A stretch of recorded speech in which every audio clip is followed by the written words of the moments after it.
Good morning, ladies and gentlemen, once again. I am Prajakta Karnik, editor, Logistics and Supply Chain magazine, and it's ITP Media publication. It gives us immense pleasure to welcome you all to the Kerry Indiv Logistics Presents second annual Future of Supply Chain Management and Logistics Summit 2022. It's powered by All Cargo Logistics. I take this opportunity to thank all our sponsors for the event, Kerry Indiv Logistics, our title partner, All Cargo Logistics, BKP Group, Accure Consulting, IBIS Solutions, SME Chamber of India, and our knowledge partner JLL for supporting us. It is indeed overwhelming to see you all in such large numbers on a Thursday morning, in a busy Thursday morning basically. This shows how important the logistics sector is for India's growth. Going by the statistics, the logistics sector is poised to grow at 5% CAGR, and by 2027. Until then, we are expecting that to have a revenues of around USD 600 billion. So, having said that, the logistics sector is here to take India to the next level of growth. The government has been forging ties with various economies through FTAs, SEPA agreements to increase India's exports. To improve the domestic trade, the government has introduced various schemes like Make in India, PLI scheme, etc. To give further impetus to the trade, both domestic and international, the government has introduced various programs like Bharatmala, Sagarmala, Udan scheme, etc. The PM Gati Shakti mission, which was introduced, will give a further impetus to all these programs. The government also introduced the National Logistics Policy, which is aimed at reducing the logistics cost.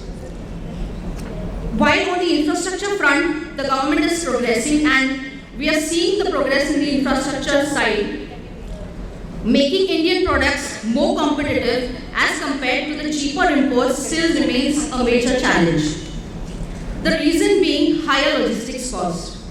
India's logistics cost on an average is as high as 14%, which is much higher than the global average of 8 to 9%. To bring the cost down to single digit, the government introduced a national logistics policy that encompasses all the above mentioned initiatives.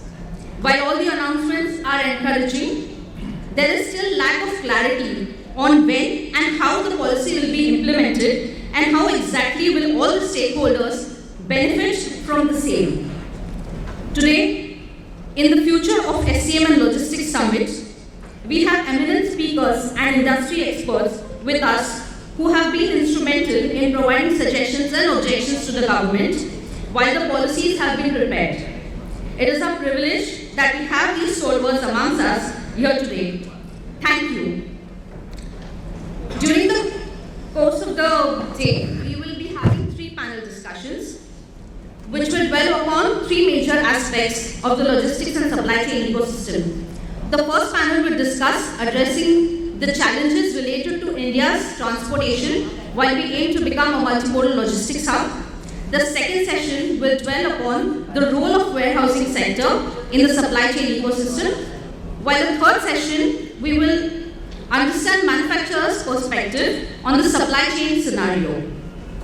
We hope each one of you will have a lot of takeaways from these power-packed sessions. May I request Mr. Vibhor Srivastava, please, to come on stage and give his welcome address. Good morning, what do I say? Thank you very much. And Prajakta has really covered the entire spectrum, what we expect this day. And thank you, Rahul, and a lot of friends here. And this morning, previously, yesterday evening, we actually rolled out a very mega awards, which was Architect Aces of Space Design Awards at Hotel Sofitel, with about 500 people plus in gathering. And it's so heartwarming to see in the morning also all to its capacity. And I really don't want to dwell on the subject because A, I would be honest and to confess, I'm really not so entrenched into it. And I think I would rather leave with some battery of prolific speakers and great panelists who have joined us this morning. And Prajakta has really given us stats and numbers. They're still swimming my head. I would really like to take this moment to talk to you as to who we are and what do we do and how is ITP and media in the last 1 decade has become one of the most formidable media company in the country today. I'm surrounded with so much of talent in ITP India, and we run these immense, incredible magazines. And I would personally believe that whatever you do as a media entity, you remain neutral, you remain credible, and remain meaningful.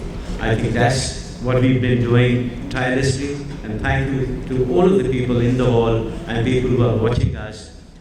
So much of gratitude from all of us. Like me and everybody in the room, we're all looking forward for an exciting day. Thank you very much for your kind attention. Thank you, Vibhor. Ladies and gentlemen, now as we move to the first leg of the session, I would just like to inform you all that we are live on Facebook.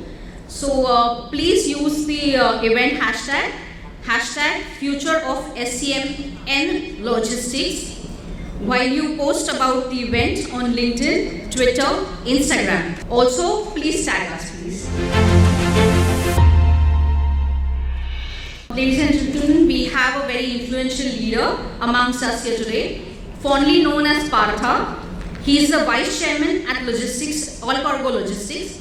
He has taken on the role as an advisor and consultant to the group for several key projects and is involved in mentoring and guiding the functional leaders as they implement group-wide transformation projects in IT, finance, sales, acceleration, digitalization, and more. Please join your hands together as I welcome Mr. V.S. Parthasarathy, Vice Chairman, All Cargo Logistics and Independent Director, LIC and Cloud9 Group of Hotels. Over to you, Mr. Parthasarathy. Good morning. I'm audible, right? At the back. Okay. And thank you. I was telling her that I have a 11 o'clock appointment to catch, and thank you, sir, for quickly changing the order. So I said, मैं हमेशा वैसे opening करना पसंद करता हूँ. So thank you everyone. First of all, thank you to the organizers. Thank you all who have invited me here. And somebody was mentioning that you are doing 500 odd, yesterday evening or something, where there was an award ceremony. And if some of you after that also landed at the end, kudos to all of you for having a late night and an early rise. But I want to kind of waken this up before I spend the next 10 minutes talking to you. So let me say in the way that I say, आँखों में नमी और तालियों में कमी कभी नहीं होनी चाहिए, तो एक जोरदार होनी चाहिए.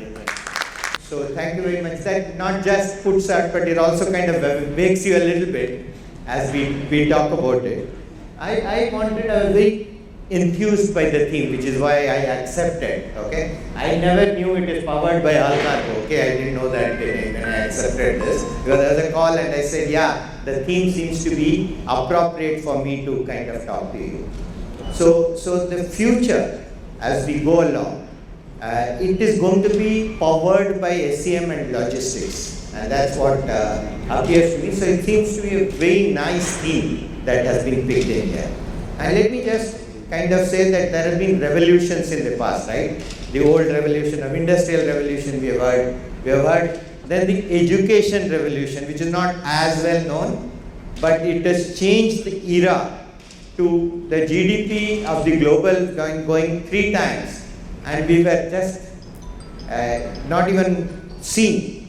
Everyone's per capita just went up, and it was a very big revolution which didn't take.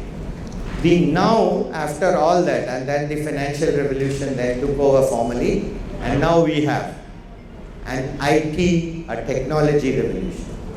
But there is a revolution which is also happening parallel, and that is the supply chain and logistic revolution. Because without that, rest of it will be not there. If there has to be a Sangam, there has to be a Ganga and there has to be a Jamuna. But I often go to every Sangam and ask, where is the Saraswati? And they all say, Saraswati lupt roop mein pai jati. Aur wo lupt roop hamara SCM and logistics. So that's the power that this happened, you will not have a Sangam unless this comes to play. Okay, let me give you an example in real terms, and this is not something किसी और से सुना नहीं है, खुद मैंने जाना है और महसूस किया है. So I was in Mahindra for a long time, and this is the story of Mahindra, and I joined Tractors.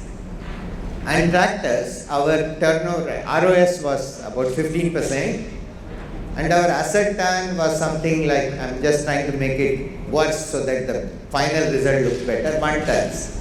You know what is asset turn, right? How much time can you churn your revenue, right? So that's a power of how well you manage your assets.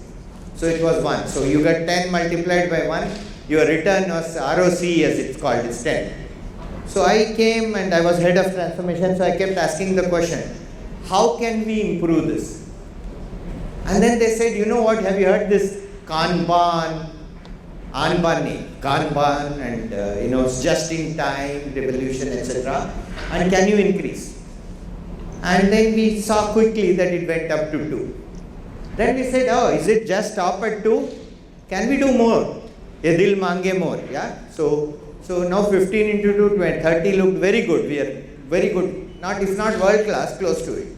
So then we said, should we stop here? But when will SCM and logistics come to play? Okay, and I'll give the next attempt, but we said is, can we do just in time to the shop floor, right? Just in time inventory. Inventory went down by what was 60 days and 50 days to 6 days over a period of 1.5 years. And all this happened because things can come onto play, and logistics and supply chain management came to play. So we did all this and became what was a non-beatable world-class benchmark done by an Indian company. 7 turns on the total assets. So 15 into 7, 105. 105% ROC. Not for 6 months, not for 1 year, not for 2 years, not for 3 years, but 18 years. And 18 years I'm saying because after that I quit. They are not quitters yet. Yeah, they still probably quit. So that's the kind of power that SCM and supply chain is. And that's what today India needs as it starts to develop this particular process that we are now talking about as the next big thing that can happen. So if you have to ask for one example, how a microsem of one company, the supply chain and logistics can turn. There's one other example, I forgot, should have mentioned.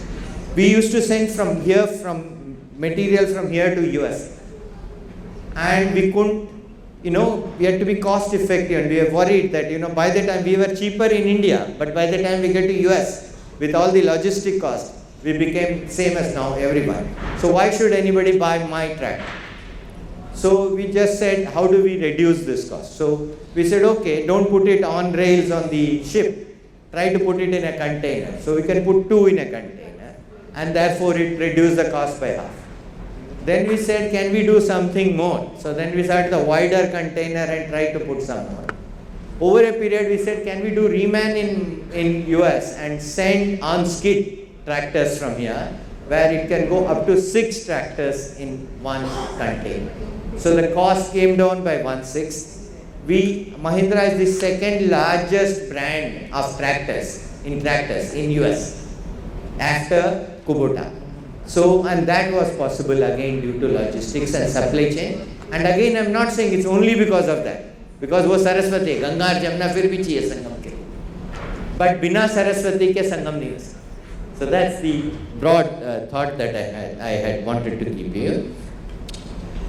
In India, when we come, our Achilles heel is infrastructure, and that everybody will tell you. You don't need me to come and tell you. Others would tell you. और बाकी लोग मुझसे बेहतर, मुझसे अच्छी और ज़्यादा database सबको ये बात बताएं. But this is a reality that we have high logistic cost and an infrastructure problem. And therefore, like the government for the first time, and I'm delighted, has thought like any private organization. Right? If I were having the same problem in a company, what will I do? I'll first say, let me first solve the base problem. let me top the enterprise problem, and then I will have something there. So I will start by saying, oh, I need an GEMS, Global Enterprise Management System, operating system चाहिए. How to work, SOPs चाहिए manufacturing के लिए, manufacturing engineering system चाहिए at the ground level to do all this. Okay, so I will put this.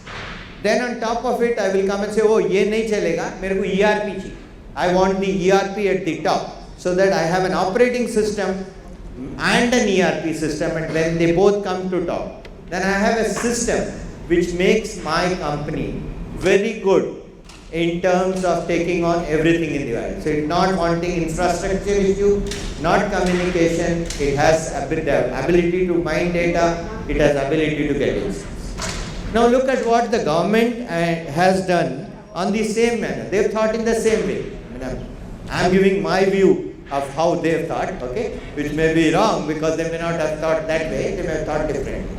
But if you put what they've done into this, the logistic and infrastructure policy, take for example GST, e-way bills, right? All this paved way for a operating system being there. You can make from a state-based logistic and warehousing policy for every company, you can have a national game-changing policy. So they made this possible, right? They set the operating system. Then they came with something more bolder, which is Gati Shakti, and I think somebody in the morning referred to Gati Shakti. So if you take Gati Shakti, you take e-way bill, you take GST, this is the GEMS, operating system being available for them. And then they said, okay, if this is the operating system, how do I put the ERP equivalent?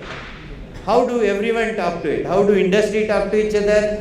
How do industry talk to 7 government departments, everyone who is required in order to make this happen, etc. And they put together a policy called NLP. Okay? And now NLP is there. If we can make Gati Shakti operating system work well, and if we can make the ERP equivalent, enterprise management system work well in terms of NLP, we will have solution to both of them. Would our roads become better because of this? You bet. Because there will be no other option, because you are putting the operating system in place. And therefore, we have to make both of them come to play. Will our sea route start operating? It will. So as we go forward, I will leave you this one thought, that we ask, can India become Make in India? Yeah, so this is not a wrong question. The thing is, our destiny is decided by the actions we do. And therefore, now is the time for hard work after having put this. The question to ask is, how do we make it? Not whether.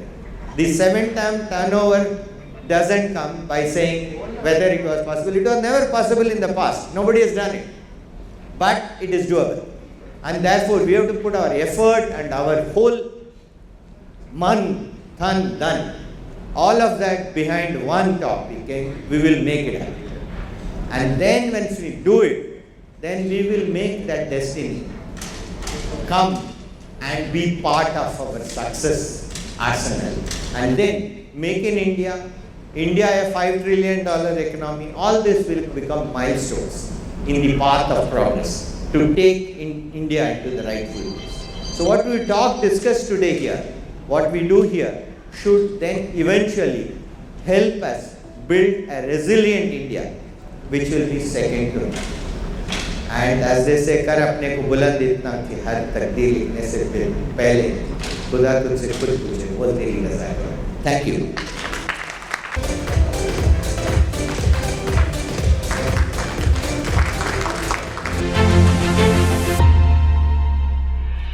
Our next speaker, so talking about him, he is widely recognized as the doyen of the Indian logistics industry, who through his transformational and pioneering leadership continues to spearhead innovations, conforming and adopting global best practices in the Indian context, across every industry he forays into. True. Through pioneering visions and innovative ideas, he has always led his company in every step of the way, becoming one of the pioneers in establishing container freight station in India, as well as first and only functioning air freight station in India. Please join your hands together to welcome Mr. Xavier Brito, Chairman, Kerry Indiv Logistics, to deliver his inaugural address. I thank Almighty and my parents for this wonderful day. I express my gratitude to ITP Media Group, Mr. Srivatsava, Mr. Naveen, who has been after me for a long time. I am thankful to you for this wonderful opportunity. I know very well this is a maiden attempt from your group from the logistics point of view. I'm very happy big players like you are coming into this and making it more professional, and that is more important for the future. As Mr. Srivatsava told while he was talking, such kind of media groups have to be neutral and ensuring the kind of sensitivity at which you have started now should go on and benefit the trade. All the best and best wishes for your venture. Dear friends, of course I have now almost 4 decades of experience in logistics. From a very humble beginning with about 20,000 rupees with 5 people, over a period of time I have to build this group in all the space of logistics. It is quite tough. I had seen the most conventional period, medieval period, and also coming into the most advanced period of logistics. I am very happy to see the complete transformation. When we are talking about India is growing as the fastest growing economy in the world. Now we have already occupied the 5th place, and estimates say that in 2020 we could get into the 3rd place above Germany and Japan. Are we fully geared up for this? This is the big question we have. What is more important is that we have maintained over a decade the GDP level at 5.5%.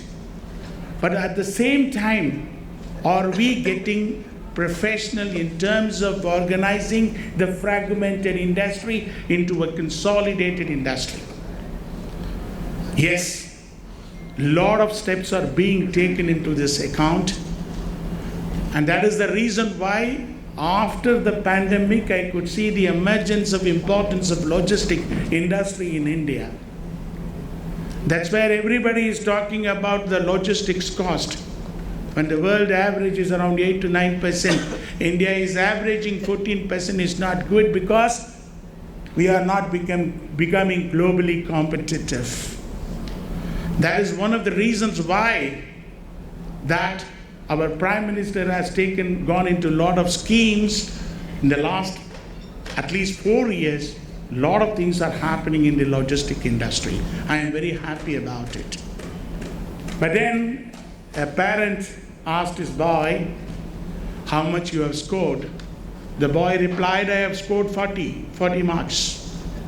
It's very low. But then he tried to explain to his parents, in the last exam I got 20 marks, whereas now I have got 40 marks, so there is 100% growth.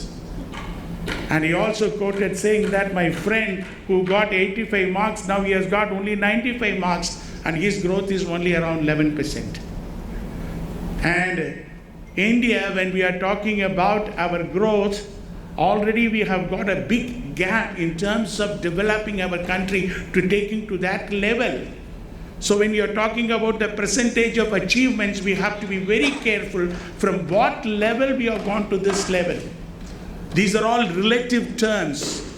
Have we corrected our grassroots levels? That is more important, to have the correct estimates of all type of percentages in this country.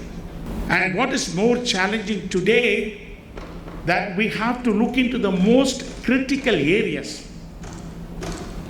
When I say the first challenge has been our logistic model mix. In 2020, statistics clearly says that the rail freight contributes only 18%, whereas the road transport still occupies 71% of the freight, which means we are constantly paying 50% excess logistics cost. In such a case, they have been trying to have a proper mix of railway and road.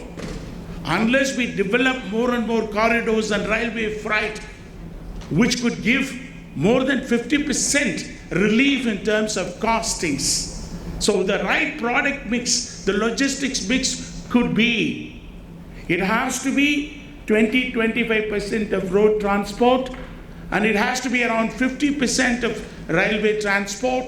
Another 20-25% we have to get into the waterways.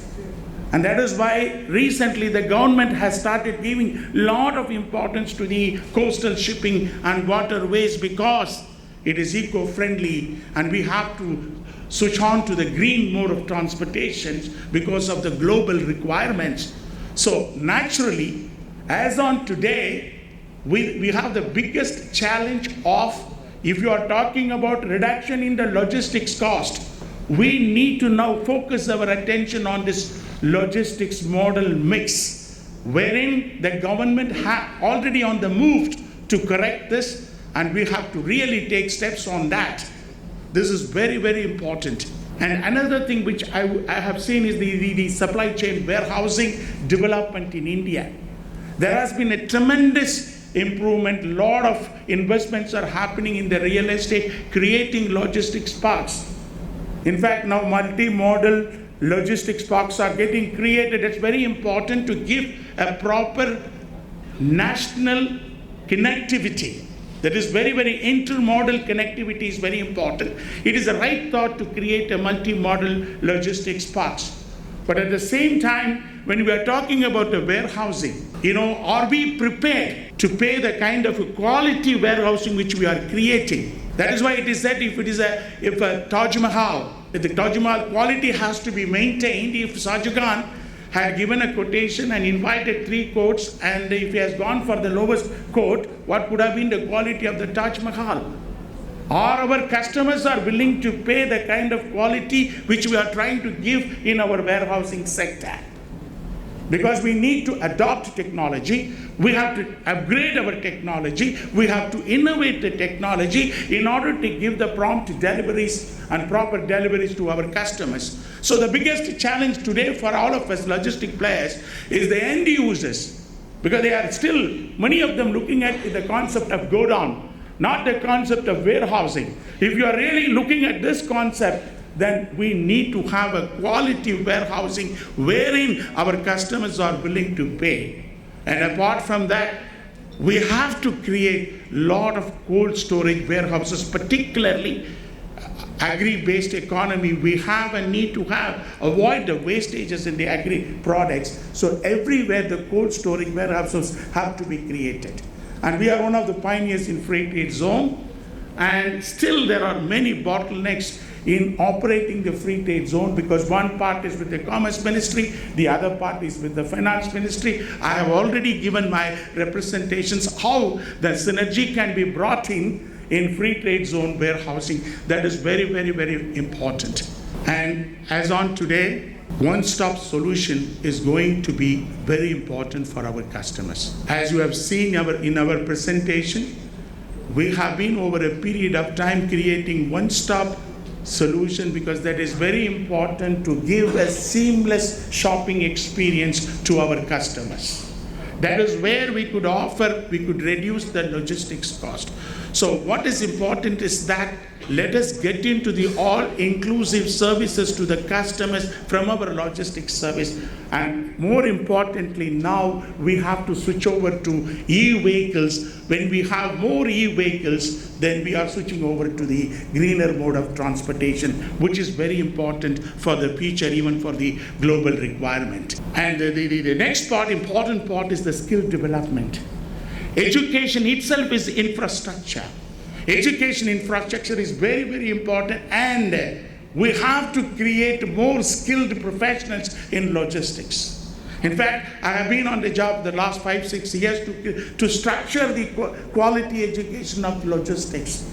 I created the syllabus from the job opportunities, thereby creating more subjects on logistics and adding humanities like financial management and marketing, making it a kind of a holistic educational, logistic education that will produce the skilled professionals in logistics. That is going to be an important infrastructure. One side, yes, we need to correct our infrastructure, which the government is on. The second area which we need to concentrate is to structure our logistic education. That is why for the first time I'm trying to promote logistics university, and my vision is to create it like an IIT in India with the engineering background, because logistics now it's a wide subject. It starts from the floor level of the factory.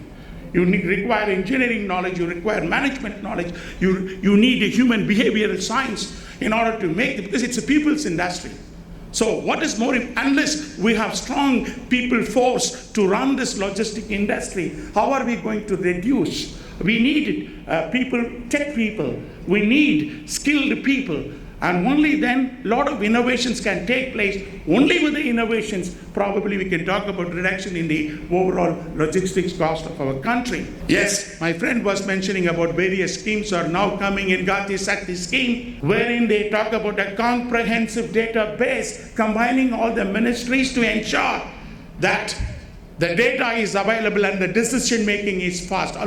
It is a very good move. Almost 16 ministries have been combined in terms of the database, and they are trying to do something. This is what I used to tell a decade before in all my speeches. This country has to have a separate independent department for logistics, which has been created now. I have even advocated we have to create a logistic ministry, because infrastructure and logistics is coming in almost 16 ministries.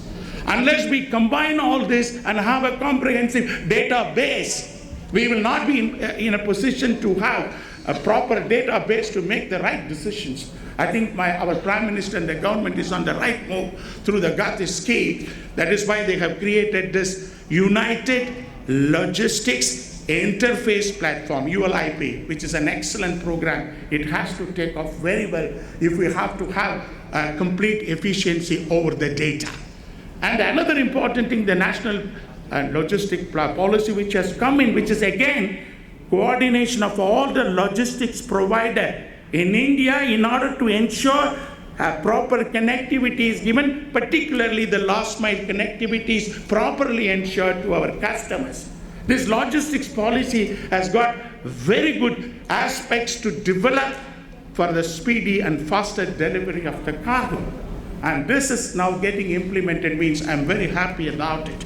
And there are other schemes have come in. As you all know, that Sagar Mala, wherein along the coastal line to build the modern and efficient ports, which is going to be the best solution for the coastal shipping if at all. You know, today it is said you have to spend about more than ₹1 for a road transport, more than 50 paise you have to spend for the railway transport, whereas you have to spend about 30 paise for about coastal shipping, that is waterways transportation, which means so much importance we have to give this waterways, and the right move is the Sagar Mala, and Bharat Mala is also there to give entire India proper road connectivity. The best aspect which is happening is to have a synergy between highways department, state department and rural departments in order to best utilize in optimum utilization of the road connectivity, which is a very important aspect for our country.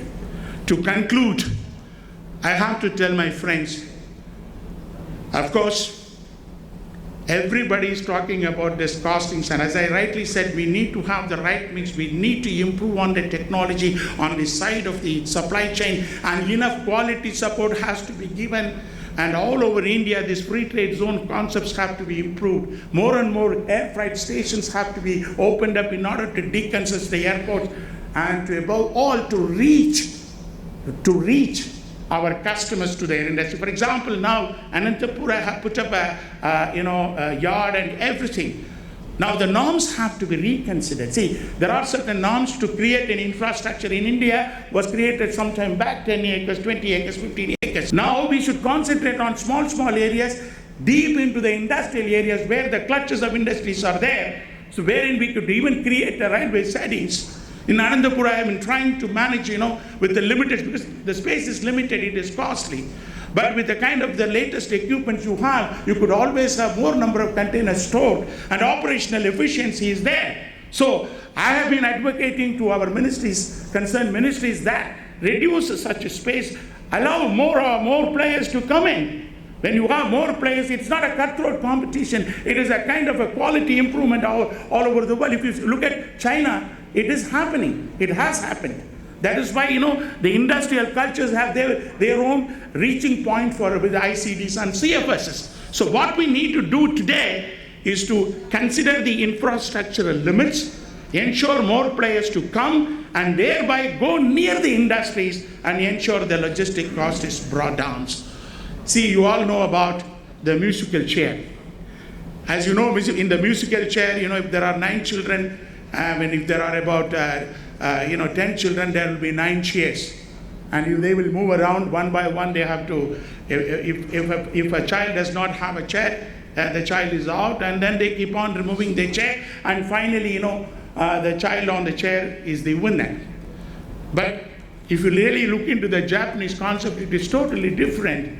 They have the same 10 chairs with the 9 children, but the concept is that if a child does not have a chair, all of them will be out. All of them will be out. So what was happening is that all the children hug each other and ensure that everybody is having the chair when it is around 9 chairs for 10 children. And then successively they were going on removing the chairs. And the concept reminds that if one child loses, they would rather the entire team will lose. And what does it mean? This is what our country requires, but this is what our Prime Minister is talking about. We have to not focus on exclusion, we have to focus on inclusion. And the inclusive economy, which has to be developed through this Gati Shakti national policies and the same platform of technology and all other schemes, will have to take to us to the level of inclusiveness. Unless this economy becomes inclusive into everything, and exclusion is not going to be the solution. We have all the resources, but we have to get included. What do you mean? That is why, Make in India, Startup India, Skill India, Digital India have been suggested to us to be given to us. For me, it is more important that these should not become slogans. These slogans should become solutions. And to make these solutions, all of us, the logistics players, we have to take a lot of efforts, and including making sure we try to bring in all our operations operational efficiency. We try to act with the limited resources, optimizing everything. Thereby, the benefit is passed on to our customer. When we pass on to the customer, we will become globally active and we will become globally competitive. And when we are talking about 5 trillion economy, yes, 2020 that is possible, and we will move into the third largest economy in the world. By saying that, please note there is a supply chain shift from China and other big countries. And this supply chain shift can be well utilized by India. Of course, it is going to Bangladesh, Vietnam, other countries. And more than 50 multinational companies in the last 2 to 3 years have come into India because they have seen India is the best investment destination with all the facilities. And it is our responsibility to create an atmosphere, greener situation, infrastructure, and policy and regulatory compliances with the ease of doing. If we can do it, my dear friends, this logistics supply chain has to be very successful, and it has to cross 350 billion industry, and a lot of people will have the employment, and more so, it will become the backbone of this country for our further growth. Thank you very much.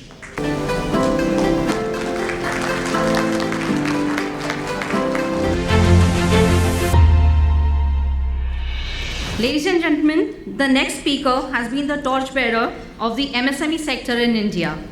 Being a serial entrepreneur from 1991, he has founded various organizations to support SMEs, young entrepreneurs, and startups for business growth, export promotion, imparting knowledge and education for transformation of their business activities, capacity building for global competitiveness, interface with policymakers, channelize finance and investments, joint ventures, technology transfer, setting up industries and expansion, and many more. He has been at the forefront of policy change and policy implementation and has made several recommendations to various government departments and agencies for industrial growth and MSME empowerment. Please join your hands together to welcome Mr. Chandrakant Sarunke, Founder and President, SME Chamber of India and Maharashtra Industry Development Authority, to address the August gathering. Over to you. Good morning, friends. Good morning, friends. After Dr. Prito's speech, I think you should give a big hand to him. What I was expecting, that I got it from your speech. So it's my immense pleasure to share my thoughts at the second annual event on future of supply chain management and logistics, organized by ITP Media, and I'm a strategic partner for this event, so thankful to Mr. Srivastav and Prajakta for giving an opportunity to involve in this activity. Friends, the theme of this session is, reshaping India's growth through sustainable logistics. 2019, 27th December, Prime Minister of India invited me to share my thoughts about how we can empower manufacturing industry and SME sector. He had given time for at least a half an hour, and I'm happy to share that he spent 3.5 hours with us. I said, if you'll provide me a proper solutions instead of slogan, Dr. Brito, because India's growth or India's economical development will be happen only by the MSME sector. So if we'll give a Shakti, of course we will do a Gati. If we'll give a Gati, we'll definitely put more Shakti to empower the other industries and particularly to achieve your milestone to make India as a manufacturing hub. So if we have to make manufacturing hub, we have to focus logistics. And that time I shared 5 things to him. First of all, skilled manpower, affordable industrial land, affordable finance from the banking sector, level playing field made by all the government agencies, and most important, to how to avail various support services, incentives and schemes of the government, particularly for to enter in a global market. So he has agreed, and he has informed Piyush Goyal ji immediately, and around all the ministry form an internal task force to review and take forward. And the outcome was that meeting, we have immediately changed the definition of the MSME sector. Earlier MSME sector definition was, hardly 1 crore, 5 crore and 15 crore. During the tenure of Prime Ministership of Sri Atal Bihari Vajpayee, I invited him at one of my program, and I said, "हम छोटों को छोटा ही रखना है क्या?" So that time, 2002, SSI was recognized as a SME sector. So I said, when we want to marry with a foreign company, we are a small company in front of them. SSI means, neglected by the foreign company, particularly Japanese, Koreans, Chinese and American company. So we have to do some, transformation in the definition. Then he realized and he immediately took forward, but that time I think it took more than 3 to 4 years. And ultimately when Dr. Manmohan Singh took charge and he deputed his principal secretary to look into it, then MSME Act introduced in 2006. So friends, MSME Act changed particularly for achieve the target growth of India. So put forward our efforts to, to make India as a manufacturing hub. So we will be going to do SME sector, logistics sector, large corporates and all the industries. Prime Minister, he will give the idea, slogan, but solution to be provided by the ministries. As I said, Dr. Brito, you have given suggestions to various departments. I have a good connection and good offices with all the ministries. If we have some certain ideas, particularly, because this is a benefit to us, we are looking, particularly ITF can take ITF, the media should take a note. SME sector in India is looking for, or SMEs are looking for particularly affordable logistic solutions for improving their supply chain, improving their supply, improving their manufacturing segment, and improving their capacity. All the SMEs should not set up a big industry. Nowadays affordable industrial parks are there. Rather, I am pursuing and promoting industrial parks from India for MSME sector. MSME sector should avail the services of all the logistic services. You don't want to keep your big warehouse in your house. All our warehouses nearby Mumbai, nearby all the cities, even Chennai, or you can go to Ahmedabad region. Everywhere there are a lot of warehouses, logistic parks are there. So SME sector should come out to take advantage. But for that purpose, the price should be affordable. Alcargo is my strategic partner for various programs. So I suggest and request all the participants are here, those from the logistics sector, come out with a proper solution, come out with the proper services where we can support our SMEs to avail that services. I represent the larger number of membership and represent the larger number of database, subscriber base in India, and particularly we are connecting with all the banks. See, two ways I'm working, particularly providing affordable finance, identifying the affordable and advanced technology, identifying the emerging market for them, and supporting them for a competitiveness in the global market. So friends, this conference will give you insight where we can come out with a solution. And the supply chain management is very, very important for SME sector. During the pandemic, who were working? Logistics services and SME sector. Both sectors have done a very good job during the pandemic. They have done very well work, and the Prime Minister also himself understand, and the bankers also understand there is a gap, big gap between banks and SME sector. So friends, let us take advantage of this conference. I'm sure that Gati Shakti, if we'll get a proper way to a MSME sector and logistics sector, and the affordable price will be come out with a proper plan, I'm sure India will become a $5 trillion economy very soon. And of course, we can make India as a manufacturing hub with the various support services and the arrangements. So I would like to suggest, I think Horizon is a I think a logistic industrial park. Those industrial parks are already there. They can come out with a proper idea, because I'm focusing and I'm encouraging SMEs, don't waste your time to construct your company or buy industrial land, go poll and post to the government department. Go to the ready-made industrial premises, or meet any industrial park developer, and you can ask for a proper solutions. So instead of 2-3 years spending time for construction, spend time more on a company, or spend time more on the manufacturing, or spend time on marketing a product. So this way SME Chamber of Media is working. Those are interested to associate with us, I welcome. And I'm thankful to ITP Media for giving opportunity to share my thoughts and to participate or associate with this conference. Let us come together to use the proper ideas and proper, particularly for the India's growth. Thank you very much. I look forward to hear from you, all the speakers. Thank you. Thank you, Mr. Soundke. I would request you to please stay back on the stage.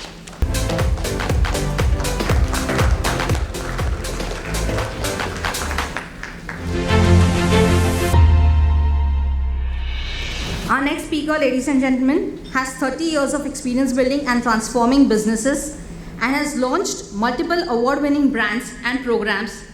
He was the founding MD and CEO of Hampstead Living, a Warburg Pincus JV for rental housing, and has always also served as the MD and CEO of Tata Group's Ginger Hotels before taking up the responsibility as CEO Horizon Industrial Parks. He was a part of the Tata leadership group that mentored high potential CXOs across the conglomerates entities, and also the founding team member President and ED of Lemon Tree Hotels. Please join your hands together to welcome Mr. Rahul Pandit, CEO of Blackstone India's logistics platform, Horizon Industrial Parks. Good morning, good afternoon, everybody. This is a very interesting and eclectic group. And when I look at this and I see the opportunities for India, I think it is via these dialogues that we have an opportunity, A, to share thoughts, and B, also to influence policy and what we need to do going forward. And we are, as you know, at a very interesting inflection time in India's history, because McKinsey has said that this is not India's decade, it is India's century. And why is that so? And what do we need to be doing for our country? So I wanted to just dialogue with you and share 2 or 3 thoughts. First is, where are we today and what are the opportunities ahead of us? And second is that history is a great teacher. So what can we learn from history of the more developed economies today that we can put into our logistics sector? But going back for a minute to what McKinsey said, why is McKinsey saying that? That this is not India's decade, it is India's century, for 3 critical factors. Because today globally, while the debate may be, our country is going to survive or face a recession, in India our debate today is, do we believe World Bank at 6.8 or RBI at 7? India today is the fastest growing major economy in the world, and we are set for a 7% median growth across the full decade. And interestingly, we will have 20% of the world's workforce over the next 25 years. This means in 2047, 1 in every 5 jobs in the world is going to be getting serviced by an Indian. So looking at this and looking at history, what are the lessons? So if we see United States today, which is a $22 trillion economy, or we see China, which is a $16 trillion economy, how did they arrive at this juncture? So US had 17 years, from 1968 to 1985, where both the Reds and the Blues, the Democrats and the Republicans, focused on nation building, which was getting the countries industrialized and getting infrastructure in the country.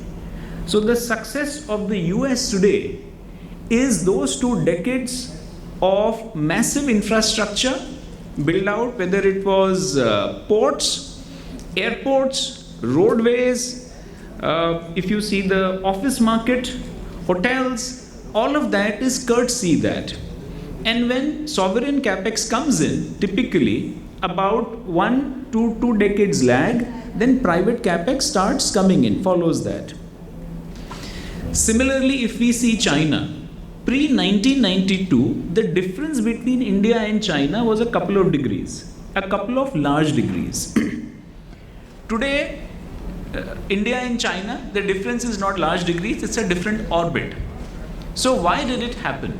Because starting 1992, the Chinese also went on an integrated plan to drive industrialization and drive infrastructure development. So those 27 years have put China where it is today. So what's the opportunity for India? Our inflection point has effectively been GST in 2017. And if we look at our demographics today, our age cohort, we have a 40 to 50 year runway ahead for the country.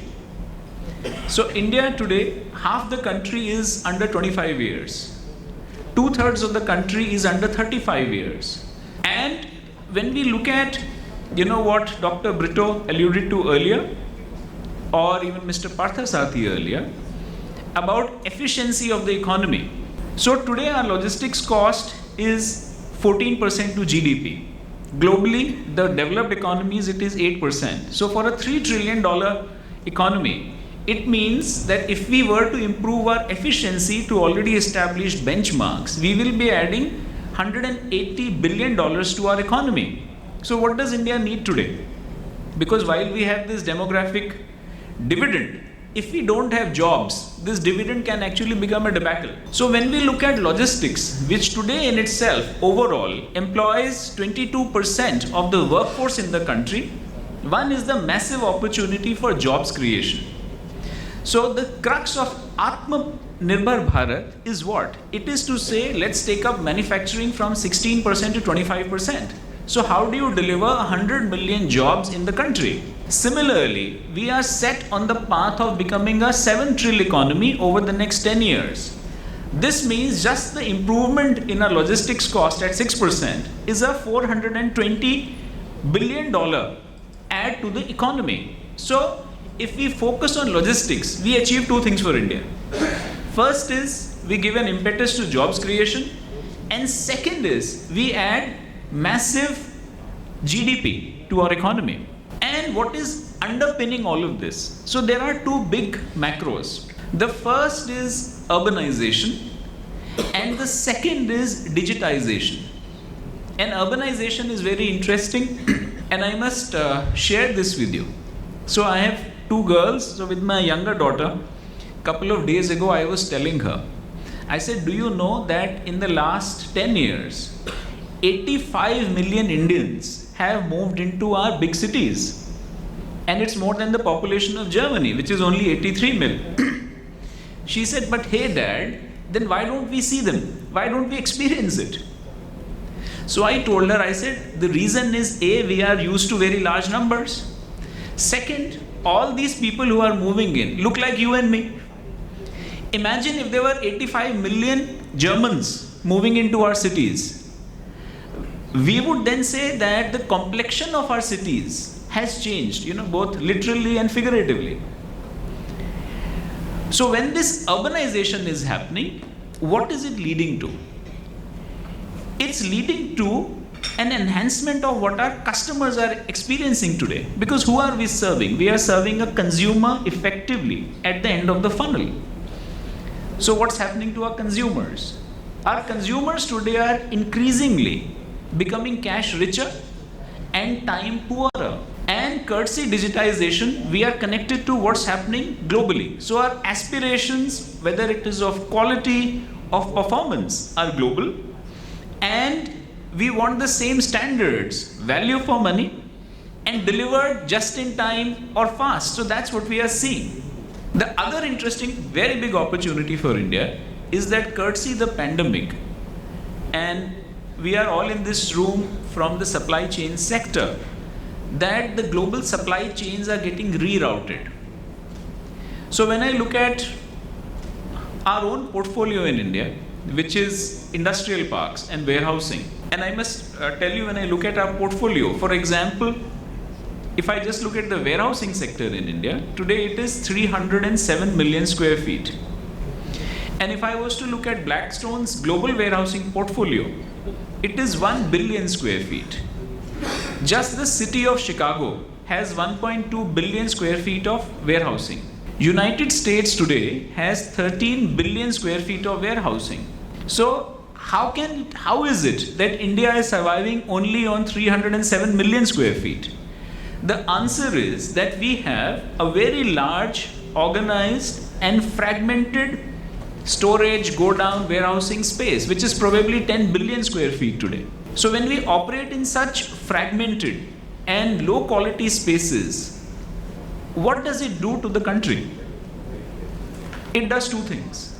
Firstly, our quality suffers and it has a negative impact on jobs. Just one example of how quality suffers. While in India we are saying we need to enhance our food security, 1/3 of the total food that the country produces goes waste. Why? Because we don't have the right storage solutions available. Whether that be, right warehousing, right temperature control, or supporting logistics. So while yes, we need to increase our food grain output, the easier solution is to say what we are already producing, let's save it and let's not waste it. And when I see the new demand coming into the space, it's very interesting. And with the entire global supply chains getting rerouted and what's happening in the economy, there are three sorts of demands coming in, and which is relevant for all of us. First is the new industrial capex coming into the country. So as we speak, we are right now creating at Kothur in Hyderabad a specialty chemicals factory for a British specialty chemicals firm. So they were very apprehensive of expanding in India, saying who would do land, because it could turn out to be a very murky affair, who would do construction and management and approvals. So when they say that, hey, we have a very reliable partner, so it makes sense for them to come on in very fast. And we are seeing this accelerating.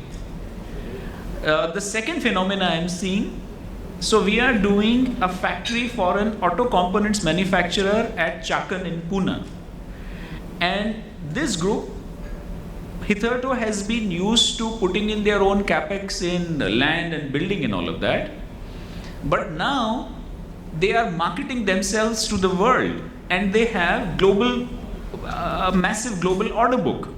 So on the strength of the global order book, they are saying, should we be putting our capital, should we be leveraging our balance sheet, and doing all of this ourselves?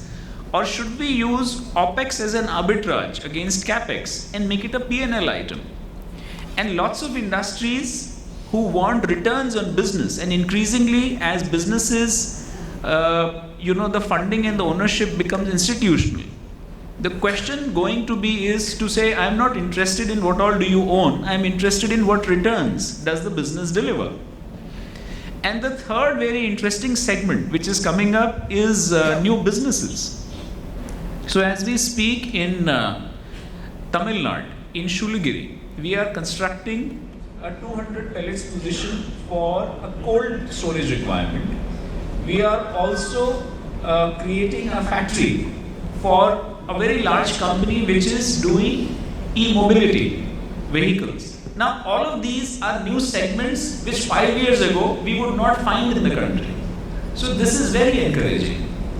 And when we look at the consumer side,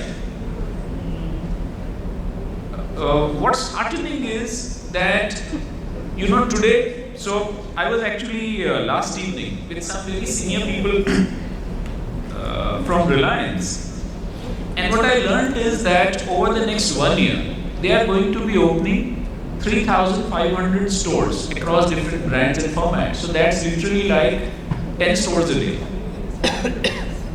Maersk, I don't know if somebody is in the room. So Maersk, and this is just anecdotal. So this year they are ramping up their warehousing to 19 facilities. 2023 they want to add another 14. And yesterday they announced that over the next 4 years they will increase capacity 3x.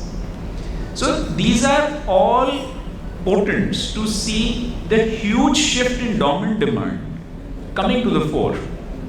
And immediately we can see it very visible, whether it is in apparel, I see it in fashion, footwear, and also electronics. And the other demand segments which are now going to be catching up very, very soon is going to be wellness and different kinds of food solutions. So what the NLP is trying to do, so this was just to give an idea to say what are the long-term demand drivers for India and what are we seeing on the demand side. The NLP's objective, and you know this, we are all in the sector, is effectively to address the supply side issues via massive digitization of the sector. Because when we combine, great demand existing, and we say how do we make the entire supply side very efficient. And I was taking notes when Dr. Brito was speaking, and thank you. When you said that 71% of surface transport should actually be 50%, and our rail transport, should be, another 50, and waterways should probably, you said surface and waterway should actually be 25 and road should be 50. And I must tell you, okay, railway should be 50, rest should be 25. Brilliant. So as an aside, Dr. Brito, I was thinking, listening to you, to say, if you are not an entrepreneur building logistics, you could have been a good professor. Because you are, and this. So I think your colleague sitting here is laughing to say, is it an alternate career option? No, but your proclivity. Really? Oh. So that remains. So when we see all of this happen, what is it that we should, in the sector, be focusing on? So one, again, borrowing from what Sri Parthasarathy was saying in the morning, and listening to how the MSMEs and SMEs could come together, and what Dr. Brito was saying, how do we do it together? One is a spirit of collaboration. Yes, we have to compete in our business. Yes, we have to get market share. Yes, we have to deliver best. But I think we are all in this together. So while we keep on competing in the market for consumers, for customers, for orders, I think we have to collaborate with an agenda to say, hey, how do we do nation building and how do we strengthen the sector? Whether it is sharing thoughts and dialogues at forums like this, or participating in policy, or directly impacting our stakeholders. So the two biggest impact areas I see for all of us. First is energy.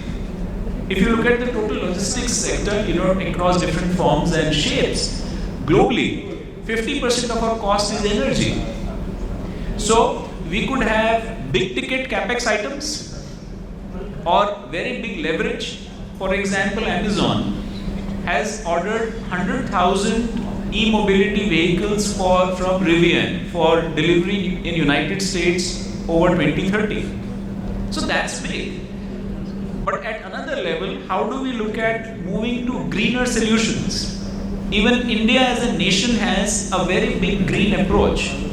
The Honorable Prime Minister has said that by 2030, let's look at moving India to 500 gigawatts of clean energy. And I'll give you an example of, where aspiration and policy have to come together. While this aspiration is there, and whether it's in our own portfolio or I look at warehousing, we have massive roofs. We could use our own OPEX, and generate, couple of 100 gigawatts of energy ourselves. But hey, in the country, because the policies are set a couple of decades ago, there is no net metering. Some states allow net metering, some don't. Those that allow say you can do half a megawatt or 1 megawatt. Because the policymakers didn't realize that, hey, to do this, you don't need to be investing in so much massive land and capex, because we already have these lands, we have these facilities, these boxes, I already have massive roofs. So that's one way how we could come together. The other, and when I say this to you, I'm actually reiterating it to myself and for all of us, is how do we impact the communities that we work with? So all of us in this room are very privileged. At least I think I'm very privileged. Why am I privileged? Because I had the chance of being born in a good family that could get me good education. And when you were speaking of inclusiveness, Dr. Brito, I think this room is a real minority because we speak English. We are that real privileged minority in this room, and one day we will all disappear. At least I am sure I am going to disappear. I just don't know my expiry date. I tried to figure out, I don't know. So, but we will disappear. So before we disappear, how do you be thankful? What will be the question asked of me? Will the question be, Rahul, what IRR did you promise to Blackstone? Or will it be to say that given all the privileges you had, what did you do? So we may not be able to make time to go, to a place of worship, a temple, gurdwara, mosque, church, whatever. If work is our worship, how do we do this? So for example, I just want to leave us with one thought. Whether it is warehousing or logistics or transport, how do we impact those who don't have power? How do we make life much more meaningful, let's say for a truck driver? So somebody who is coming to a warehouse, can we give good sanitation, clean facilities to a truck driver? Somebody who has no say on the decisioning. Can we provide them good facilities, when they are in transit? When blue collar workers work with us, and it's a large portion of India's migratory workforce, can we give them clean, decent, hygienic and safe housing? So these are just some thoughts that I wanted to share with you. And it's been a pleasure listening to everybody, and I have been making copious notes on my phone. So, and I just wanted to, I just remembered something I was taught in school, and I just wanted to share it with you. To say that while we are thinking of this, and while the government may have plans and our thoughts, let these not just be slogans. So, every day when we get up, can we say we will do one or two things to make this more impactful? Whether it is thinking through energy, how do we help others, what actions do we take? So in primary school I was taught, Udyamen hi siddhyanti, karyani na manorathai, nahi suktasya simhasya, pravishanti mukhe mrga.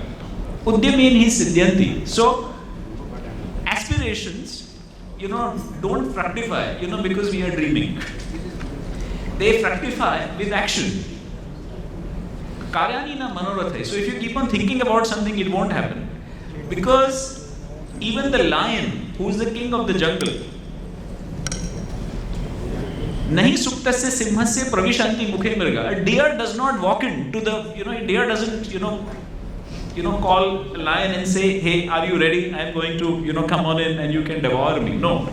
Even the king of the jungle has to get up in the morning, and chase prey and spend lots of energy and lots of action. So, now the emblem of the country, as you know, is the lion. So if this is a country of lions, and if all of us are true Karma Yogis and Indians and we want to contribute, let's put our actions and our thoughts to also back up our aspirations and our slogans. Thank you very much. Thank you, Mr. Pandit, and thank you for those inspiring words. I would request you to please stay back on stage. I would request Mr. Jagdish HR, Associate Partner, Accure Consulting, and Mr. Indrajit, please come on the stage and felicitate.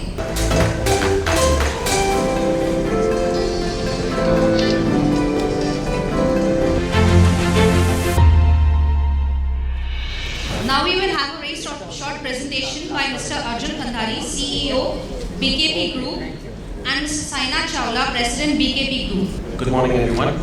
I first of all want to thank Naveen and ITP for giving us the opportunity to showcase ourselves and talk to people like you all. And I also want to say that I'm very thankful to take over conversation given by eminent and big people like you all who have spoken before us.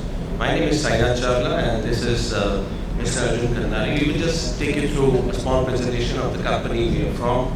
And so we are B. Kandhari Properties, a very well-known construction house. We also have a brokerage house on the country. This has been started in the year 1982 by Mr. Bihari Kandhari.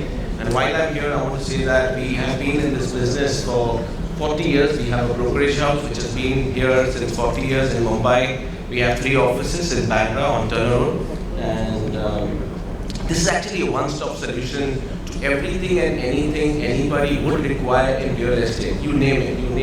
You name residential, you name commercial, you name warehousing, you name lease, you name it, it's here. Yeah, development, everything. Okay? And the mission of this company is to provide, like I told you, anything and everything in real estate, and it's catering all your requirements and your clientele requirements. This has been started by Mr. Bihari Kandhari, who's the torchbearer. Yeah, it's been taken over by Mr. Vijay Kandhari, who was there with us a little while ago. We had to run out for a meeting right now. And right now, this is the new generation. This is Mr. Arjun Kandhari, the partner of a company, and he's obviously my boss. And so with him, We are basically also getting into development. We have also been developers. We've developed a few buildings already in Bandra, Khar, Santa Cruz, Cart Road. I will take you through them. Some of the awards we have won over the few years that we have been here, 40 years that is. We are a sustainable real estate company. We have got award of best realty company in India, outstanding contribution in the real estate sector, and so on and so forth. So what I'm trying to say is that we need to stay. And so like I told you, we buy, we sell, we lease, we are into SRA, we are into even barter of TDR. We have also done about 80 plus land deals in India. We also do luxury residential. We have got certain things like this. Kushi Addison. Let me just talk about one of the projects. This is a 7-story building that we have at Cart Road at Bandra. The entire building has been ours and it's up for outright sales. We have some flats in Bayview. Joy Legend is here at Khar again, off just where Pali Hill begins in Bangalore. We also into affordable residential, retail spaces, commercial spaces. On the contrary, if you know Kanakya Wall Street, that is also being given by us to Kanakya. We also have these properties. So if you're looking at investment where you get a pre-lease ROI, for commercial as well as residential, we have people who could assist you. So we have a plethora of products, plethora of services that we have that we can give it to you. Like I told you, we are also into redevelopment. We have also taken a few buildings right now as we speak in around the vicinity of Bandra to Santa Cruz, getting into redevelopment, joint ventures, DM models, SRA. So that's what we are into. And now, what we want to talk about rather than BKB, one of our group companies is Khushi World Developers, which is our development work, which Arjun will talk to you about. So a very good afternoon here.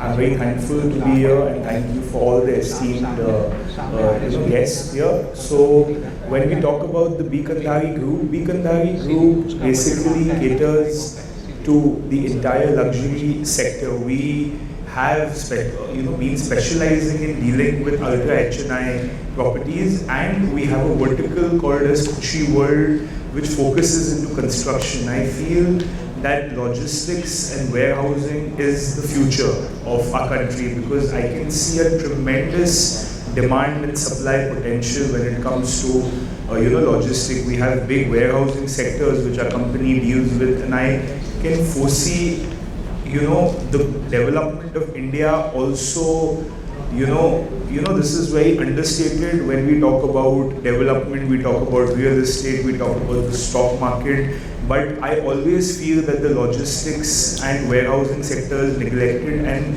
if you see the census, if you see the reports, we see a very high per capita income coming from the real estate, from the logistics and warehousing sector.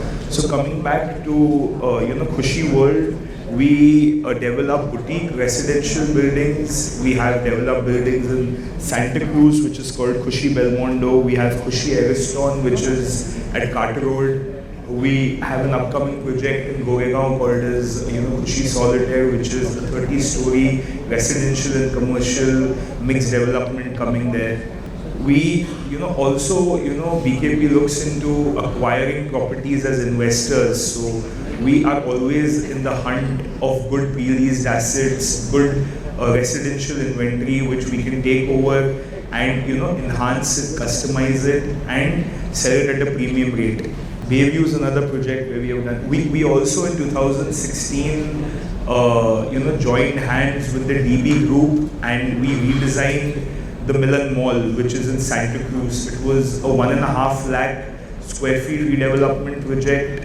At that time in real estate, we were not very well versed with the DM model concept. It came much later, but the plethora is that we started and we were the flag bearers because this project was, a kind of a DM model where we took over the entire project. We redesigned the mall. The mall was not functional. We made a garment hub, and today it's exceedingly doing well as a garment store. So basically, my father, my grandfather, we've delved into various, land transactions. A few land transactions done by our company are as follows.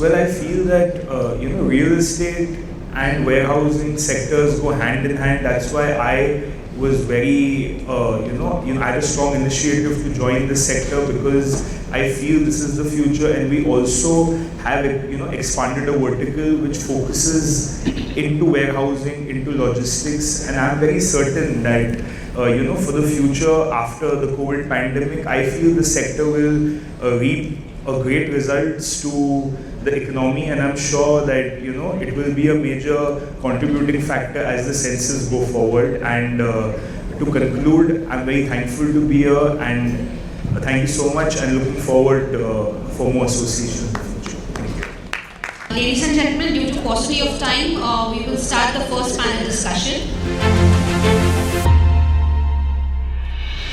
I request Mr. Jagannarayan Padmanabhan, who is the Director, Practice Leader Consulting, CRISIL Market Intelligence and Analytics, to please come on the stage.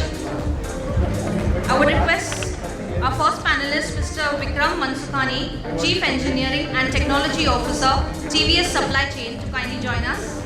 May I now call upon Dr. Sharmila Amin, Managing Director, Bertling Logistics, to join us.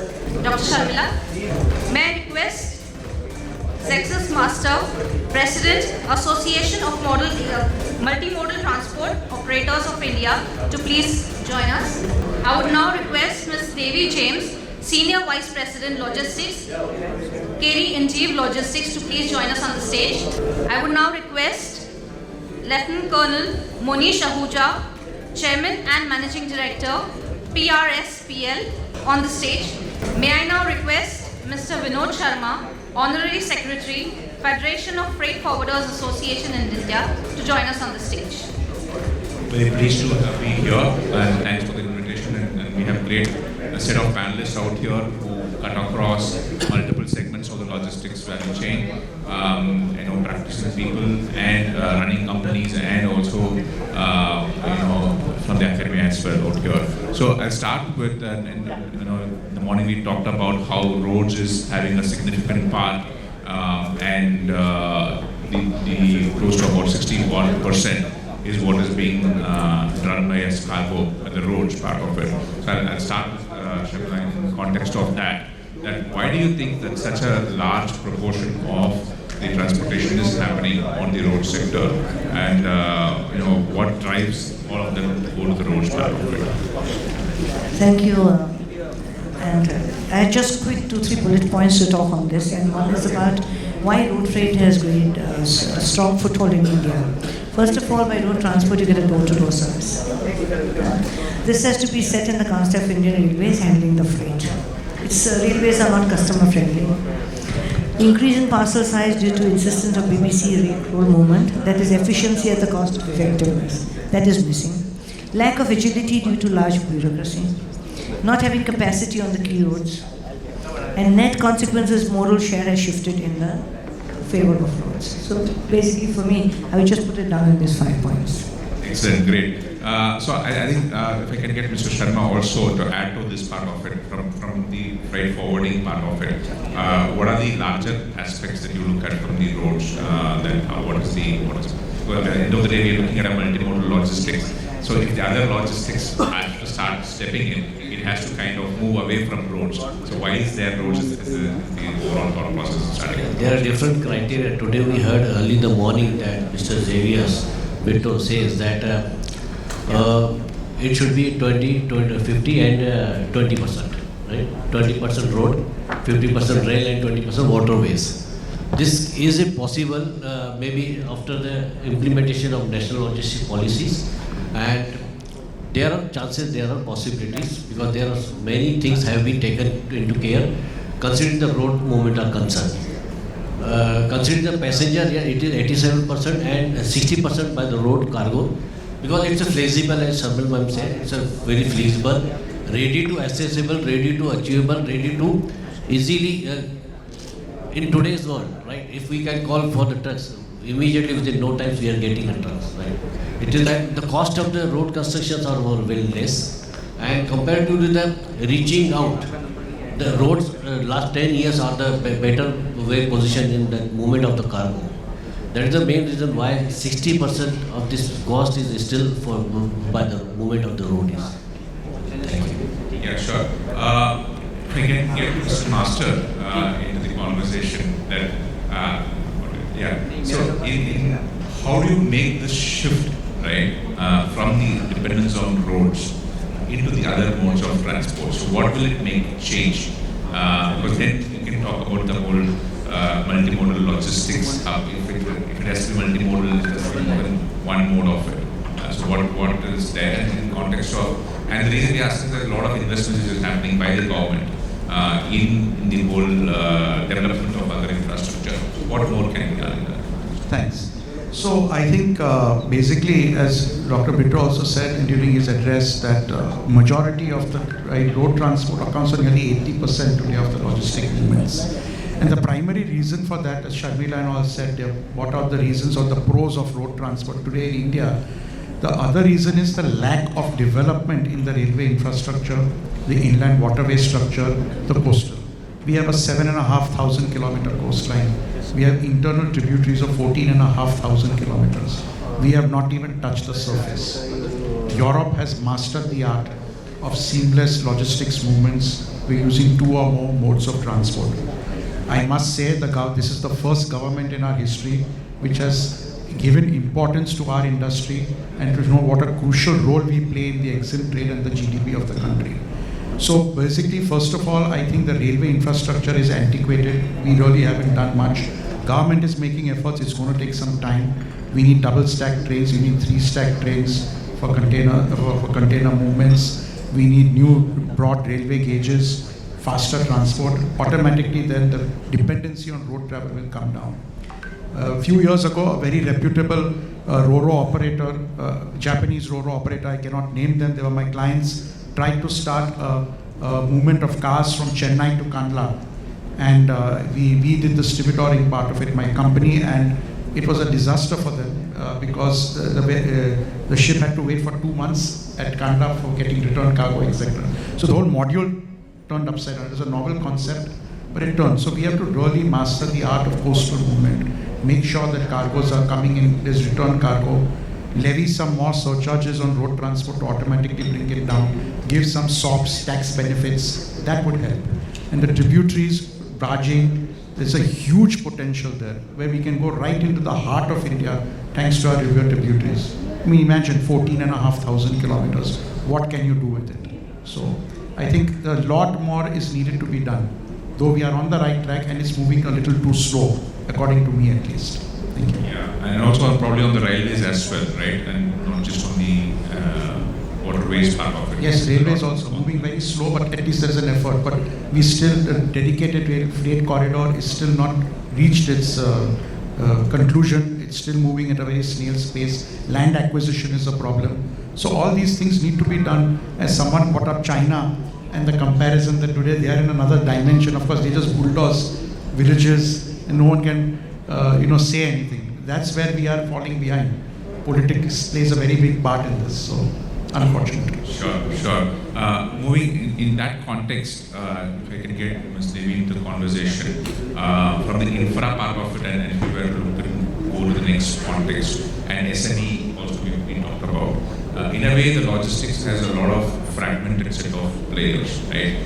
So what are the challenges that one faces if you have to get them on board and if they have to experience the whole logistics? What are the kind of challenges that you see in getting all of these, not the tier 1 people, but the tier 2 and the tier 3 sort of people on board to experience this?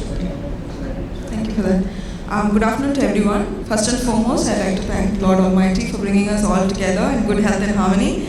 And a very special thanks to my chairman, Dr. Xavier Brito, who's given me the excellent opportunity to be present here, and to the ITP group. Now, answering your question, when you talk about fragmentation, let's talk about the overall picture. I think our, Dr. Brito and Mr. Parthasarthi, they've actually covered the entire panel, and I think whatever we're going to say right now, it's only going to complement whatever they've already spoken. And that being said, logistics was looked at as a $160 million industry 2 years back, and now, after the pandemic, it has absolutely accelerated, and it's now tripling, right? And we're expecting it to grow only further. So in that case, there's a lot of opportunities that are there.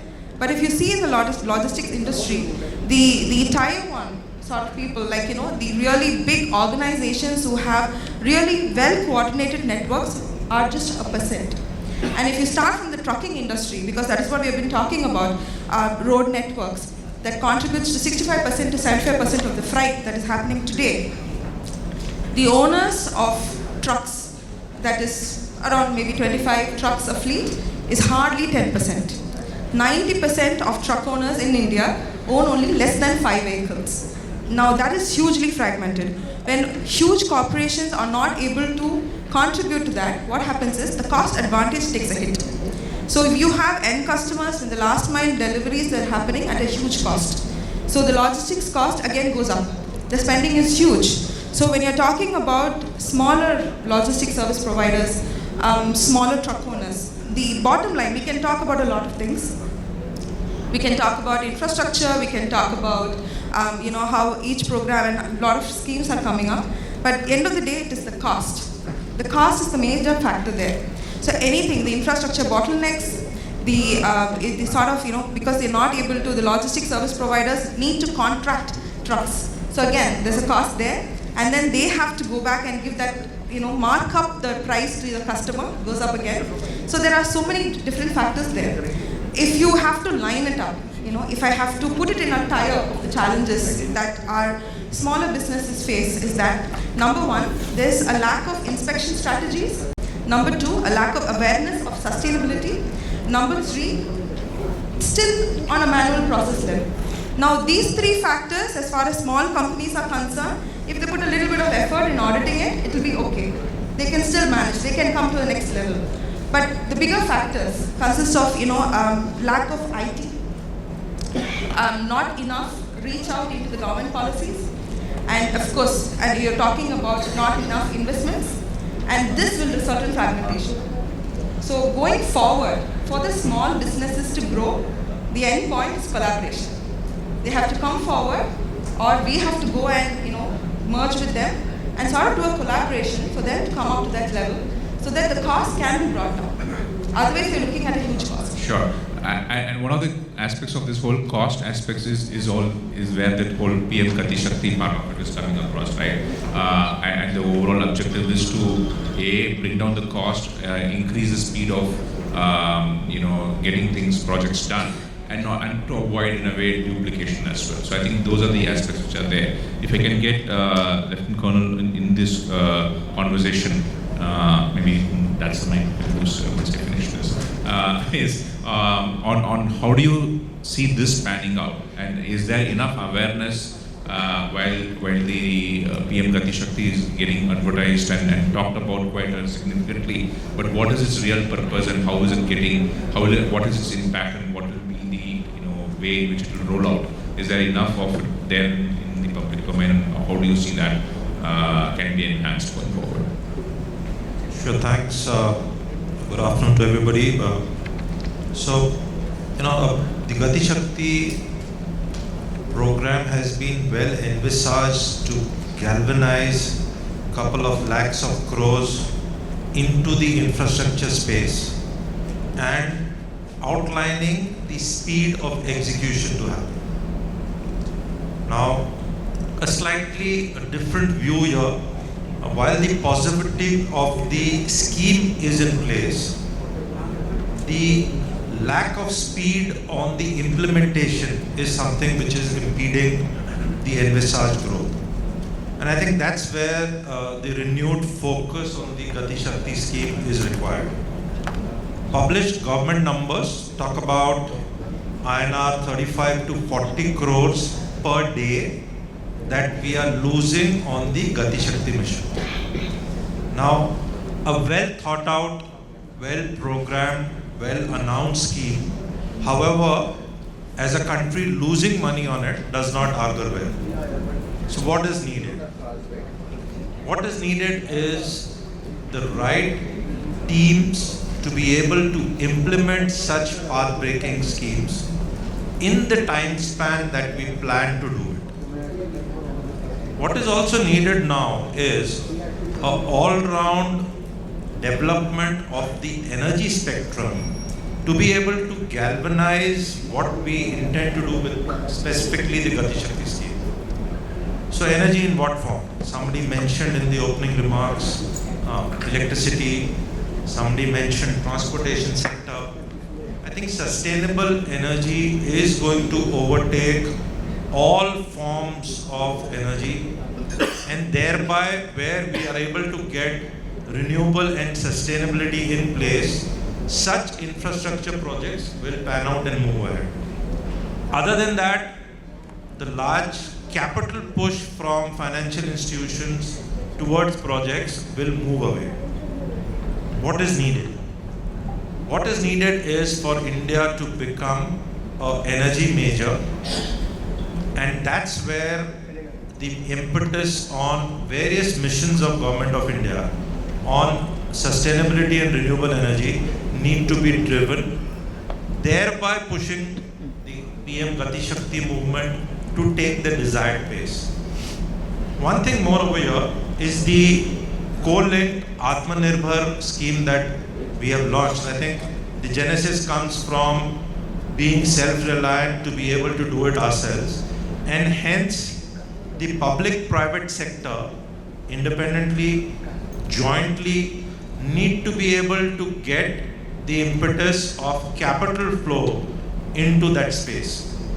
And that's where today our banks, flushed with capital, need to be more proactive, need to get out of the non-project funding based, space that the banks are working in, and look at project finance structures to be able to galvanize these schemes. I'll pause here, maybe. Sure. I think you talked about this whole speed of delivery, and to get Vikram in the conversation in the whole part of the whole logistics. I think the speed of delivery is the quintessential part of existence, if I have to put it across, right? In that context, and probably you can give some anecdotes on how TVS Supply Chain has done this. Getting the whole technology, how is it progressing, and what is the enabler, and what can we look forward going ahead? What are the things that can be there, and how does it evolving? And maybe if you can link it to the whole multimodal laws we create. Sure. Good afternoon. So I think, like Mr. Rahul Pandit said, we're getting richer monetarily, but we're getting poorer in time, and that's really, technology has really been a catalyst in doing that for us. With our super expressways developing, trucks getting faster and bigger, and everyone wanting stuff just in time. Clearly, the pressure to deliver faster, better, stronger has is absolutely at an unprecedented level right now. What's very, very important for a 3PL or freight forwarder or a transporting company is to ensure that working closely with its customers, you're getting the operating model right up front. Is it just in time? Is it replenishment? Is it forward stocking locations? Because at the end of the day, the commitment that is being made to customers is extremely tight. And today, with social media, where it is, the ability to malign a brand or to distort a brand should the delivery not happen is absolutely at its peak. Now, over the past few years, what we've done really is we've gone in and invested heavily into a strategic control tower, which we run out of Madurai. This control tower obviously over-leverages technology through big data analytics, where we kind of preempt the delivery requirement.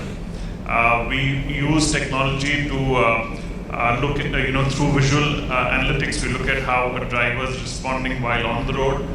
We use GPS to see that a driver is not driving, say, between 12 o'clock and 6 o'clock in the morning. Those are peak accident hours.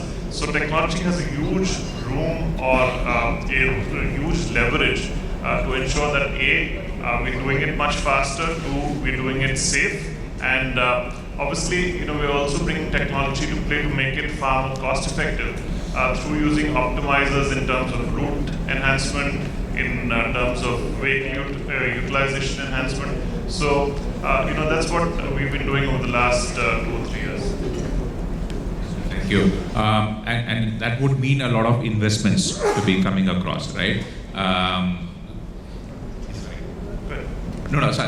Maybe you can start more from your side, and then probably I'll open Shamila also in context of the investments. Yeah. So how do you see that panning out, or what is the kind of return that you are you able to get that additional pricing power when you're making those kinds of technological investments, and there is a customer willing to pay clearly for that? the strategic investment has to be in technology deployment, in upskilling the staff for using the technology, because you can't keep staff unskilled and keep upgrading the technology. So those are two areas where we've been investing heavily, creating a lot of training schools around the Chennai belt, around the west belt of India, western region of India.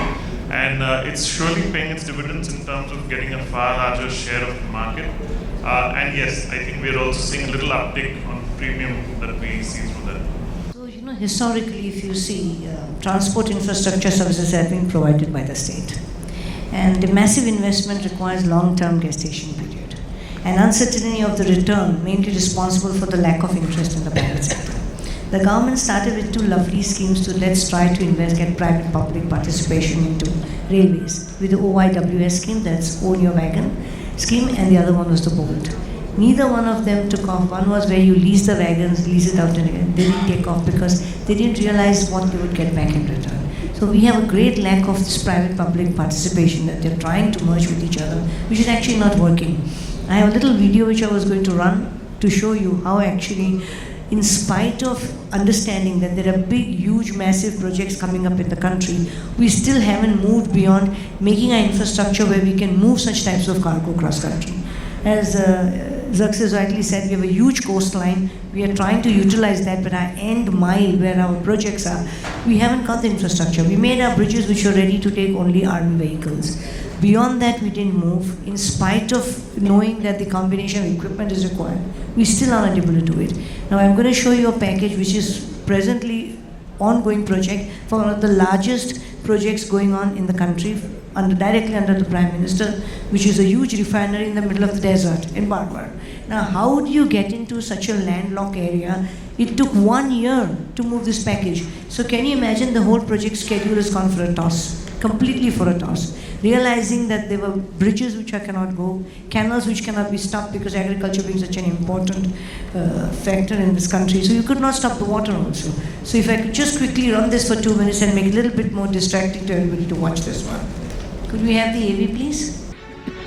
આ આકાશી નજારો છે એ ઘટનાનો જેને જોવા માટે પણ માનવ મહેરામ ઉમટી પડ્યું. થરાદ વાવ હાઈવે પર આવેલી નર્મદા કેનાલ પરથી પસાર થતા ભારે વાહનોનું વજન પણ 1906 મેટ્રિક ટન જેટલું છે. મહાકાય મશીનરી લઈને બાડમેર જઈ રહેલા ભારે માલવાહક વાહનોને પસાર થવા માટે કેનાલ તોડીને ખાસ નવો લોખંડનો પુલ તૈયાર કરાયો હતો. માત્ર 10 દિવસમાં રૂપિયા 4 કરોડના ખર્ચે 300 ટનનો હંગામી પુલ તૈયાર કરીને રિએક્ટરોને સહી સલામત પહોંચાડવાનો માર્ગ ખુલ્લો કર્યો હતો. પુલ પરથી માંડ રિએક્ટર પસાર થયા હતા. સપનામાં પણ ન જોઈ હોય તેવી મહાકાય મશીનરી ભરેલા વાહનો જ્યારે પુલ પરથી પસાર થયા ત્યારે લોકોના શ્વાસ પણ થંભી ગયા હતા. Bureau report, Divya Bhaskar. So you can see this was all private participation. The company which actually manufactured this had to finally take over. The LSP that was appointed could not fulfill it, could not do it, because it went completely cost overrun, never expected he had to do all these kinds of things. So, as I said, the infrastructure is state related and not country related. We may talk about national highways, but when you come back to state highways, it again goes back to state related. So, there's a massive investment that is required, as you've rightly seen. We need to get, as you said rightly, we moved this from Dahej, which is again a tidal port, not even a proper port. We had to wait for tides for nearly about a month, one tide to another tide. Went to the next nearest port, which was Mundra. And even though Kandla had one, we had to go still further down to Mundra, again get back into the road over there. Like massive, 72 bypasses, 121 high tension wires, 2 railway shutdowns. 1 year. This is delivered after 1 year. Long road to cross, still going ahead. I just want to get back onto the whole technology part of it and get Devi into this conversation in context of similar line of thought in terms of the SME players, and because logistics, like agriculture, like any other part of it, has a lot of people, and it is very regional in its nature as well. Like, you know, last mile and all of that is very regional in a part of it. So, how is that whole technology, its adoption? How is that happening and in the SME space, and how are they able to gear up? And probably, if you look at the whole intention of the national logistics policies also, to have a dashboard and everything where the technology can be taken up and for faster delivery.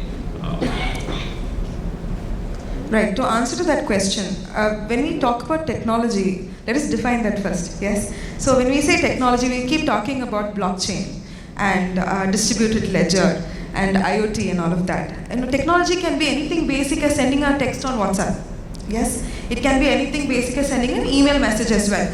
So I think SMEs have really picked up on that.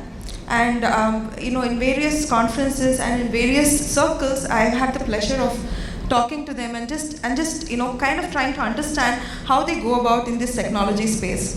And they make the best utilization as much as possible. Because when we say SMEs or small businesses, they're already working on a budget. So, when we say, if I want to implement a blockchain technology, or if I want to implement an IoT, it's a huge investment, yes? So for an SME, when they're already working on a budget, and let us appreciate that as well, they make the best use of whatever is available. And it's not that they're completely avoiding automation. No, it's not that they're doing that. But they are looking at simple steps that makes things easier, makes automation easier for them, ensures that if a last mile delivery is completed, the message goes to the customer. If there is a problem en route, the person is highlighted on that. They take care of all of that. So that being said, I think a lot of hesitance is also there when they want to deep dive into technology. And not many of them are aware of open source principles. So when they go into open source technology, they will be able to utilize automation and IoT in a much better manner. And so there is something called as intermediate technology and embedded technology. Embedded technology is where any of us can use, right? So in embedded technology, our WMS, our TWMS, our ERP, everything can be integrated with an open source system, which is a very simple solution.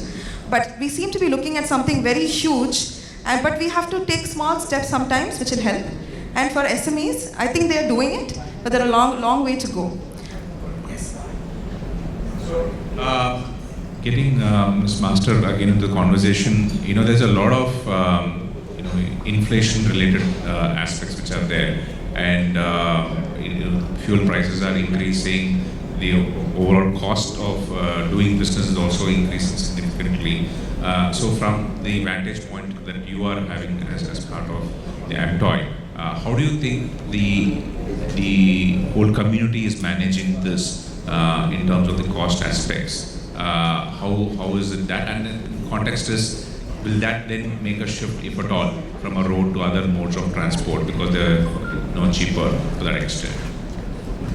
So, first of all, this concept that our logistics cost is at 14% is a bit of a misnomer, because the National Council for Applied Economic Research has pegged it at 8.5. So, and I really cannot fathom where the logistics cost is so high compared to other places. Having said that, first let's tackle the sustainable fuel models, etc. We have a long way to go. I mean, we have not even touched the 10% of it. So our oil bills, our fuel bills are going to be high, and therefore, yes, that is going to, as the oil prices increase, so will our costs, to whatever extent it does. I think the government has to make very stringent laws mandatory for electrical vehicles or CNG powered vehicles, and make it mandatory and scrap all the old vehicles, bring about a revolution.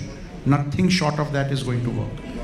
As far as the logistics cost is concerned, I mean, optimizing of cost is concerned, a multimodal logistics parks is going to be a game changer. We are extremely happy with what the government is conceptualizing. Again, speed is a question mark, but a multimodal logistics park having all sorts of what we call facilities in one area, like a cold storage, a warehouse, an e-commerce warehouse, transportation, a truck terminal, a railway terminal, even an air freight station, all within that one aspect, and use it as a hub and spoke model, will be a really, really great, not only a cost effective, but a time effective model. I think and then you will see a transition where goods will move in record time and in record pace and at the right time. Also, we need to factor in that the logistics cost overall will be optimized with this concept. So multimodal logistics park is the way to go. We are very happy with that concept. That's about it. Sure. Sure. Please add on. I'm going to ask a difficult question to Vikram, so you can do this, and then I'll ask the difficult question to him. Okay. Just to adding on to you, sir. For us, in Kerinde, we have our inland container depot, Irungattukode. It is our flagship project. So we have all of that you were talking about. So we have bonded warehouses, we have open container yards, we have equipment maintenance, and top of that we also have our AFS functioning out of it. It is an earmarked area that we are doing, and it is situated exactly in SIPCOT. That is, we have around 100 industries around. So we are the nervous system for them. So the logistics cost with ICD, we were able to bring down almost 4% for our customers. And I know that we have more plans of expanding it further, and we'll be able to really pull down the logistic cost. So, ICD Irungattukode for us, and when we talk about it, of course, it is a vision from our chairman as well. And when we talk about it, it is a huge project, and it is a witness to what we can do with an MMLP within an industrial area that can bring down logistic cost. Excellent. I think my leading question was that in a way you have answered it as well, and probably Vikram can also add on to this. But very, very heartening to note that an MMLP in its true spirit is functioning to that extent. The other one would be to get the water aspect also into it, and obviously depending upon the location only you can get it, not just channelize water to anywhere you want it. But if you are able to do that at any other location, it would be great to, as a model way in which an MMLP needs to be done. Vikram, getting onto this, how much of this can come through? MMLP is a way to go, but is that what are the challenges which is facing? What is the kind of time frame which is there? What more needs to be done to make it successful to see the light of it? So I think as a concept, MMLP is not new. It's almost 8 or 10 years old. It really took birth during the logistics enhancement plan under the National Highways Authority and under the Ministry of Transport almost in 2015. And then in 2017, we declared that there were going to be 35 such parks. We're just seeing fruition or start of one under the Reliance banner close to Chennai. And of course, glad to hear that your organization has got something which is fairly close to that. So I don't know whether it's the final answer to every single logistical problem, because businesses are going to evolve, people's demands are going to evolve, the choices are going to evolve. So, but yes, I think in the here and now, it's a great answer to various services coming together. It is going to allow fantastic aggregation of produce to be redistributed. It is allowing fantastic access to multimodal transport.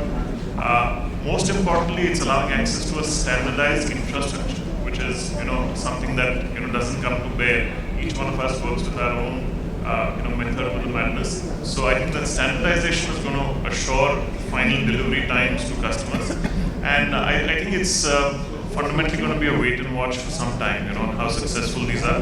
But one thing for sure, as industry fraternity, if we don't collaborate, if we all want to peel away in different directions, the MMLP is going to fail. So I think that's the most important piece, the collaboration. This may be slightly controversial, but one big factor is going to be a detrimental to our growth in the logistics and exempt is the GST on freight. I think nowhere in the world is GST implied on freight. I don't know why this has been brought about. We are fighting it. I know FFI is fighting it. We all are fighting it together. But that can be a big deterrent for bringing down the costs and also for promoting the trade. Okay. Not dwelling too much into it because that's not the topic here, but yeah, taking it on board as you're presenting it. and the last part of it into getting Konal into the conversation is on the transparency part of it, right?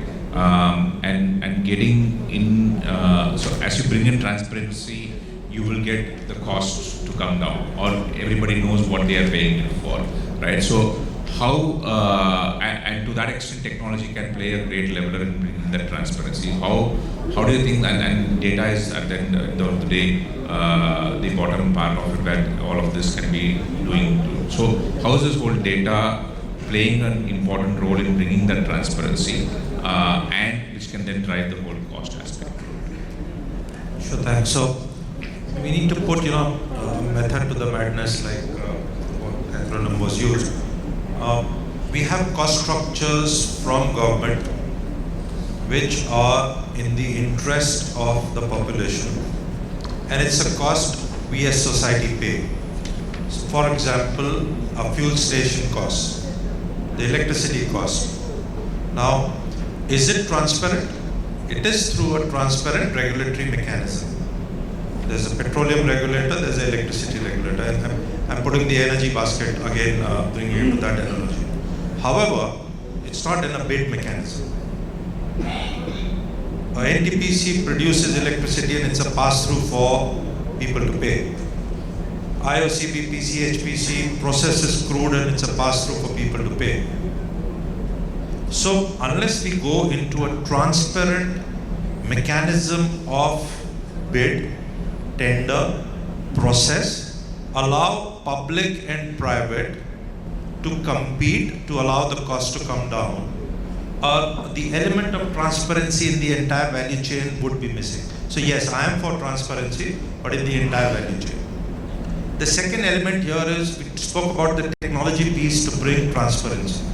The technology piece is not on the mobile phone only. It's not on data mining only.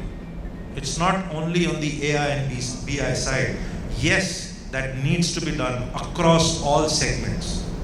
However, the technological interventions at the grassroots level, 80% of India is rural even today. The technological intervention at the farm level, the technological intervention or the modes that we talk about, taking it into rural India so that the migration which is happening and the cities which are collapsing, we don't allow that to happen. And hence, a transportation network developments actually don't need to be urban, but need to be rural. And thereby, instead of the push philosophy, pulling the industries to go rural, where we still have multi-fold layered growth potential across business segments. So we particularly work in something in which in India today nobody works. We're the only company which does this. We work in farm agri-residue supply chain management across India, 15 states today. And there is no mechanism in place for movement of farm agri-residue because it's not a commodity as yet. We are actually commoditizing it. And we are actually moving it. And today we are at the cusp of government allowing export of this commodity to happen. And the commodity in India is 1,500 million metric tons. So just imagine moving even 10% of it with an export potential, with an in-house consumption potential, because we have multi-industry schemes in place or multi-ministerial schemes in place. Like we have the Petroleum Ministry, which has the ethanol blending policy, which has the Satat scheme for compressed biogas from this agri-residue as a mandate. We have Ministry of Power Samarth scheme, which has 10% blending of biomass to happen across all coal using stations, and thereby you have to go from rural to the power stations. We have the usage to happen for export, which is, as I said, coming up very shortly. And now we are talking about reverse logistics. We are talking about rural to urban, to the ports, to the usage centers, and the multimodal modes of looking at a rural setup with a road or a kacha road which only runs on a tractor trolley. at a 2 tons or a 3 tons that you load, you aren't able to transport more than 10 kilometers. So that's where the technological intervention is needed. That's where the EV is needed. That's where the change for compressed biogas based 100% tractor systems in India are needed. That's where the multi-mode the infrastructure development for the road network is needed. And that's where the Gati Shakti schemes are to focus. Not on developing already developed ports. Yes, that's needed to be done, and we would do it. Thank you. Sure. On getting Mr. Sharma into conversation in terms of, he talked about multimodal part of it, and that means the whole railway and the ocean part, that being cheaper, still it is not really taken off in the way, in fact, rail has gone down, not a question of taking off itself, so it's gone down drastically. So what are the issues, challenges there, and what more needs to be done in that context? Yeah. If I'm speaking about this railway costly, why it is not using, as it is already cheaper. So we are talking about railways transport movement, but we are not taking care of these peripheral expenses.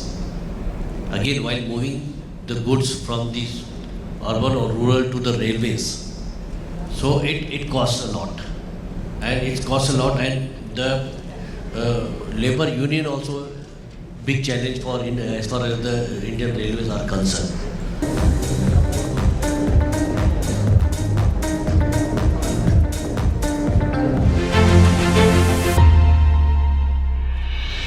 Now we will have a short presentation by Mr. Jagdish HR, Associate Partner, Accure Consulting. Trusted partner for IT services and product engineering in the supply chain domain. Established in 2013 with a vision to be the best and be respected for our work, Accuver exhibits its commitment to manage supply chain seamlessly. The pedigree is supply chain solution. At Accuver, we differentiate ourselves by combining deep industry experience with solid technical acumen. We have established a culture that enables our team to provide exceptional services to the customer. We continuously focus on upskill and reskill initiatives. Our motto has been care for every detail and each step. Hello everybody. So thanks for this opportunity, and I should say sorry I'm standing between you and your lunch. I know it's lunchtime.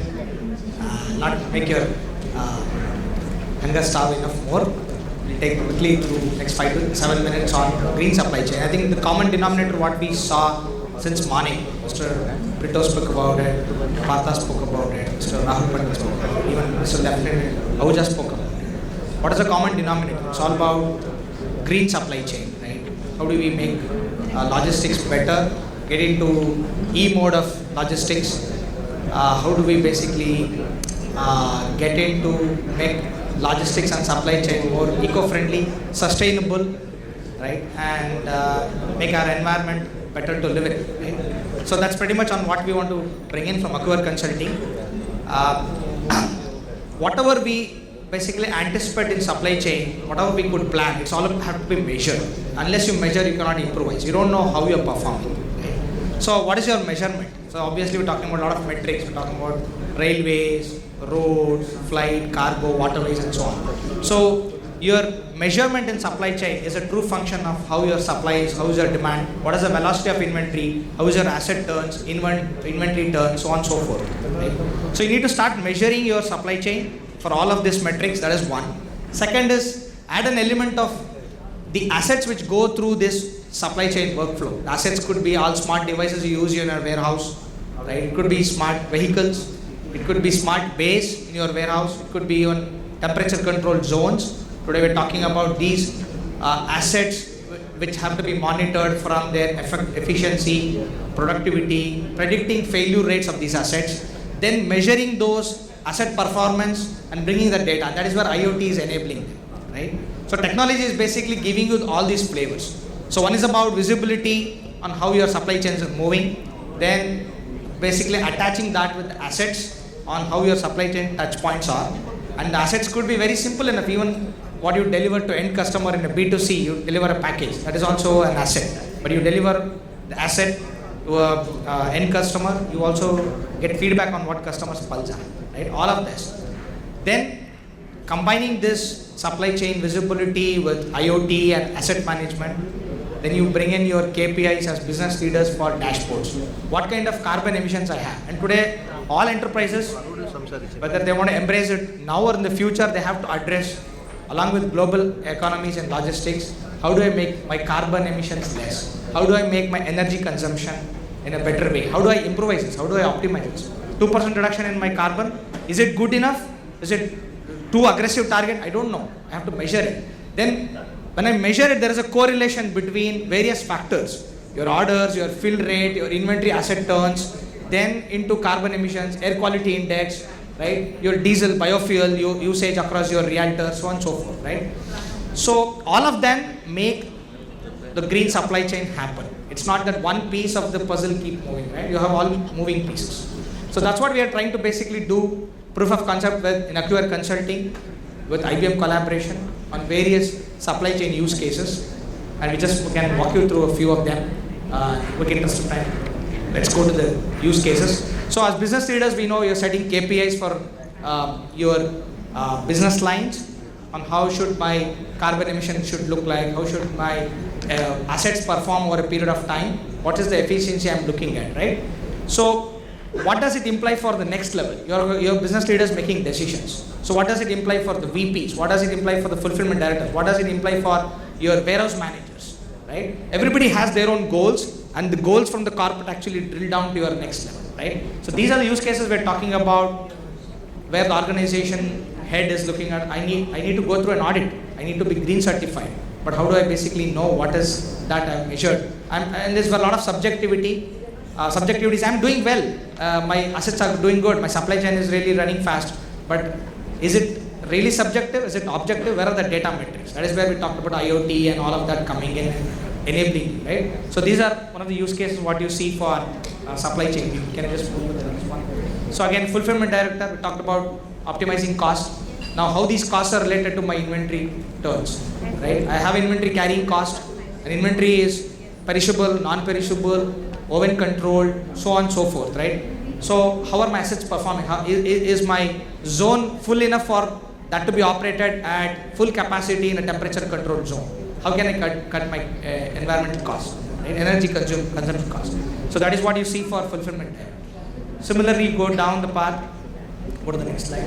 So inventory, right? Inventory is again talking about shelf life, on-shelf life, perishable and non-perishable, as I said. But then how does it translate if I need to make a target, need to cut down 1% of carbon, right? How do I have a target to basically measure that and then improvise? Is it really worth taking that aggressive target at the expense of my shelf life being wasted, right? Somebody spoke about in the respected delegates, 1/3 of our India's perishable goods are going down the drain, right? Because we don't have enough cold storage and so on. But how are those cold storage assets being connected? That is what this use case enables you to, right? Let's move to the next slide. This is a warehouse manager or a store manager, which is the last point in, store manager is the last point in retail, right? They also are basically talking about a lot of energy consumption on the stores and layout in terms of parking areas, in terms of various aisles and bays in the store, back room, shop floor, right? Multiple zones. Now, each store has a target. Each store, I think Rahul Pandit mentioned about Reliance opening 10 stores a day in the whole of next year, right? So think about the carbon emission coming out of it. Think about the efficiency of the assets we need to be brought in, right? Operations, the next one, another use case. Again, how much of the packaging, how much of your goods, what you actually move in the cargo, how much of them are green, how much can be renewed, reused, recycled. How are the customer journeys of your businesses being brought in, tied back into those ecosystem, IT ecosystem, to figure out the quality indexes of sustainability, right? So these are the use cases we are actually going through with multiple customers, partnering with IBM, and we have brought in our IBM Sterling supply chain, which is talking into the supply chain, sell side and the buy side, integrating orders, supplies, demand, inventory. Then the asset manager is a Maximo portfolio, and then NVC. NVC is purely an environment and society governance dashboard, and it surfaces all the dashboards, correlates the data, has an artificial intelligence engine but not everything will be solved by artificial intelligence. It's not a silver bullet at the end of the day, right? There are enough insights which you will be able to generate and correlate and understand what decisions need to be made, how to be measured, whether aggressive, they're practical enough, whether not practical. All of that is what we are trying to basically do a proof of concept with multiple business models. So, to conclude, there's a myth saying that, okay, I need to spend a bomb on doing IT transformation projects like this, but you don't have to really start assuming that everything will be perfect on day one. Right? You have to start at some point in journey, and the perfection is an evolution. Right? So you can test the waters small, you can test the waters with small sets of data, figure out a pilot model which is applicable to you, right? And we have multiple pilot models what we basically advise as consultants to our customers, and it can be a very small investment to start. It doesn't need to be $1 million investment, talking about end-to-end supply chain going all over the place. Right? So that's what I have for you guys. Please visit our booth. You can get more information on what we are doing. People want to understand technology, stack, all of that. We'll be happy to share with you. Thanks for providing the opportunity. Welcome to the second annual Future of SCM and Logistics Summit 2022. We now have a small presentation. Dr. V.S. Hari, Chief Operating Officer, Kerry Indeed Logistics. Very good afternoon to all my friends who are attending this conclave. Firstly, I would like to thank my chairman, Dr. Xavier Brito, for giving me this opportunity to present about our company to this august audience. I also thank ITB for giving us this opportunity. In fact, to hold people immediately after lunch is definitely a difficult task because a good lunch would make everybody feel a little drowsy. Anyhow, I will try to make it as interesting as possible.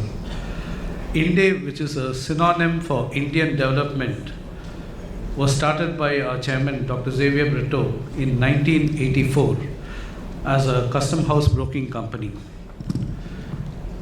with a vision to develop this as a comprehensive cargo logistics handling company.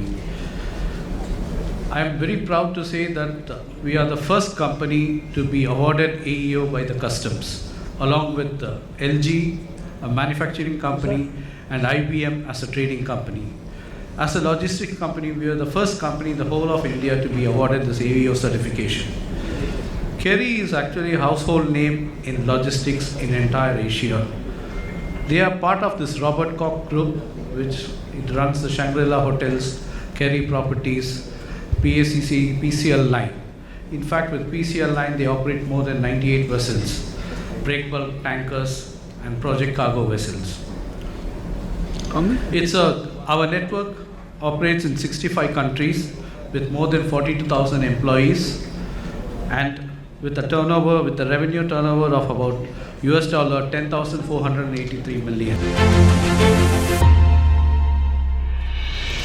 Chief Customer Officer, Welspun One Logistics Parks, to please come on the stage. With a robust domestic and international know-how, Anay has been in leadership positions for over 18 years in commercial and supply chain management. He has been instrumental in providing customized infrastructure solutions for potential and existing clients, enabling them to unlock greater value. Welcome, Anay. I would request Mr. Sunil Nair, CEO, Snowman Logistics, to please join us on the stage. An astute strategist and turnaround specialist, Sunil is a supply chain and logistics veteran with over 30 years of rich work experience. It is under his direction that today, Snowman Logistics has become India's first logistics service provider to offer 5PL services in the cold chain and integrated temperature controlled logistics service segment. Welcome, Sunil. Next, I would like to request Mr. Harshal Bhoi, Chief Business Officer, Express Bees, to please come on the stage. He brings close to 2 decades of comprehensive experience in logistics domicile with specific expertise in e-commerce, process mapping, process revamping, network design and optimization line haul management. Welcome, Harshal. Next, I would like to request Salim Menon, Director Customer Fulfillment India, Operations, Amazon, to please join us on the stage. He comes with over 25 years of experience in the operations, supply chain and logistics sector and has been with Amazon India for over 8 years. Welcome, Salim. May I now request Lalit Singh, founder, Miraki, to please join on the panel. Lalit is an engineer and he did his master's from NITI, Mumbai with IT major. He has worked with various tech giants. His initial focus areas have been IT supply chain products, SAP SCM, and I2 retail suite. Welcome, Lalit. Over to you, Ali. Thank you so much, Prajakta. I hope I'm audible to everyone. A very good afternoon, everyone. I know it's a post-lunch. We are down with Paneer Lababdar and, so we'll try to keep this session a bit entertaining and we'll try to keep it crisp. First of all, thank you so much, panelists, for being here. I'm really happy we got a great panel over here. We have people from the developer side, we have e-commerce, Amazon, we have the 3PL partners, and we have somebody from the manpower side too. So we can get all aspects out of the logistics right now. Starting with my presentation, or rather this panel discussion, I would say we have come a long way. India, from the very conservative usual godams, the way we used to operate, we are now almost to grade A facilities which are at par to the international compliances. Yes, we have come a long way. We are growing and we're growing really well. And definitely there might be hiccups, definitely there might be things coming in the way of the development, but definitely we as the industry experts, industry panel will be more than happy and we'll be definitely encouraging enough to take this stand and take things ahead. So opening with my discussion set, I would be more than happy to first of all pass on the question on the current trends of what's happening into the market industry right now and how do you see the projections going around from various sectors, from the developer perspective, from the e-commerce perspective, from the 3PL perspective, from the cold chain perspective, and from the manpower perspective. So gentlemen, over to you. We'll be more than happy to understand your current projections, what the current market scenario, what's happening right now, and how do you see your sectors growing. So please, over to you. You can start, Tani. Hi, good afternoon, everyone. Like Ali said, it's a challenge to keep everyone really awake. But let's try and do that. Let's make it a little more interactive. So look, as far as trends are concerned, I think I completely agree with Ali that we've come a very, very long way. I think when I started my career in supply chain, there was a concept called warehouse, but it never looked like one. Predominantly godowns or godowns as we call them. Let's look at the evolution of warehousing, why it has happened the way it has happened, right? Warehousing typically earlier in, say about 20 years back, predominantly hovered around only storage facilities, right? I mean, you more often than not had a transporter having a transshipment warehouse or godown, purely from a storage perspective. Today's warehouses are more of processing centers, right? I mean, a lot of processing that happens on the day-to-day items that we end up buying. I mean, one of the key things at Wellspun that we've started doing and working on is that actually everyone needs a warehouse. And the classic example was one fine day I got up and read a newspaper saying that Byju's needs a warehouse. And that was a classic case as to why would Byju's need a warehouse, right? But incidentally, all the iPads and books and everything that they supply to the kids are actually stored in the warehouse. So it can't get any better than this, that a tech measure who is on online learning portal is actually having a backend warehouse, right? So practically everyone needs a warehouse. So everything that we touch and feel today is actually coming out of some sort of a warehousing system, right? So I think warehousing has evolved significantly.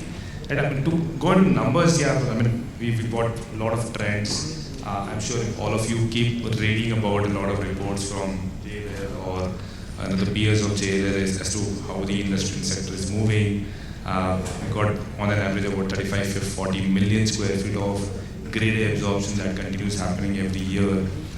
Most of it goes into the top 8 cities, but in the last couple of years, we've seen the tier 2, tier 3 market kind of evolving significantly. And when I say significantly, we're looking at last year about 8 to 9 million square feet of grade A absorption happening in the tier 2 cities, right? I mean, that's a significant post-COVID impact, if I may say so. And I think that will continue to happen. I mean, as we see, the tier 2, tier 3 markets, and I mean, I personally don't like to call it that way. These are the emerging cities, if I may say so.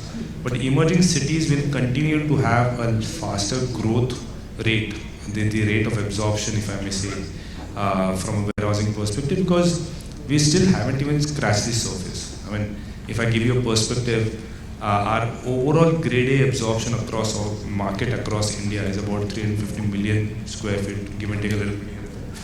The global US market is 10 billion square feet. I mean, just the US market. I mean, US is 1/3 our population. Yes, it's a bigger country than ours. But 1/3 the population, with the consumption that they have, they require 10 billion grade A market across. And we are at 350 million square feet. Right? I mean, look at the gap.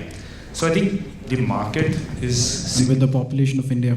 Exactly, right? I mean, we are 3 times the population of US, maybe 4 times now, 5 times, I don't know.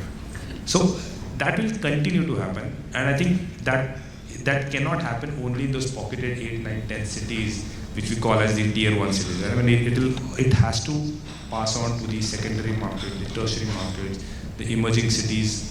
And we've seen that. I mean, we've seen the consumption, online consumption, offline consumption. I was in a remote town called Bangalore, where we just launched a site last week. And Croma actually has a bigger store in Bangalore than they will have one in Bandra. Right? I mean, that's the potential organization like Croma looks at. Now, that's only on the retail side. Unless there is consumption happening in those markets and towns, no one is going to really invest into the offline stores, into the warehousing that supports eventually the offline markets and stores. So I think the tier 2 markets will continue to see significant growth, and it's just scratching the surface right now.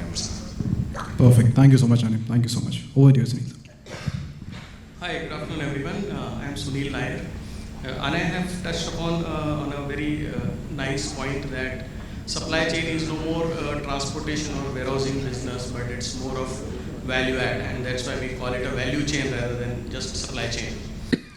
And the trends, as he mentioned, let me take it a little differently from FMCG point of view. That's where my expertise is. You will see that with the younger population there, the growth rate of FMCG, the consumer goods, is going to be 12 to 15% year on year. At one point in time, we used to talk about producing very nice quality product and doing a very good marketing if you want good sales. But today, these products have to be available on the shelf if you want good sales. And that's what the supply chain logistics enables. And coming specific to the warehousing point, I think warehousing is that shock absorber which takes care of the shortage of supplies or spurt in the sales. And that's how it contributes into the overall efficiency of the supplies and profitability of organization. The trend-wise, going specific to little cold chain, that's where I come from. We see that around 18 to 20% growth in cold chain demand is there in the country. And today the demand and supply is quite balanced. We see a lot of recognition to the quality infrastructure. A lot of migration from unorganized sector to organized sector is happening, where people want more compliant facilities with more focus on hygiene and people management. And thus, I also see that a lot of companies are ready to recognize the costs involved in such operations and compensate for that. Thank you. Thank you so much, Sunil. Harshadji, over to you. Good afternoon, everybody. Well, to just take away from Anay and Sunil, I come from an e-commerce background, also with me. Warehousing, as rightly said by Anay, 10 years back, 20 years back, it was a kind of go-down, which you say. Today, warehousing has a total different perspective. I will take it from an e-commerce perspective. Regional. Years back, it was a central warehouse. It was dispatched 7 din, 8 din, 10 days, loads to reach. Then came the regional concept. So we have around 6-7 regions across the country where from there the distribution was done. Now region also is broke down further. People need shipments. I'm saying from an e-commerce perspective, they need it today or next day. Sometimes it's even now. I've just booked it. I want 15 minutes. That's why India is growing. So how will you deliver this in 15 minutes if it's not stocked and stored somewhere near? So the need of warehouses into tier 2 and tier 3 has come up, has sprung up. And second thing is, it's not when we say warehousing, we say at a size, we say okay fine, it has to be a 1 million square feet or 5 lakh square feet or 2 lakh square feet. But when you go into tier 2 and tier 3 cities, customers are looking at small warehouses where they can stock and run the inventory, because they can't keep inventory across the country, right? So they need to stock in the JIT products, the free-flowing products, which can be delivered either the same day or next day. This is what's the need for the e-commerce today.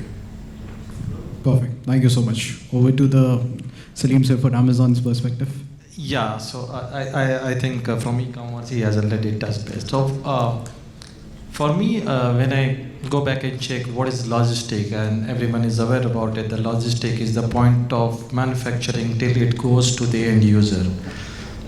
And in between, there are a lot of things which happens, which is important.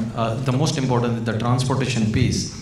But as we said that, warehousing as was considered as a godown. If I have to talk from Amazon perspective, and when I joined in Amazon 8 years back from the companies like Unilever and Johnson & Johnson, where the warehousing was completely different. And then we were also thinking about C&F and all those. I felt that am I joining warehouse company or something like that? But when I went into that, and I saw the kind of technology and tools which is being used there. Like we have got thousands of sellers over there. We have got who are bringing their products, and then we have got crores of customers who are ordering every second. And then we have to deliver, as he said rightly, maybe in 2 hours, 4 hours, 1 day, 2 day, and the standard deliveries. Just imagine that it requires hell lot of technology, right? So for me, warehouse is not limited to go down or the storage, right? It's kind of a big factory for me, right? When I joined as a site leader, I said that maybe I'm not a warehouse site leader, right? But it's a end-to-end factory except the manufacturing part of it. Otherwise, you have got everything over there. So it's evolution, I think, in online business, e-commerce business. It's more from tech point of view. I think it's more related to the tech to deliver faster. From Amazon perspective, and that becomes more important. Thank you so much, Knowledge over to you. Hi everyone. I guess there are a lot of aspects that are already covered. We are a tech-enabled workforce management platform. I'll pick up right from where Mr. Sunil left. When it comes to warehousing, there are a lot of talks around advanced technologies that are going to be used. In fact, we keep hearing that a lot of, and in fact, a couple of earlier presentations, it was touched upon. What is the impact of that in the society that is coming, especially the society, the 70-80% society, which we don't belong to probably, as rightly told, we are a minority. So how does it going to affect the majority of the population? The advanced technologies, are they going to take away a lot of jobs? Because warehousing evolution from Godan to coming where we are and finally maybe going to drones and maybe human-less kind of technologies that we are talking about, is it going to eliminate the jobs altogether? I beg to differ. We'll touch little more going forward, but what I'll just to conclude on this particular part of the discussion that we are into, it is important to understand that whatever we are working on, at the end of the day and at the beginning of it, it is all humans who are enabling it, right?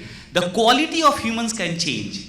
The skill levels can change. And all probably we need to talk about is how that evolution, we will maybe, fuse it further. We will, what all infusions we can bring in is what is important to discuss, rather than saying that there will be eliminations processes. It is all about inclusion in some different way. So maybe I'll let it continue. Definitely a wonderful perspective. Now, this is a long, short story. With time, we'll get to know the conclusions, how the things are happening, and how it takes shape. Perfect, gentlemen. Thank you so much for this. Going to the next part, thanks to our Honorable Prime Minister, we are getting new policies, and the focus has shifted over to logistics pretty well. With the National Logistics Policy, Gati Shakti policy, and all these things in place, how do you see? So we have to set up goals, I believe. There should be a short-term goals and there should be long-term goals. Unless we don't have those goals, these policies might not get the shape they require, maybe 2 years down the line, 5 years down the line. Gentlemen, over to you. What should be the short-term goals and long-term goals to make these policies ahead, and how we should add value to them? So, please, we can start with Salim sir. I don't know whether I have read the entire policy, but the team definitely has gone through it, and we as Amazon, we are coming up with whether this policy is going to help us or not. But whatever I have seen and I have observed during the interaction with my team, what are the basic problems which we have? And as I said, in entire logistic, the basic problem which we have today is the infrastructure, right? And the standardization of infrastructure and technology. And then we come to the transportation. And the third one, very important one, is the approval process which we have.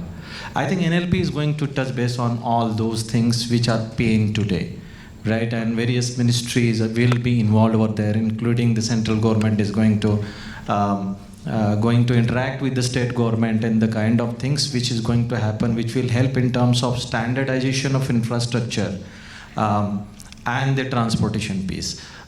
And that is definitely a positive things which is going to come up. But as Amazon, I think we are just taking everything out from that policy.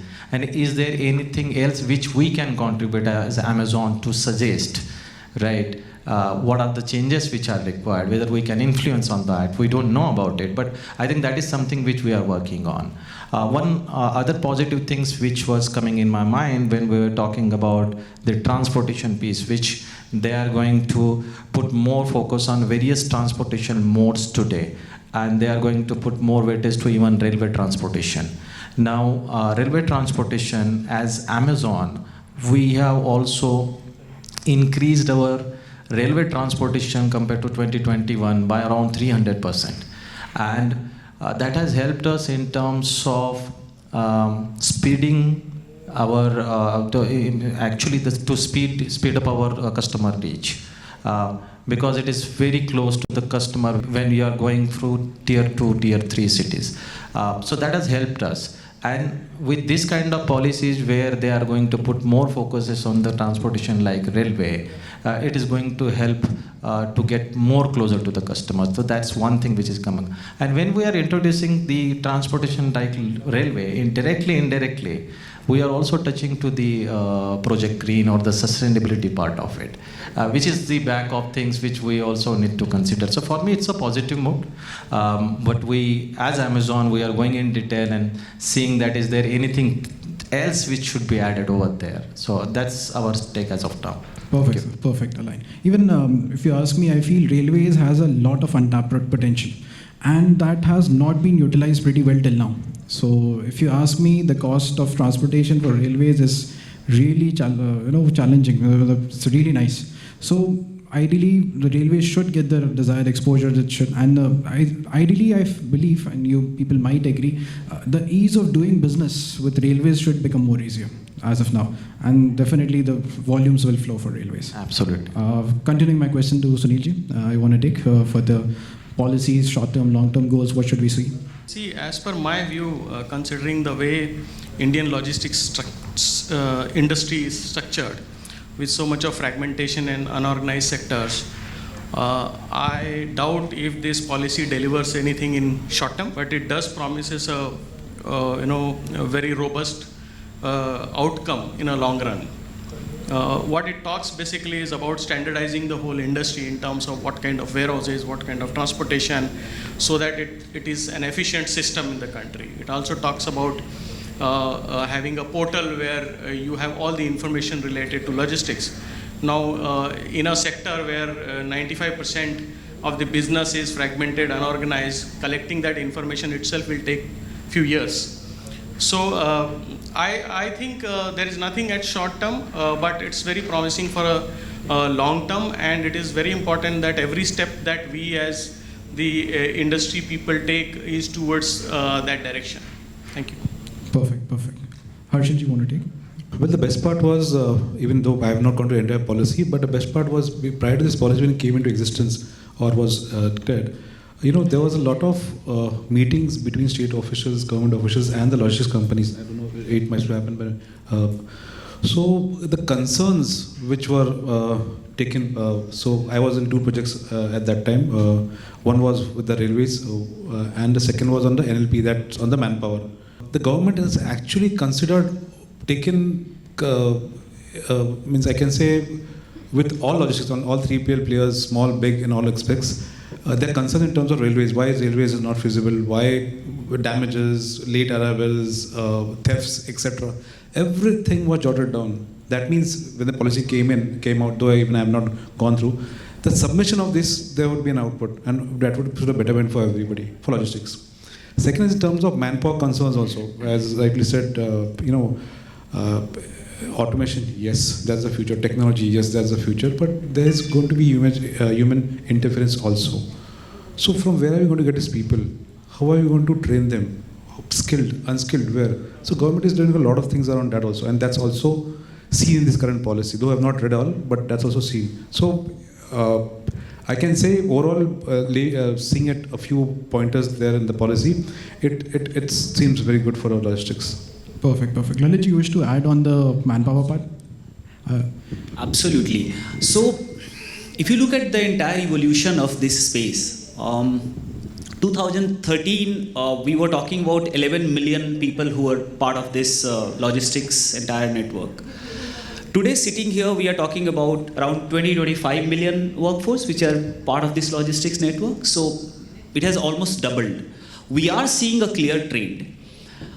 Here from, when we are talking about automation, when NLP is going to be in place and all of it, there is, as clearly said here also, there is a fear of jobs being on lesser side. Ironically, the NSDC projection says that we are very soon going to see a 28 million kind of logistics strength in India.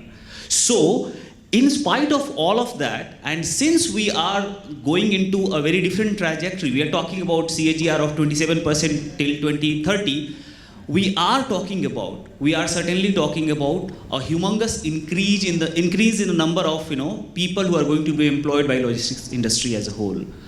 So this is in turn to be empowered by skill development, which is very important. When we are talking about things like automation, you need to then train them on data analytics, you need to train them on remote access kind of mechanism and all of it. They are going to work, just that they will work on a different platform now. So that needs to augur on the same time. So while we are talking about logistic evolution and the policies in place, it is important that we are also looking from the other perspectives, especially from the human development, skill development perspective, so that both go in hand in hand and finally be able to achieve the goals that Mr. PM and the entire cabinet has put in place. Perfect. Thank you so much. Last, coming to Ane. From the policy angle, on the developer part, how do you see things growing up or changing, or the revolution happening? So there are two primary impacts from a developer point of view, right? One is obviously the Gati Shakti is helping get into the emerging side of the cities. The MMLPs is something which is very, very important aspect of this whole policy, multimodal logistics parks, and it's needless to say, you're not going to have a multimodal logistics parks coming in Mankoli Naka or a Farooq Nagar or a Taurut. You really want to say, I want it here. That you have to make sure that it is somewhere much farther, but the connectivity is improving, right? And that's going to start springing up a lot of these emerging cities, the ecosystem in those park areas. We're talking about anything between 300, 500,000 acres of area being developed as multimodal logistics parks. So massive change will start happening once these MMLCPs start coming up, and the ecosystem around it will significantly change.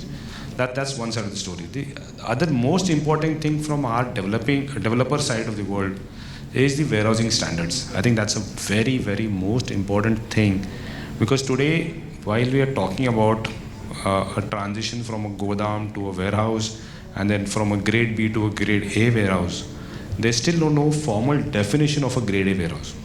Right? What constitutes as a grade A is something which is still very gray in the market, right? I'm not trying to make it sound very demeaning, but there are a lot of people who really don't understand the value or the concept of a grade A. The grade A, in my opinion, is not just a building, right? It's the entire ecosystem that comes with it. You touched upon the sustainability parameters. How many grade A warehouses are actually able to deliver anything close to being a sustainable warehouse, right? Or how many grade A warehouses will actually start handling the transportation of tomorrow?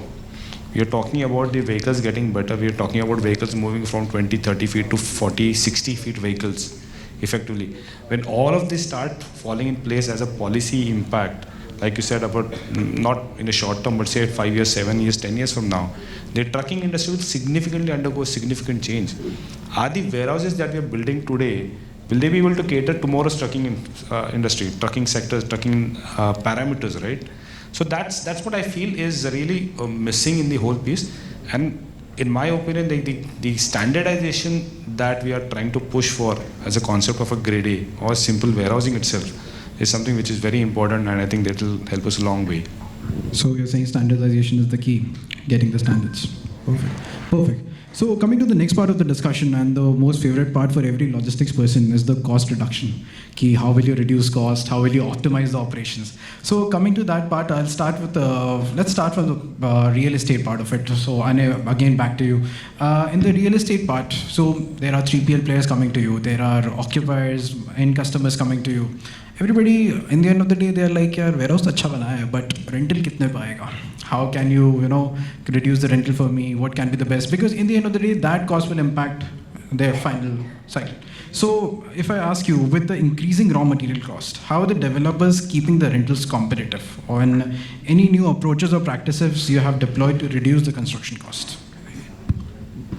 So I'm not going to be giving a lot of good news around here, to be honest, right?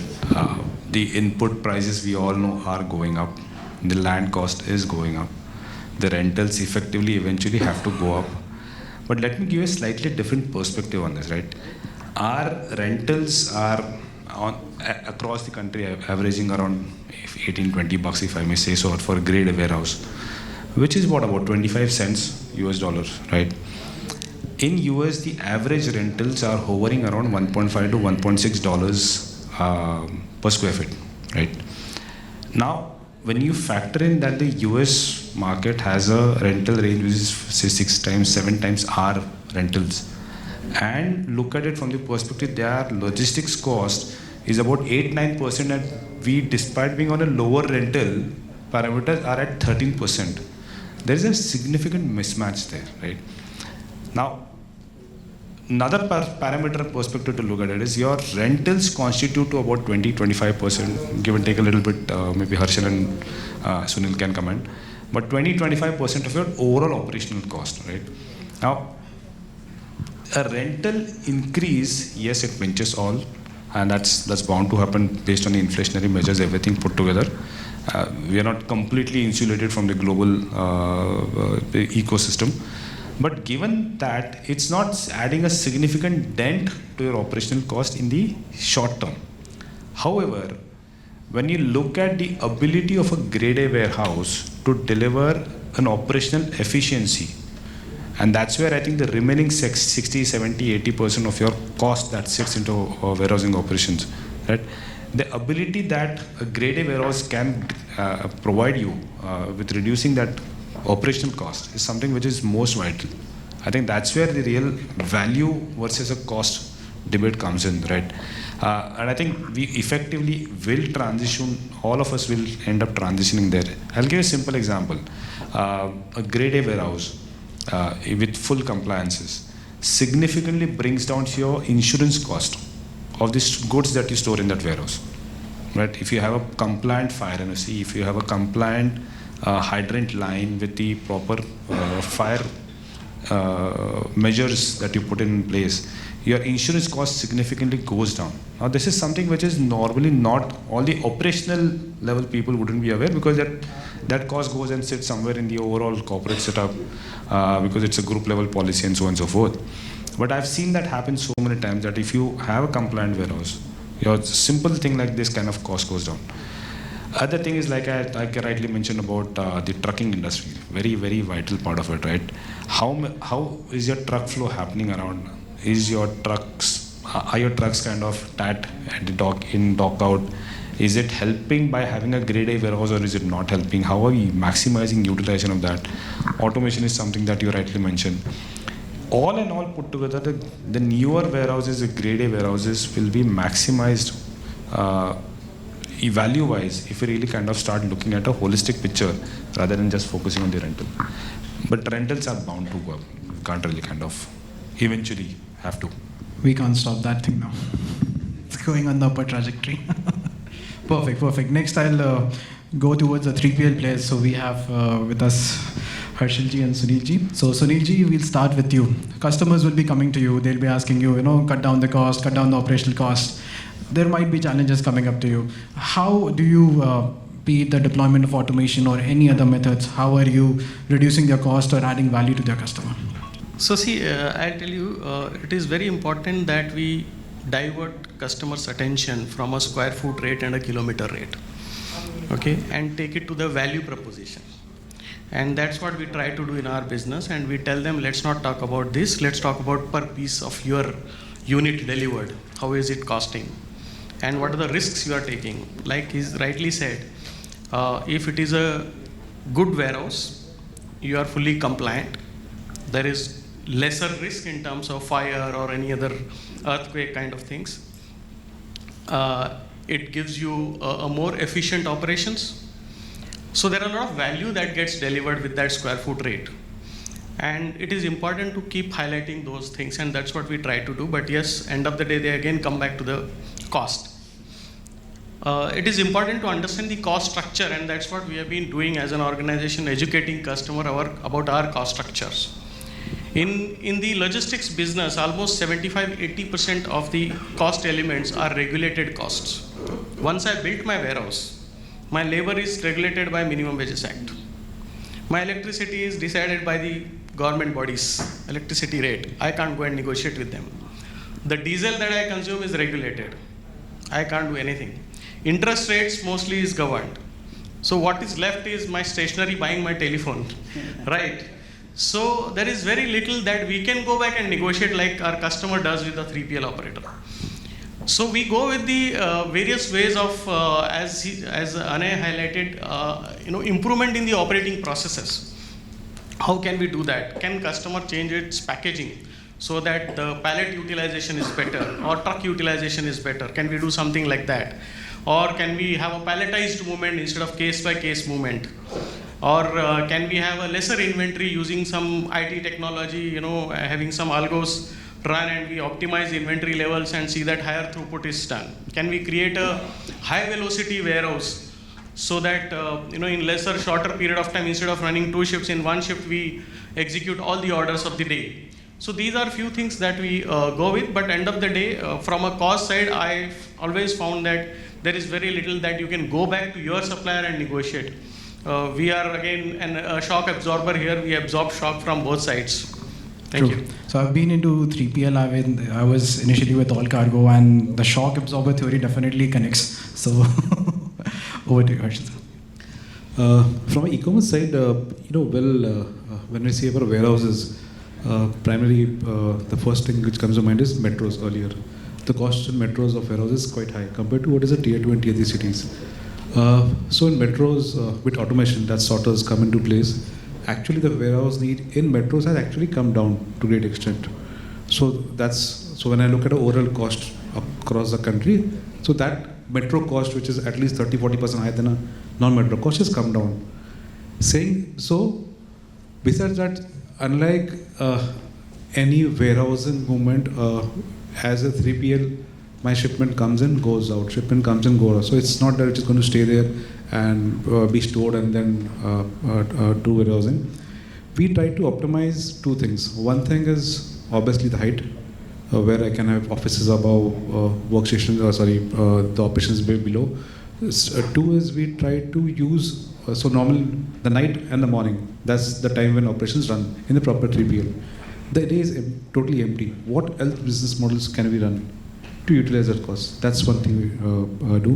Second, there's a lot of space matrix index which we always calculate in the back end when we do our businesses. So, when we quote numbers, obviously there's a cost attached for the grade A warehouse or the storage or the for the place which we keep our goods.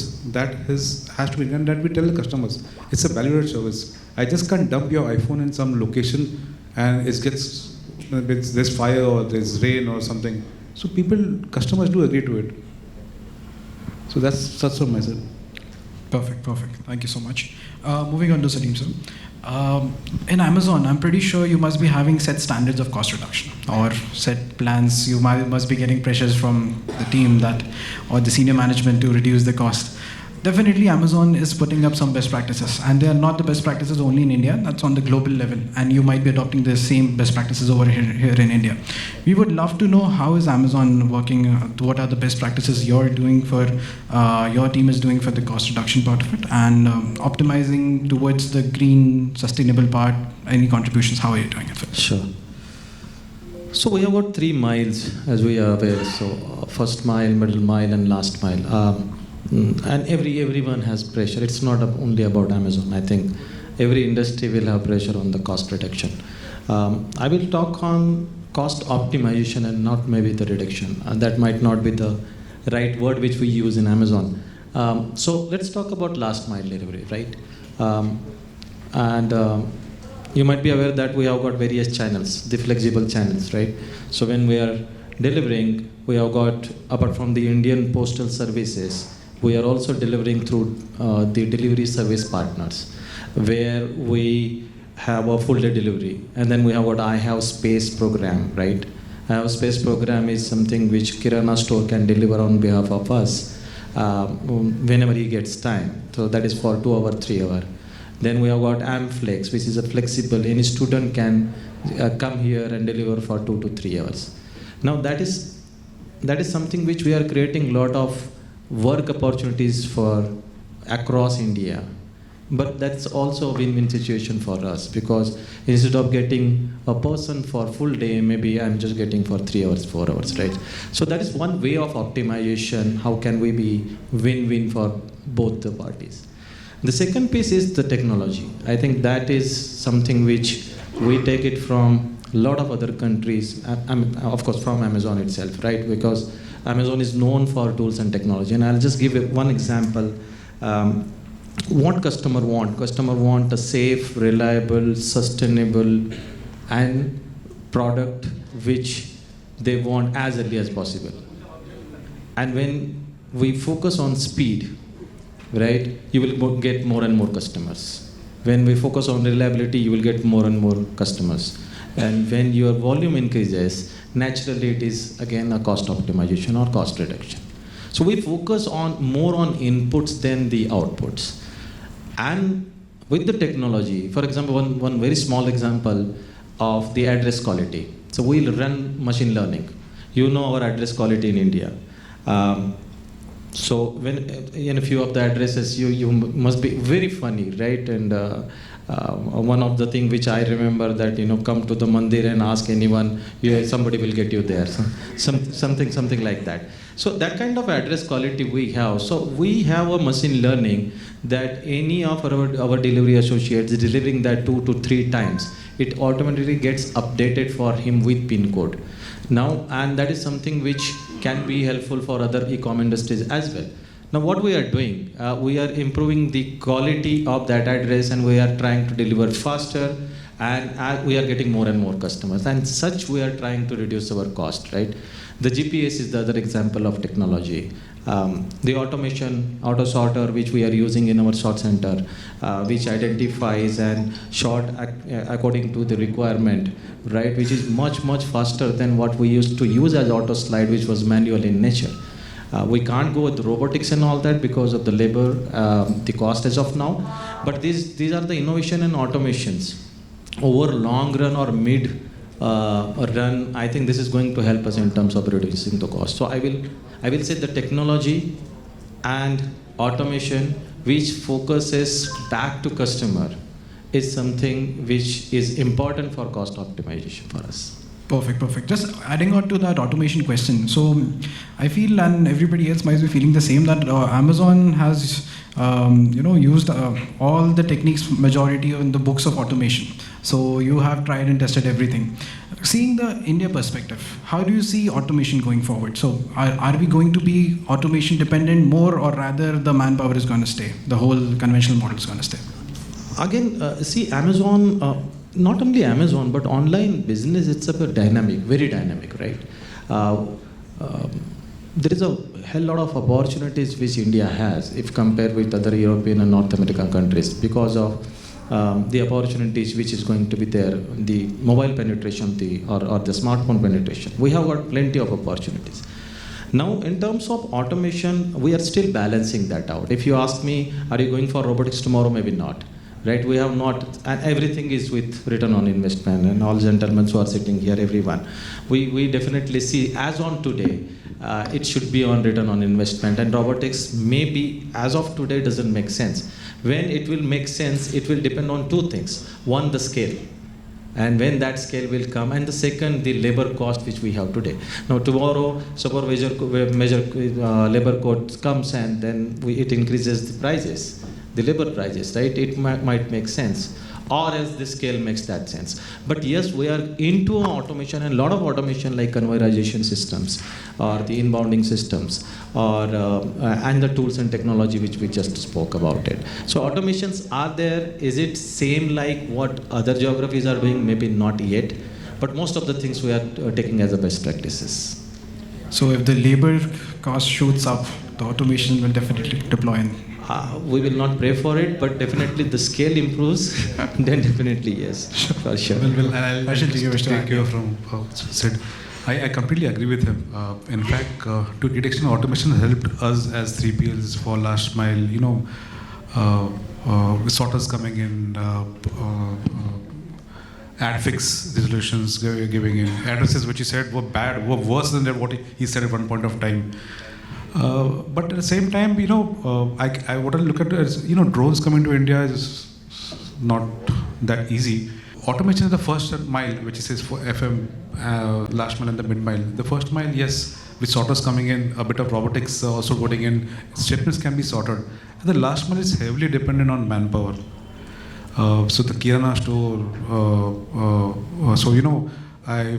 about 2-3 months back, in the morning I got up when I had a knock at my door, and I suddenly saw my car washer coming in.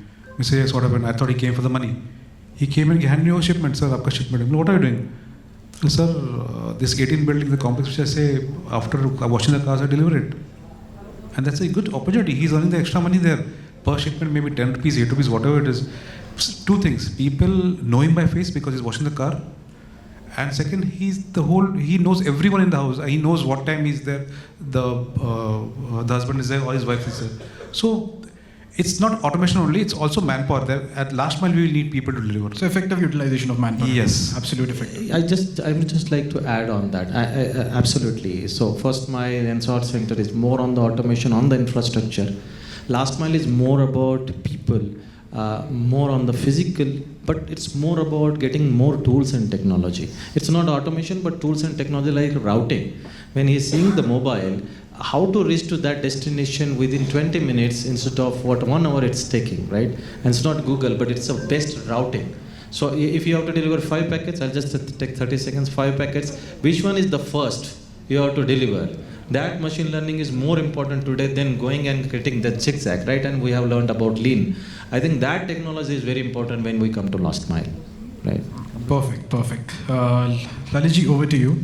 So, regarding the manpower issues, I'll just put on the question to you. Finding the right skilled or semi-skilled talent has always been a challenge in India, and I think everybody will agree to that. Manpower, to hold on to that manpower is really difficult, and getting a trusted manpower is also very difficult. So, our country is still operating in the conventional manner, and there might be union issues and such issues. So, according to you, what can be the key drivers or changes or policies that might help, for the 3PL players or for anybody? Be it your end customers, to find the right manpower and to get a better control rather. Yeah. It's ironical, isn't it? We are sitting in a country where 250 million plus workforce, they are looking for employment.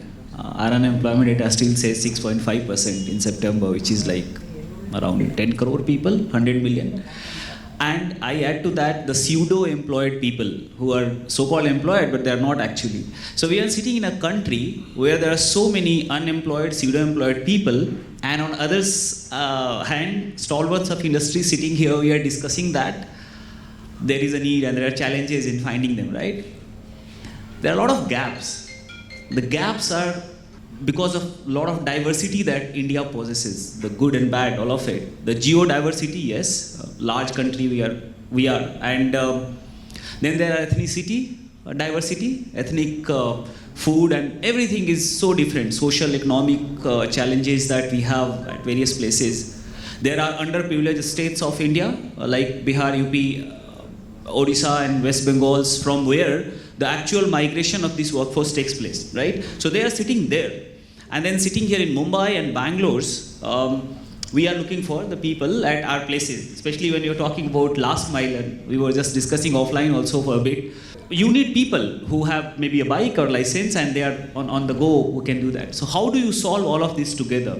One very important thing we all have been raving about, and it's very critical, is technology. Technology in place is one thing that is very important when you are talking about a larger diaspora like India, right? So hence at Meraki we have tried to create a kind of end-to-end platform from sourcing to actual deployment and finally ensuring their compliance and everything that you're talking about. So this is one part of it. Then the second part is where a lot of government programs have come in picture. If you talk about, and we need to leverage on that. I won't say they are really effective right now. The skill schemes like DDU-GKY or the PMKVY that programs are running, sorry to say, and maybe some of us will agree who understand that those programs are not giving the results that we were expecting and the way probably it was envisaged. How do we marry that to our real scheme of things? That is something that we are working very closely with government also, trying to work at least. So what we are saying is that, let's say, we have, for example, gig workers requirement, or we have requirements for anything that is in 3PL. Now, tomorrow going forward, rightly said by Mr. Sunil that probably it will take 5-10 years for the policies to actually get implemented and be effective. So we need to gear up for that. As a large country, as an elephant, it takes time to move. So what we can do, we can work closely with these programs and start creating a new breed of candidates. A breed of candidates who are pretty ready for this logistics sector as a whole. All of these possibilities exist only when you work again in a technology environment, in an environment where government can also congenially work closely on these platforms. And thankfully, a lot of efforts have been taken by our great Prime Minister lately, wherein the ministries, we were discussing, there were 13 different ministries who were governing this logistics sector, right? Thankfully, it is coming under one government, easier for us also to communicate and talk. And so all of these things have to come together. That is one important aspect. And then the one very important thing he was also talking about, and we all understand, even if there is a workforce who is working with us, there are problems on absenteeism, right? People are not present always. How do we solve for that? How many times do we really treat them like, I'm sorry, but we all are in that industry. They are like numbers for us, right? But they are unfortunately humans, or fortunately, whatever you want to call it. So how do you consider that? Until you consider that, until that, you bring that picture in the scheme of things, you won't have them fully with you. And that gap can be abreaced again using AI a lot. The things of gamification, making them hero of the month, creating some kind of point system like हम लोग अपने credit card में use करते हैं. All of these things can come together to make them feel like they are also belonging to the entire organization in the scheme of things. Employing acknowledgement, you're saying. Right. And on top of it, the last point from my side on this particular point, there is a CIBIL and there are other bureaus for all of us, right?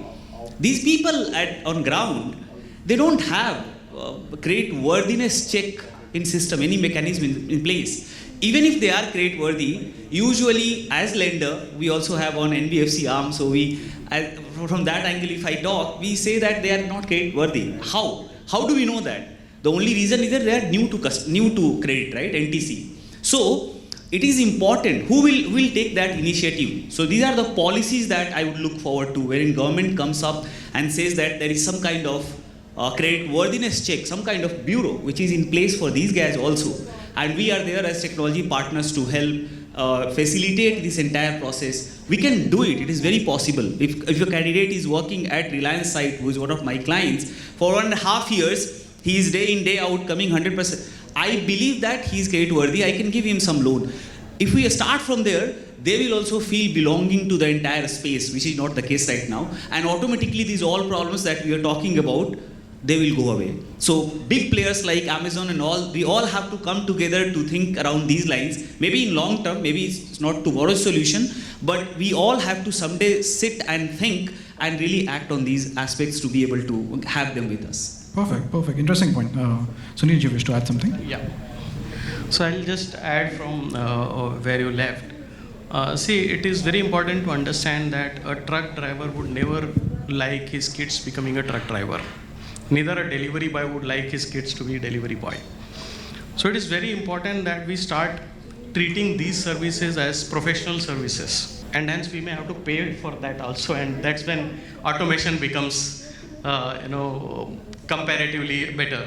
But at the same time, it will take its own time. It is important to see that before the next gen comes into employment, we are ready to afford that kind of costs. We are ready to give them that standard of living. We are ready to give them that standard of working conditions, their welfare activities, and treat them as professionals who knows how to deliver. When a truck driver is driving truck, he is actually taking care of 1 crore worth of assets. In our case, each truck is 50 lakh rupees.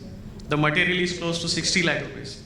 So a driver who's paid 25-30,000 rupees is taking care of 1 crore worth of your asset on the road with no security guard, no one there. And hence we have to treat him with that respect. And that's, I think, is the need of our now. Or else start focusing on automation or have a good balance of both. When it comes to automation, I believe that when it is B2C, where high velocity of business is there, very high multi-million number of orders are executed daily, there automation is important to take care of the accuracy and speed. But when it comes to a B2B business model, even today it is not affordable because of the ROI concerns, because labor is available at a comparatively cheaper rate, but that is not going to be the case 5-7 years down the line.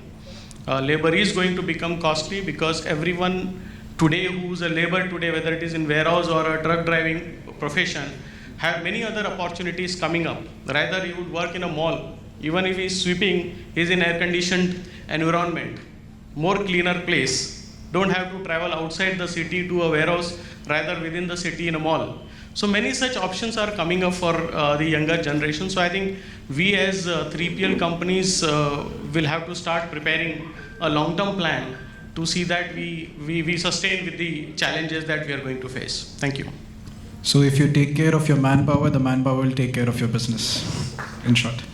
So yeah, coming to the last question, and before that I would request if anybody has any questions, you please be ready and handy. After this we'll be taking questions. So gentlemen, last question from my end is regarding the sustainability part. So I see a big disruption happening in the waste management, the green warehouses, sustainable solutions, such kind of things.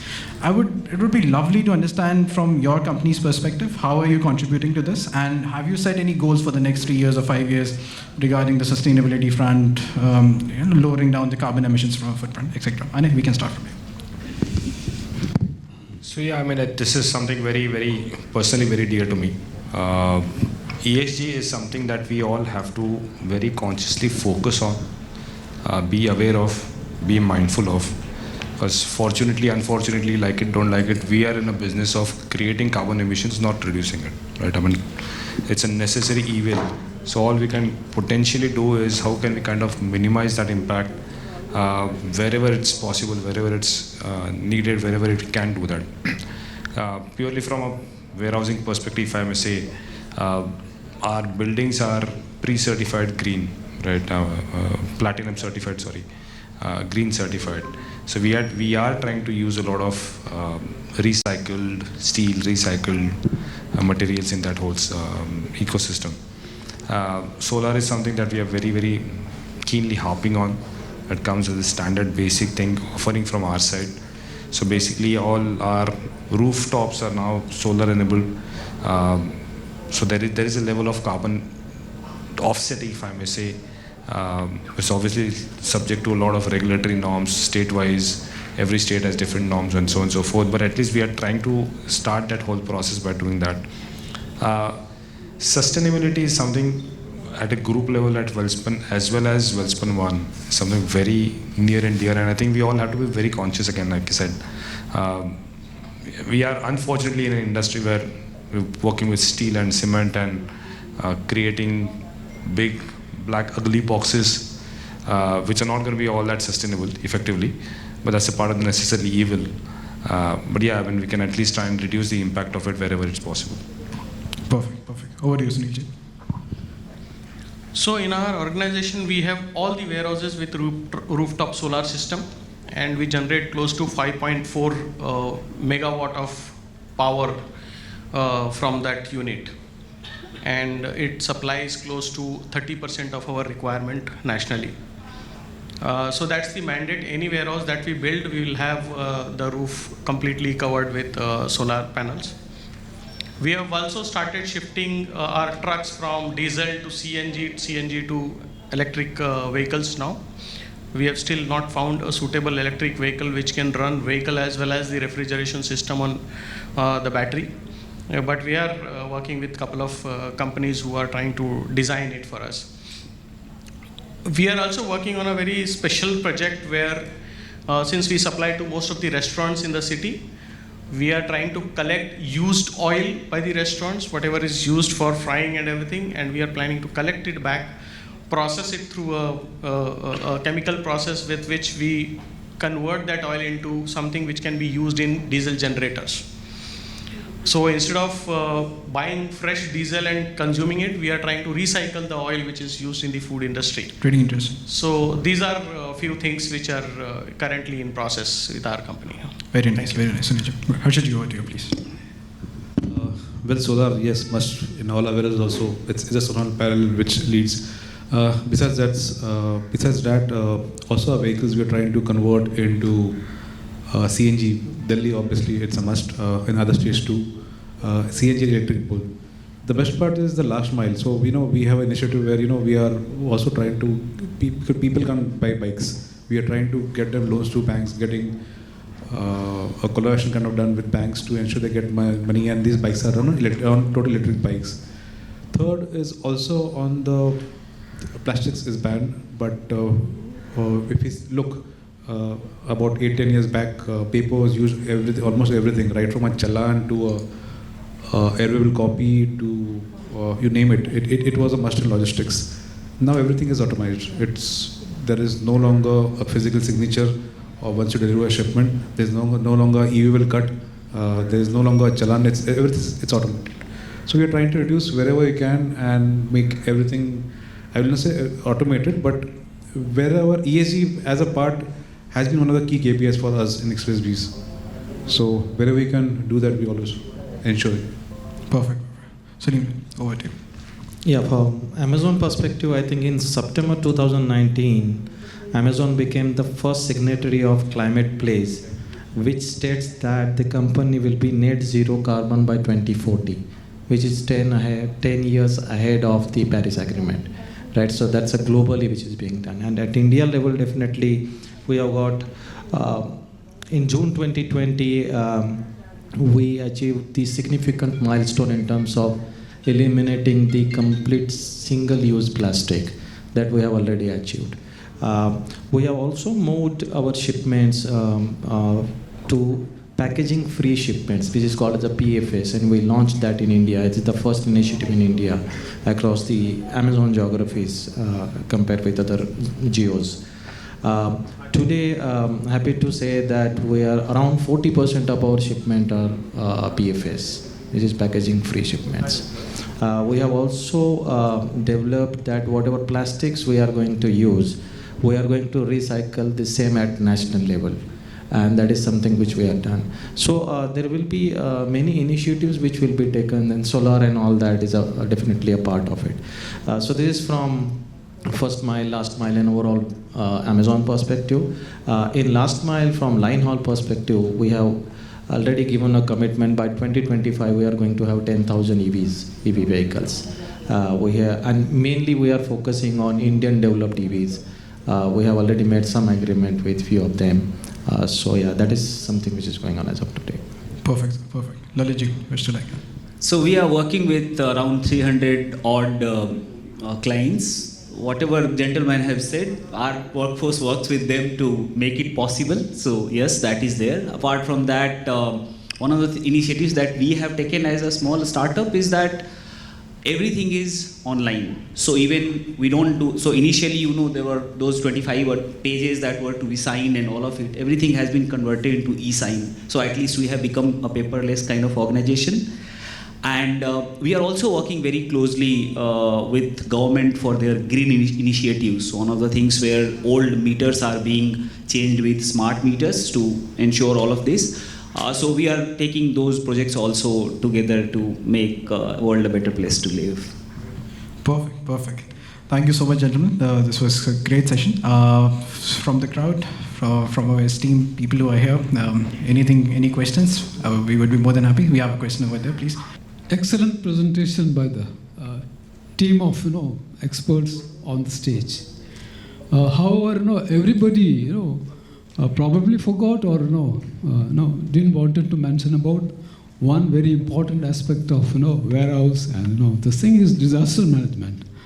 How well compliant all of you are into disaster management? What is the money you have in your budget to do the next mile disaster management preparedness, because preparedness is the one which is matters. The second is about Amazon. Amazon is the one which paid the biggest money for probably Paris Convention. That they're there with that. The point is that it is the plastic recycle which you are talking about. Plastic recycle, because if you look at the South Wales University, which does a project and it is due for probably Nobel Prize, is that plastic will be reused for producing green steel. If you are not aware, please make it this thing, because that is very, very important for Amazon to look at it. Plastic will not, one granule plastic will not be available as in a waste. It will go into manufacturing of green steel. So I would like your response on these two issues. Thank you. Sir, can we have your name, please? Yeah, my name is Sudhakar Malpe. I work on cross issues, that is right from real estate, finance, and environmental issue, as well as non-government organization. We work on issues which related with the environment, as well as housing, women's rights, girl child rights in Mumbai. We have rehoused 52,000 families in the slum without even one paisa paying for the house. It came from World Bank, 52,000 families. And it became replicable across pan-India. And today, it is 12 years old project. So this is how we Perfect, sir. Perfect. So we'll go with your first question first regarding the disaster management. How anybody wants to like to take? Do you have any steps in place in case of any disaster? Do you have a strategy in place? How are the companies managing it? Who would like to take? Anybody? Ane? Yeah. So sir, let me give you a perspective from the developer side of the business, right? When we are constructing warehouses, disaster management forms a very key focus area of the planning and the design phase itself. So there's a lot of science that goes, when I mentioned about the fire approvals or the compliance towards the fire approvals, there's a lot of science that goes into it. There's a lot of evolution that is happening in this particular field and sector. There is a particular distance that a person can run in a specific amount of time, and hence the number of fire exits available with a certain distance is something which is stipulated by the government now.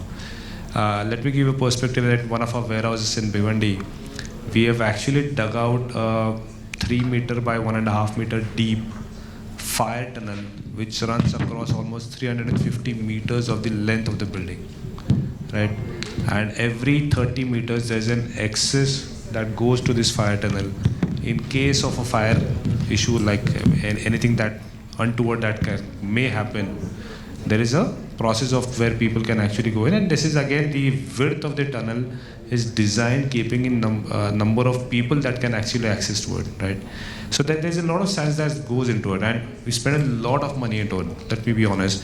There was a lot of debate whether we should not, but I think our thrust and focus on human life effectively is always going to be very, very high compared to a short-term return or a monetary impact that might come with it, because one life lost is actually not worth the money that we could effectively save with it. But the second part of the disaster management that we effectively do, So the second part of the disaster management that we effectively try and do is the flood management across all our warehouses, right? So we actually do a flood study when we start designing a warehouse or a site that we start procuring. There's a 50-year flood cycle that we measure for the entire past 50 years, and then start designing the entire warehouse accordingly. So there have been sites where we've actually put in 2 meters, 3 meters of filling to bring it to a certain level, so that even if it gets flooded, I mean, that's still something that you can't avoid given the nature, the wrath of nature. But at least we will ensure that the water is not getting into the facilities, right? So to that extent, again, the goods are safe. You may not have a trucking in and out at that point of time, but at least the goods are safe. The water is not entering into warehouses. Again, to give an example, we have actually dug out a 3.5 kilometers of a separate canal into our Bhiwandi park just to ensure that any sort of water cannot enter the park at all.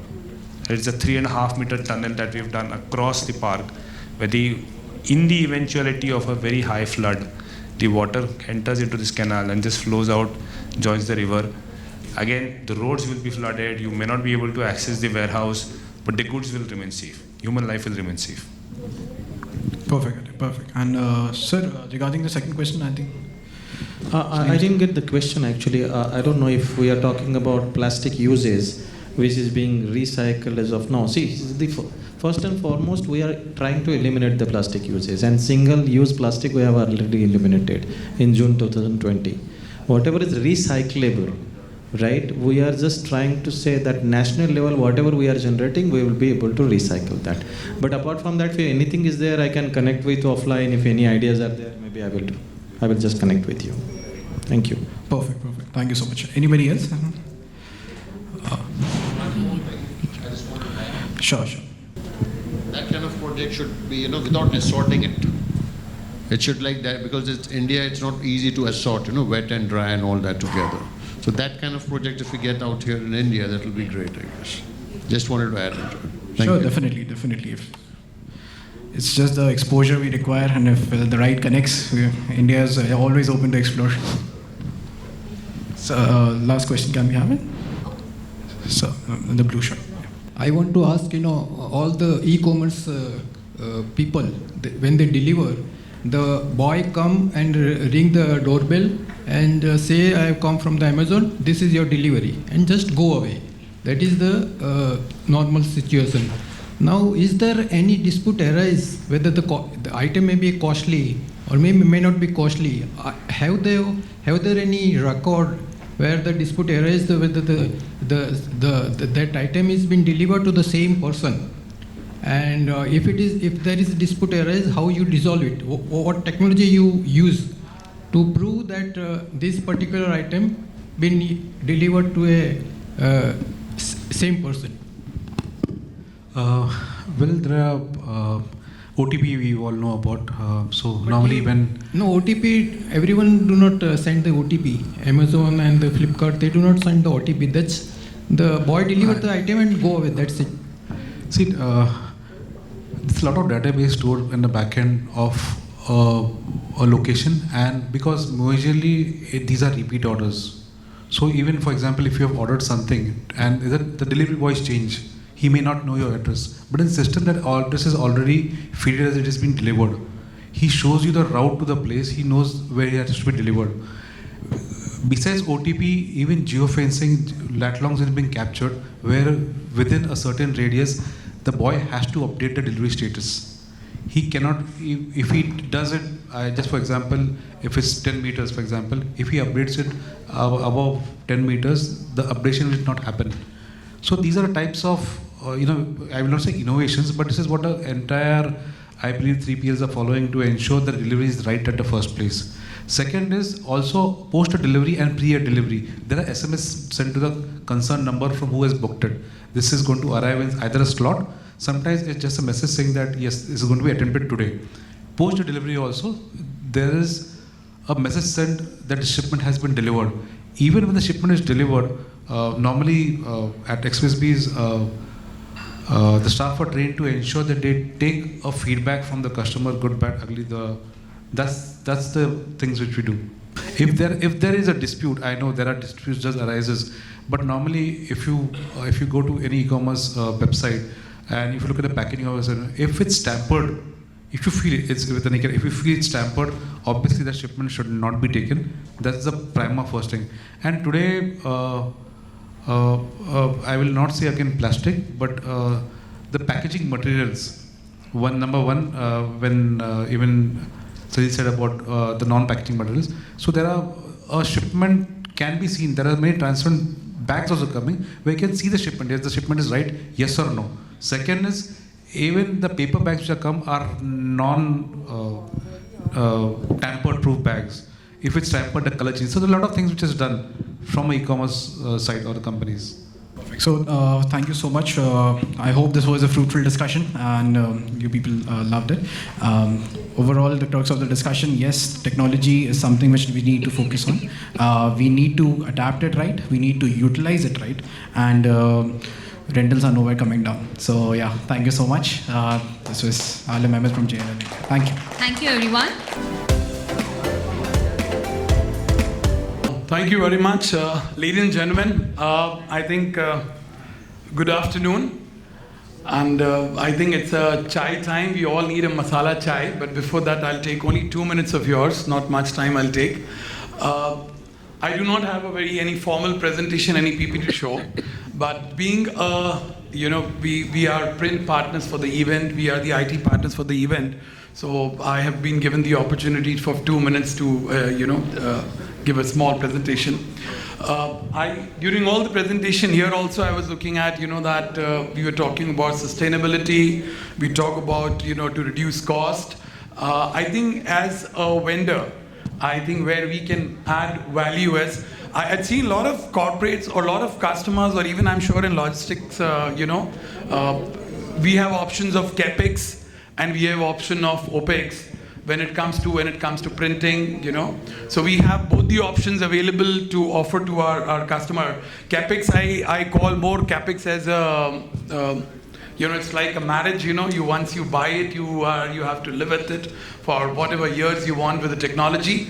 But then there is something, what we offer our customer as OpEx, in operational costs, where you outsource all your headache to vendors like us, and it's basically a living relationship, where till both the parties are happy under one roof, we, if you offer you good services, we are there. So we have both the options available when it comes to print.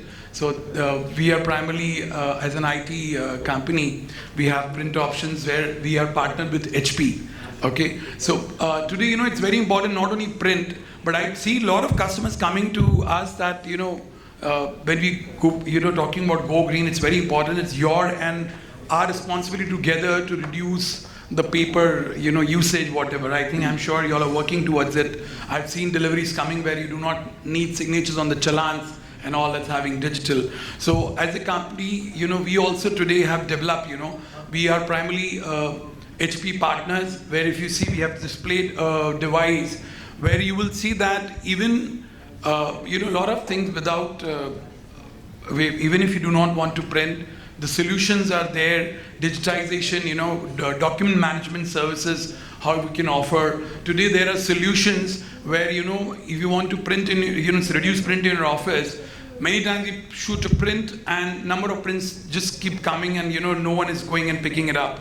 But today, you have something called secure printing, pin printing, where you go, unless until you walk to the device, and then you scroll through your print and put your 4-digit password, then you get the print. So there is a lot of upgradation on the technology which can help you reduce, costs. So that is something which we can even demonstrate, how we can, with the solutions which are there. Apart from, as HP is known for the laptops and PCs. So as a vendor, I can say that in case if you're looking at a partner who can help you reduce cost, can get into technology, I'm sure you can partner with us. We have products to demonstrate, just behind, and we can help you. And again, once again, to reduce cost, the technology, everyone is using technology. That is where exactly is the buzzword for us also, where we can really give you some devices which can really take care to reduce cost, reduce paperwork, less electricity, and that's where exactly we also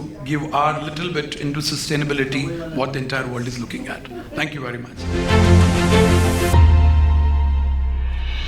So now we move on to our third and last panel. I'm sure it's going to be as interesting as it were as the first two ones.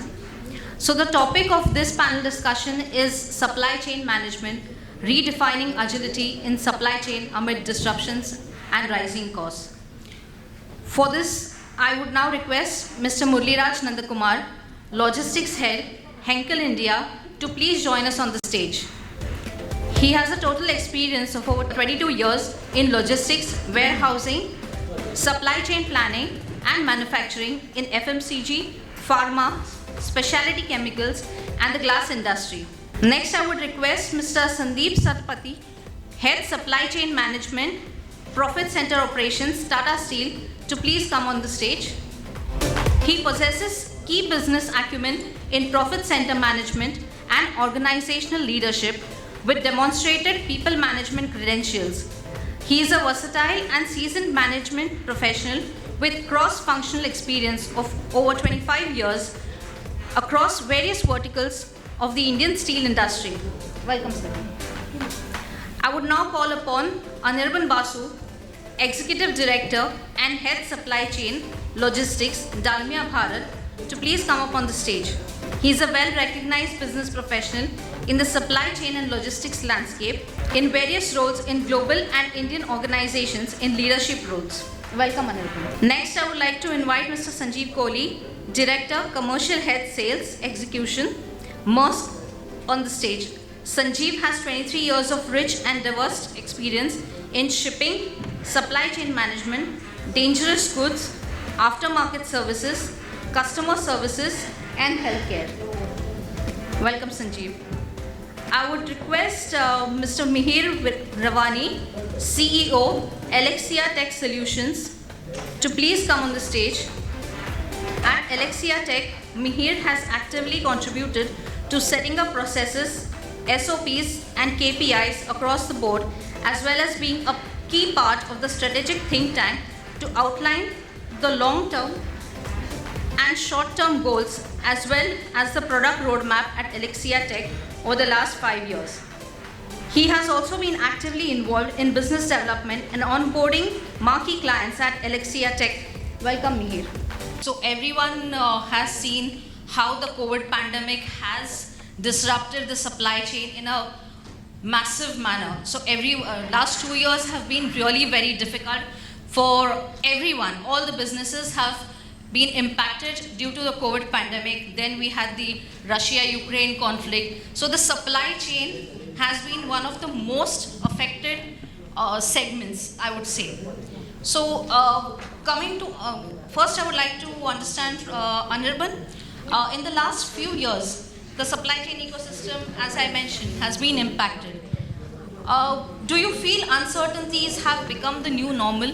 Yeah, absolutely. I think thanks, Prajakta, for setting the context. And more importantly, I would say in our business, we call it as a better normal, not a new normal. And this is something what we have all experienced over the last 2 years, more than 2.5 years since the COVID.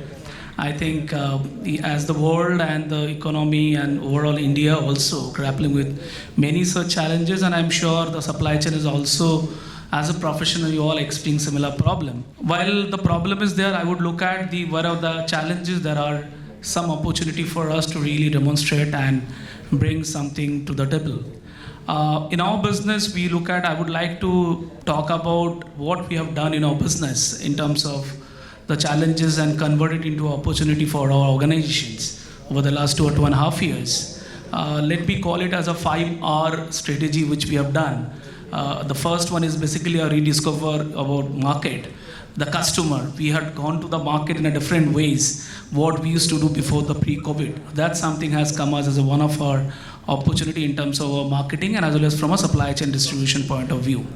Second, in terms of re-emerging, in terms of thinking, I would say, beyond your limitations, right? So I would look at in terms of, there are a lot of things we have done in our business as, the traditional way we used to work at only on road or some kind of a multimodal. But the COVID had taught us in terms of how do you go differently. So a lot of shift have happened in terms of multimodal transportations over the last 2 years. And the third in terms of how do you really reorient yourself in terms of how do you collaborate with your vendor partners. Some of our customer, I'll tell you about when the COVID time, we were hit by a lot of surprises in terms of the fleets and the transportation was not available. What we have done, we made use of the customers' assets being utilized in our business. And that made us a lot of success. And also, as we speak, this continues, right? The fourth important point is about, I would like to talk about all, I'm sure at the panel in the last 2 format, they spoke about it. I think retool yourself. So a lot of digitization, a lot of transformation in terms of the technology has happened. But how do you really look at in terms of the transformation in terms of the customer side, looking at how does the customer, what they look at it, right? So therefore looking at customer experience and also expectations. That's something what we have done in our business in terms of from back end to the front end. The last but not the least in terms of reset yourself. So taking a real-time course correction of your business. And as you all know, change being the constant, we continue to look at how do you really course correct in our business operations, and therefore a lot of work what we have done in our business in terms of planning processes, in terms of distributions, and also there are overall in terms of business efficiencies. Yeah. Before I move on, I would like to introduce Dr. Rakesh Singh. He is the chairman, Institute of Supply Chain Management, founder, ISCM Forum. He is the author, supply chain speaker at global forums. He is passionate about the rural and bottom of the pyramids strategy. Welcome, sir. So, moving on, I would like to understand from Sandeep, steel has been one of the segments which have been impacted, not just during the COVID, but even before that. Because either it could be raw material shortage or the crude prices, it has been impacted very to a larger extent. How challenging does it become, manage such disruptions? At the outset, I am the odd man out in the panel because of the steel industry. But moreover, we also take services of the supply in the entire logistic fraternity. So what I'm just trying to say that I'll just give a few economics that last year India crude steel production was almost 145 million ton, and if you see the finished goods productions of the pan India, it was around 115 million ton, and the consumption is around 105 last year during the pandemic. So what I'm just trying to say that India being such a versatile country, and the total still we are still considered as a net importer instead of a net exporter. Why I'm saying so, I'll just redefine it. That with all these vagaries, once we have seen in 2008 there was a recession, global recessions, where almost in 7 days or 10 days span, almost 20 rupees prices were down. And at that time, that is the only point which in my career, entire 25 years career, I have seen that the steel industry has put their facilities, some of their part of the facilities down. But after that, and before that also, I have not seen any steel capacities being kept down on the primary producers front. That's just because that the total consumption which is required by India is still we are yet to cope up. And as far as you can always ask questions that then so many exports are, why it is happening. It is just for a commercial viability, depending upon the prices of India and the prices abroad. So this, every manufacturers try to balance their the things to take little bit of exports, and depending upon the prices they do the domestic inputs.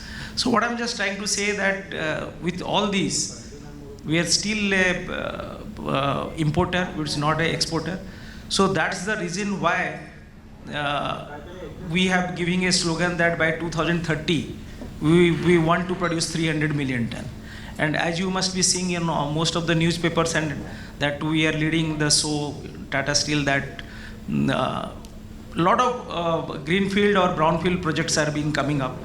And if you see by 2027, almost another 30 to 40 million ton will be added up. And then only once we cross 200 plus, then only we can think of being a net exporter similar to country like China and others. So till today, what I'm just trying to emphasize upon that all these disruptions has happened, we are still able to consume, and last 6-7 years we have been seeing the infra and mostly the steel industry, if you just must be knowing it, more than 50% is going to the infra only. More than 50% steel consumption is in the infra. And then next is the automobile and others. So what I'm just trying to say that infra is on the peak now with the government's plans, etc. You were seeing that enough opportunity for the infra to grow. So steel industry as a whole will able to cope up. I mean, next 3-4 years, even if the adding capacity also, it will not be suffice. That's what it looks like now. And as far as the raw material disruptions, etc. is concerned, yes, there was an issue. Steel industry, the only main raw material is which we call as the coking coal. That is what India lack. So almost 80% of the coking coal is being imported from Australia and other countries. Rest of the things, few alloys here and there are being imported, but most of the things are, except coking coal, there is no major chunk which is really required in the steel industry to make steel. Okay. You mentioned about infrastructure. Taking that point ahead, Sanjeev, I would like to understand from you, infrastructure is the most critical element when it comes to the entire logistics and supply chain ecosystem. I wanted to understand how do you assess the changing dynamics of transportation? Yeah, no, thank you for that question, Prajakta, and good afternoon, everyone. A good question, right? And as you said, right, indeed, infra is one of the critical element for the overall development and also for the logistics sector. And I can't agree more, right, with Sandeep that the amount of infrastructure development which is planned for and the policy has been made for, right, is only going to support the steel industry as well, right? So if you look at the policies and the plan which has been put by the government, right, recently, both by Gati Shakti and the National Logistics Policy, right, I think there is a sufficient investment going on all of the mode of transport, be it road. That still takes the lion's share of the investment, which probably should be also, considering it still caters to about 70% of our transportation, closely followed by rail, and with the development of dedicated freight corridor, of course, there is some bit of modal shift which is going to happen. And then, of course, the Sagarmala project or the Jal Vikas project, right? There, I personally am not very satisfied with the type of investment which is still going on, right? So we will see a progress there as well, but it will be a slow progress. If you look at the overall industry in India or logistics industry in India, right? I mean, 70% is catered by the road today. With this, policy and the infrastructure coming up, that shift will start happening now. Whether that shift will take 10 years or 15 years, it's anybody's guess, right, in that sense. But my assessment says, right, that while we will shift from road to rail and some bit progress in the waterways, I hardly believe that we'll go down below 50% in terms of the road transportation, and that still will demand or command the lion's share of the overall transport business. So that's one piece of the infrastructure, right? Infrastructure is, I think, two ways, right? One is, of course, the physical infrastructure, which I spoke about. The second is, how do you create an information infrastructure on which the whole logistics sector moves, right? And it's heartening to see, at least from the policy perspective, government has put across intention to set up the ULIP, right, which is Unified Logistics Interface Platform. How will it fructify? How will it get benefit is something to be looked for. So that's how I feel the dynamics. And if I have to speak about the changing dynamics of the transportation, right? If you compare that with the US or Europe or in fact China also, US again is about 64% road, so pretty much similar to what India does. They have a larger share of pipeline, which we don't, but they have a lesser share of rail as such. But if you look at Europe, right, they're about 49% road and about 35% through waterways. And that's something for us to learn from, right? So as I said, right, the shift will still be like maybe 50 to 55% will still move on the road, 30 to 35% will go still, which is a great progress from 20%, will happen towards the rail, and a small share will still be taken by the waterways. Sanjeev also mentioned that the government is taking all the steps in the right direction. And he also mentioned about ULIP. I wanted to understand your take on the PM Gati Shakti mission announced by the government and the national logistics policy. How is, as a manufacturer, how you see these being an enabler? Yeah, thank you, and good afternoon, good evening, everybody. Yeah, I see this is a very important milestone in India's growth, and what we are seeing here is we are seeing ourselves from China, US and everything, but if you introspect ourselves, our infrastructure is still not up to the mark, and we need a policy from the government that govern this biggest pillar, which is in our GDP now. We are saying 14% and we are targeting for 8%, which is a parity of almost 6%. Which is not that easy. We cannot able to come down to the stage if we don't have a solid policy, we don't have a governance to control it. And what now we are discussing is giving the visibility how these systems are happening in India now. For example, if you run a project in India, there is a roadway, they do some separate project. Railway, there is a project. Airway, there is a separate project. So these are not interlinked, and there is no visibility from one minister to the other ministry in India. So this gives lot of time waste, and the projects will not run on time. And ultimately we are running out of money, and we'll lose money, and we'll again go back to other banks from the world and get the money back. So we are wasting a lot of money and time and everything. So these kind of policies where everything's coming under one platform, go and get a permission under one ULIP portal, it's very easy to operate the business. As a manufacturer, as an end user, you see this kind of things has to emerge in the system. Then only people will also come to do business in India. Mostly, the other important point which even Sandeep was touching is we are mostly seeing as an importer, not an exporter. If we want to compete the world now, and everybody is now thinking, every company is now thinking about China +1 policy. This is a mandate now for every big companies in the world now. So then everybody is seeing India, but in India the infrastructure is still not up to the mark. So to build up that infrastructure, this national logistics policy I see is really a thought opening, and way ahead. This has been already started with the Golden Quadrilateral, which connected India as a one network. Now we are now connecting more rural to urban, now connecting more 3 tier, 2 tier to the urban. So this is very, very important milestone I see for the growth of India. Since he is also, Murli also mentioned how it is important. Dr. Rakesh, I would want to understand from you, all the policies that have been framed, announced, there have been certain delays when it comes to their implementation, because there are many nitty-gritties to it which needs to be understood by the stakeholders, by everyone. In that scenario, how do you see what role should the government play to reach out to the stakeholders to make them understand about the policy, and how do you see the national logistics policy? When are we expecting that to actually reap the benefits?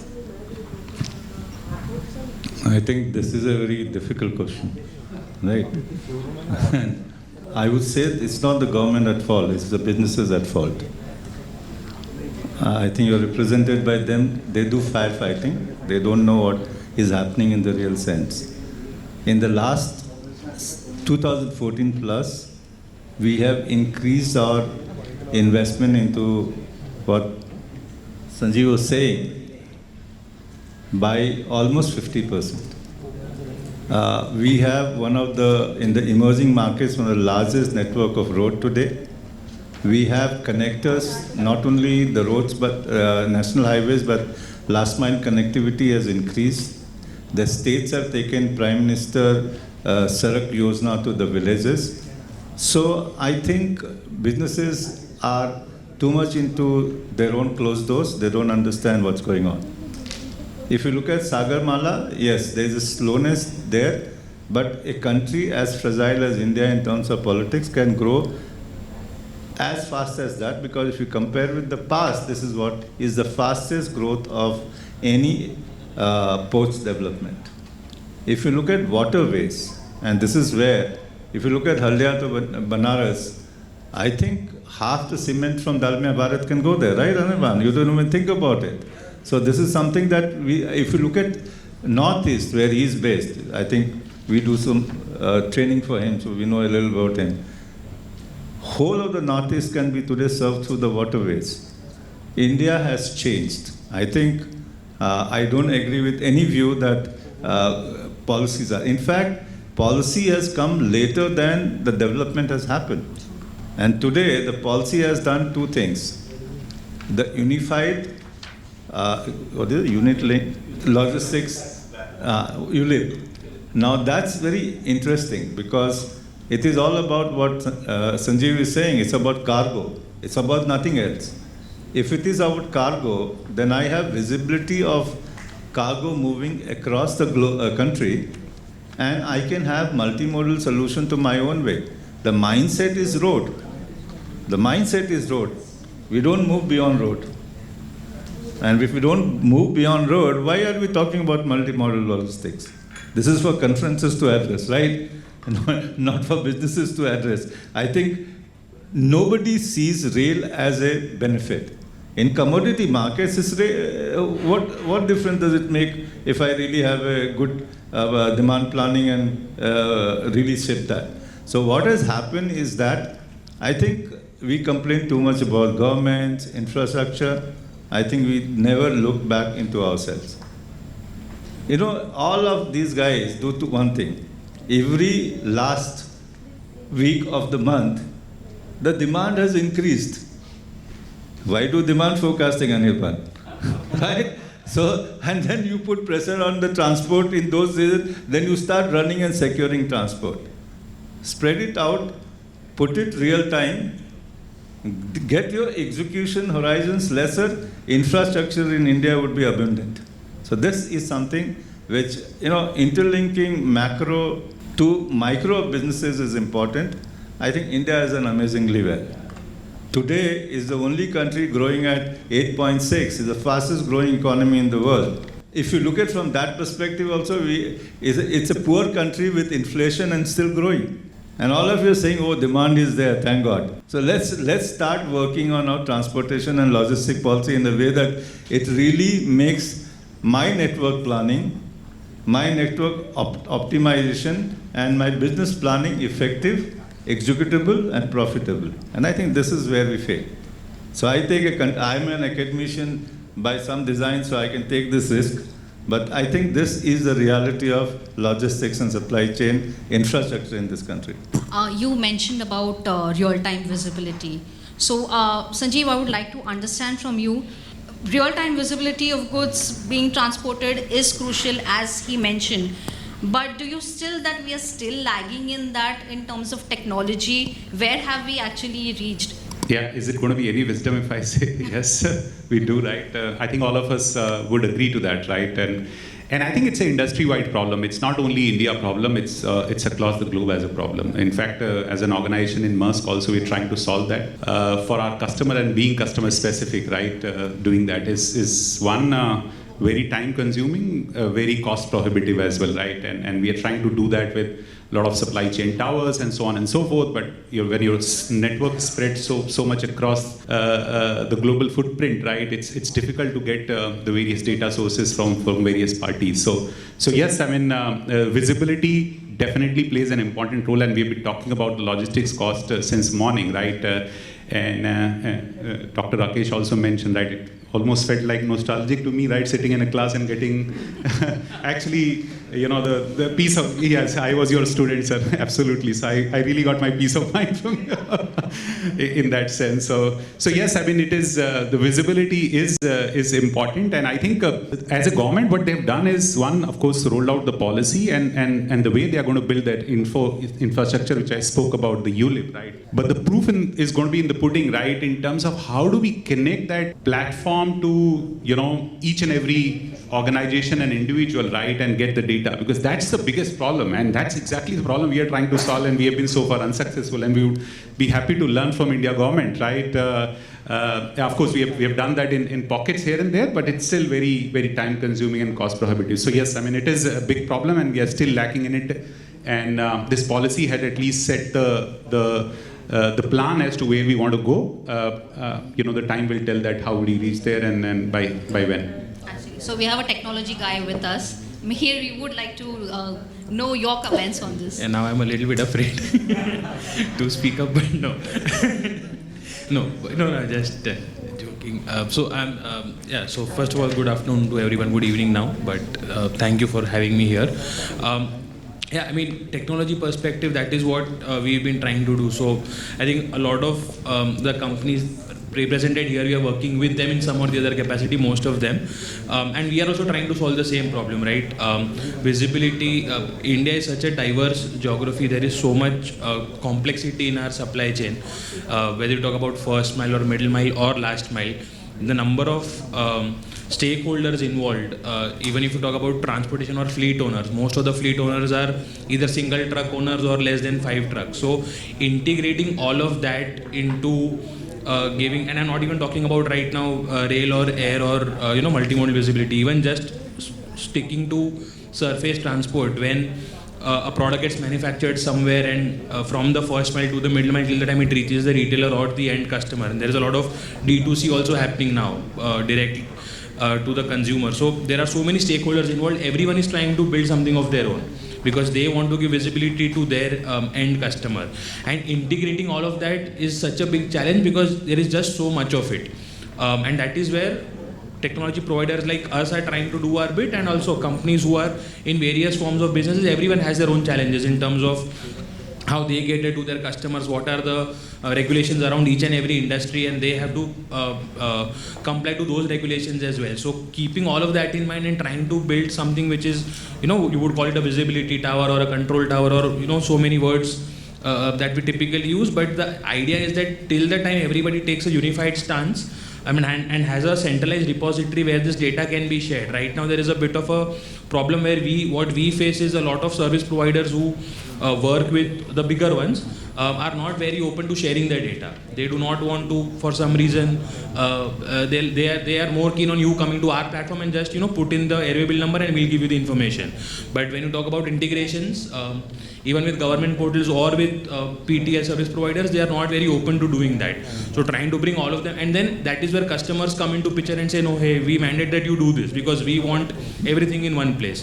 So when that push comes from the business, that is when visibility is going to come, and it is going to be a slow process, but hopefully we get there with a mix of the government initiatives and with a mix of the push that comes from the business to actually get that visibility. From the manufacturing side, Anirban, I would like to understand from you how manufacturers are using technology, and also now talking about visibility, how far these the players are helping you in that, because you all are dependent on the 3PLs or the logistics freight forwarders. So how are they actually helping you? Yeah, absolutely. I think in our business, if I were to give you a quick use cases, I think over the last 2.5 years, 3 years, we've been using various solutions. And I was in Dr. Singh's format summit yesterday. I was talking about this format only in terms of what we have done in terms of the technology and how it really help us in terms of organization being more efficient and agile in our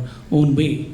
So just to talk about in terms of the solution which TMS, I think the way I look at it, I think it's not going to be the visibility. The track and trace is something, it's a gone way, it's a long thing. I think we should talk about more of how do you really make use of those information. And in our business, cement, it's a very scale operation business, 24/7, lakh of tons of material being moved from across warehouses, 365 days. And therefore, it's not about limiting your scope to only on visibility, track and trace, but making use of our data and see how do you making your organization efficient. Let me qualify this. There are a lot of things happen in the market in terms of diversions, backloading, a lot of things happens, right? So what we've started using those information on real time using the control tower in terms of being efficient in terms of the cost. The way I look at it, it's more of it's not the cutting the cost, but about reducing the waste. That's something that I'm going to talk about. The second important point in terms of using those informations, how do you really look at your predictive ordering? So we've done a lot of stuff in terms of using the AI/ML, using the solutions, that what is going to be, Dr. Singh was talking about in terms of the month end being skew 40% in the 4 days or 5 days. If you knew about this is going to happen, one way of having the planning right. The second, if the planning is not going to be corrected, if you know this is going to happen for some more time, if you need to be prepare yourself well ahead of the curve, right? So therefore, to really look at your predictive ordering, predictive, dispatch planning, distribution planning, and therefore, how do you really make your resources, together? So the communicating your demand, communicating your supplies to your transport partners. So therefore, coming to the point in terms of technology, I think the way I look at it, this is going to stay, and this is something we will have to really work on with the all the partners. And therefore, I think coming to Sanjeev's point in terms of the ULIP, I think this is something step into the right directions. The government is now coming forward in terms of all the processes together. How do you ensure that all the stakeholders come together? Like, for example, the Uberization. So I would look at the time will come. We will look at all the trucks on the road, and there will be Uberization of those trucks. And therefore, who is going to build that competitiveness will be the front runner in terms of all the processes, right? So I think this is going to stay number one. Number two, I think the right technology and the right digital interventions at the right time will make everyone agile, efficient, and transparent. Yeah. Sandeep, coming to you as he taking the point forward from what Anirban mentioned. It is when it comes to steel. I mean, as you mentioned earlier, also there is uncertainty, and now we are looking at more of exports. So, in that sense, how are you seeing this scenario when it comes to technology? How is that being an enabler? Yeah. Before this question, I'm tempted to answer a few of the panelists they have spoken about, and highest regard for Dr. Singh. But thing is that the scenario has changed. I have spent my good amount of time in sales also in my earlier days. See, drastically the scenario has changed. Today, if I talk about all these forecasting, etc., people tomorrow what will happen do not know. In theory, in sales, we have always read in all the books, management guru books, that 10, 20, 30, 40, 4 weeks. 40% has to be the last week. So this myth is never going to be, it will be there.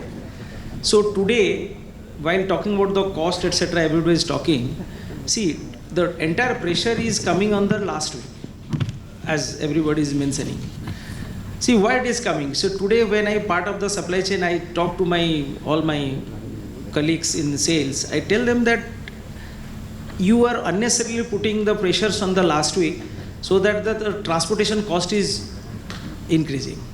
Because obviously there is like he said, that there is a truck availability, etc. in the particular portion, there is a less. Second thing, that when you are talking about, because today supply chain is no more a back-end operations.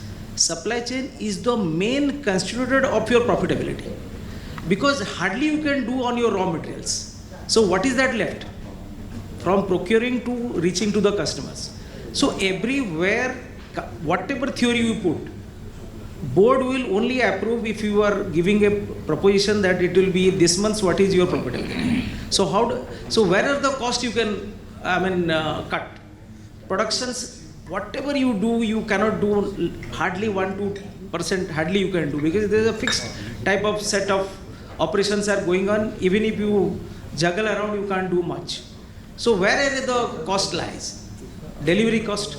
Delivery cost, delivery cost is not the transportation cost. See, today, pan India, I have at least 26 stockyards.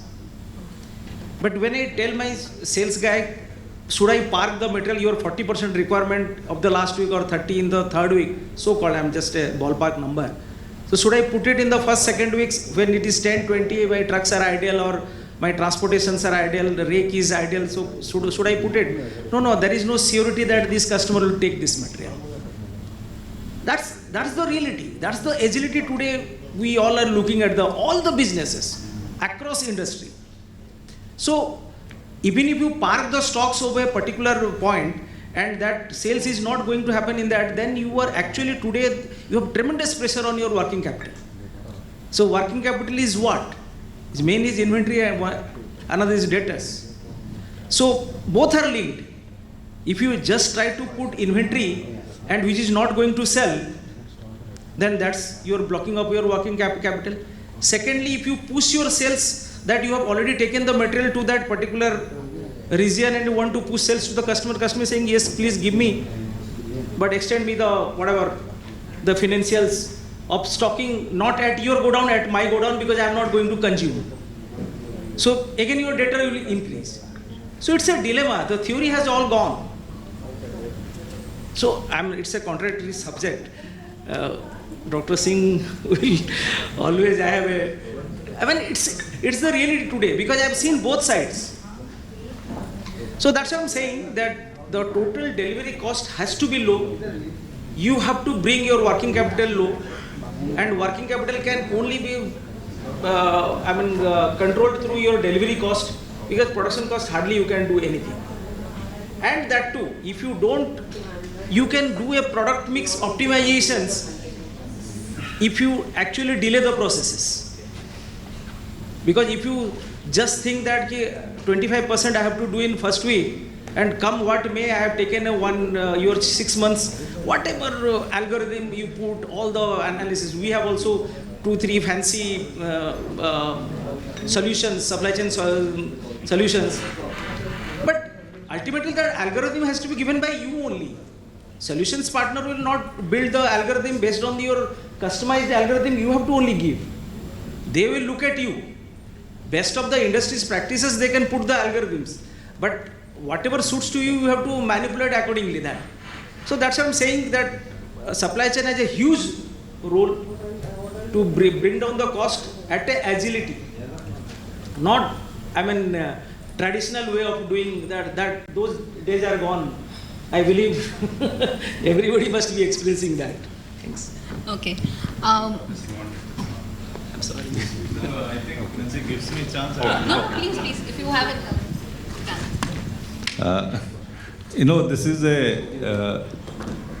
This is very interesting concept of theory. If you Google theory, it's called process practice. So theory comes out of process practice, meaning you build an algorithm based on your practice. If you take theories in 1923 and say it's a theory, so I should use it now, it's gone. My friend on the right side uses ML AI, which has its own beauty of taking data, not assuming and hypothesizing, but giving you solutions. World of data sciences have changed. It's not statistics, it's data sciences. Use that. I think all your problems can be solved to the extent of knowing it from the past. There is often a misunderstanding on forecasting. Forecast never works, I agree. But do you not forecast? You should always forecast. Why? Forecast is your baseline. Is your baseline not your numbers to plan for? What is your numbers to plan for? Demand plan. What is demand plan? Sense everything that you said, plus look at exception analysis, look at trends, overlay on the forecast, you get a better demand plan. You don't look at forecast accuracy as a medium in execution and planning. You look at demand forecast variability as medium. Businesses have been able to ignore this. Totally ignore this. They go, I think there is a lot of, yesterday I had a forum, India Supply Chain, Anirban was there, and there was a person by the name Vivek Sarabhai. He said that he has forgotten all what he has learned, and he went to the books to understand artificial intelligence from his nitty days. And he says, if I don't read that, I don't understand that. So it is very important for us to be flexible. Learn, relearn, learn, relearn. This is the only cycle that operates. And if you don't do this, and you say businesses will do it by gut feeling, you had it. You had it. Because world today requires some amount of experimentation with your own data. You do a better scenario. If you are in steel, you can have range of futures and attract. In fact, I have not seen many organizations, even in steel, react to the range of future scenario planning. They just forecast. You can't forecast in steel. You have a definite pattern, you have a range. Are you planning for the range? Shipping. If you could do it, Suez Canal would have been no problems with you. If he could have provided the visibility, it would be brilliant. I think there are limitations, but there are a lot of things that can happen now. You look at this.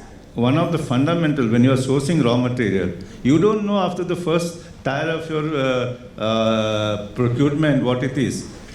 How can you plan? How can you do any change? So fundamentally, if you know your bill of material, you can plan better, your production costs can come down, your capacity can be managed. So I think there is a need for flexibility in mind and flexibility in practice marrying each other. And that is where you bring difference to the era of knowledge, intelligence, and insight into planning. That is where we are. Now, COVID is gone, all these are gone.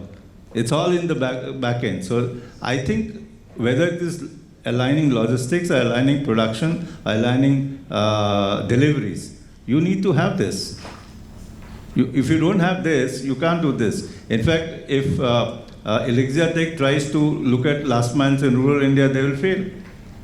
But if they can take the kiranas like Reliance, they will succeed. There is a need to be very, very flexible. And that is where this insights can give you a very important thing. World of forecasting has changed and is reality. But it's not same. It's not static, deterministic, time series model which we taught in his classrooms. It's all about understanding basic numbers, mean, standard deviation at each zone and addressing them. If you can address them, it's done. Common sense is lacking in business planning, and that's what I say. Modi, I'm coming to you. He has been talking about you need to forecast the demand, you need to plan. How do you see that? Can everything be planned actually? and how far localization can also play a major role in it? Yeah, definitely. I think, as you rightly mentioned, planning is something very much not in SAP or in APO. It's something in pure mathematics and common sense also. So, and localization, as you rightly mentioned, which even government is also pushing in terms of the policies. One thing what we need to improve is our quality of services, which today, if we compare ourselves with Japan or even some Southeast Asian countries or even European countries, they always see the standards is low quality. So we have to change the brand. The brand India has to change. If I see a made in India brand, I should may feel proud of that. So that is something called localization, which will definitely happen if we have these right pillars of improving our infrastructure, developing our manpower into a skilled manpower and make the technology savvy system today. I think that is a solution what I see for us, because always this kind of geopolitical or the things will going to happen. For example, this Russia-Ukraine is also putting a lot of pressure in terms of our inflation and the cost. So we should be always seeing ourselves local as well. And the more you make your internally, it always bring you pride that yes, I am consuming my own resources, I am keeping my manpower, my resources engaged, and it is something related to our nation building exercise as well. So I am very much into it. Thank you. Mihir, I would like to understand from you. Everyone is talking about just-in-time delivery. So now he also spoke about localization. How are you, from the technology perspective, seeing just-in-time actually being practical? I'll just borrow from what Sir said. So we are actually trying to learn from companies, right? So what we have understood, so we've been in business for about 11 years now. So, and we worked with various industries. So what we've understood is that while initially we set out to build a product which works across industries, we've understood that may practically not be possible, because every industry comes with its own separate set of challenges and regulations and compliances that they have to work for. So just in time, again, what it means for a B2B company is not necessarily what it means for a D2C or a B2C company, because with Dunzo and Zepto you're getting things in 10 minutes. So you know how much just in time can you be, right? So to that extent, what we try and do is, whenever we talk to a customer, we try and understand what their pain points are, how they are looking at things, what are the processes that they already have in place, and how we can add some sort of value to it. Because of course, while as Sir said, technology is something that is an enabler. We can build an algorithm, but the logic has to, like, the business has to power it. The business has to tell us how the output should be. While we can bring in the best practices or industry standards and we can share our experiences, but it is eventually the business that has to drive what it wants, how it wants the value to be added. And from that perspective, what we try and do is we just understand where are the biggest gaps in the supply chain, whether it is in terms of fleet availability, whether it is in terms of driver availability, whether it is in terms of a vendor responding on time, or the driver switching off his phone and you don't know where the truck is. Even that is a problem. While it should not be, it is still a problem, right? So all of those things are different across industries depending on the scale and size of the company. So what we try and do is we just cater to that requirement and understanding and try and build something that adds value to them and eventually to their end customer. That is what the endeavor is. In the inaugural session, we had Mr. Chandrakant Salunke representing the MSME sector. Dr. Rakesh, I would like to understand from you, how important is the MSME sector likely to play, what role will the MSME sector play when it comes to creating a seamless supply chain management for India? If they are sourcing based, obviously they'll play a big role. If they are operating in their own way, their supply chain will matter. And I think MSME have a big problem of having any scientific ways of looking at supply chain. It's all about driven by small businesses. It's very personal, and one sees no progress to a supply chains there. I would say if they are adopted as a sourcing base, probably they would become a part of the larger supply chain of the organization. Organizations would want to have a change and then they can source. But if they are smaller players, I don't think much can be done about them. I think they are very agile in themselves because of fast decision making. They are into smaller businesses and hence they actually have no manpower, no understanding for the supply chain. It is only as a backward linkages they can have benefit of this thing. But this is what I've seen. I don't have much visibility of supply chain in smaller businesses. I think all of them would be better focused, because if they deal with them, they would be better focused. But I think what I can visualize, this is the problem. Anyone would like to take that question? Yeah, a bit, because we have been dealing with a number of MSMEs. See, today the OEMs, they own their SMEs or MSMEs, the way you call them. So as far as they are sourcing, MSME is sourcing to their entire supply chain because OEMs ultimately wants that they should not suffer, the OEMs to whom these MSMEs are supplying.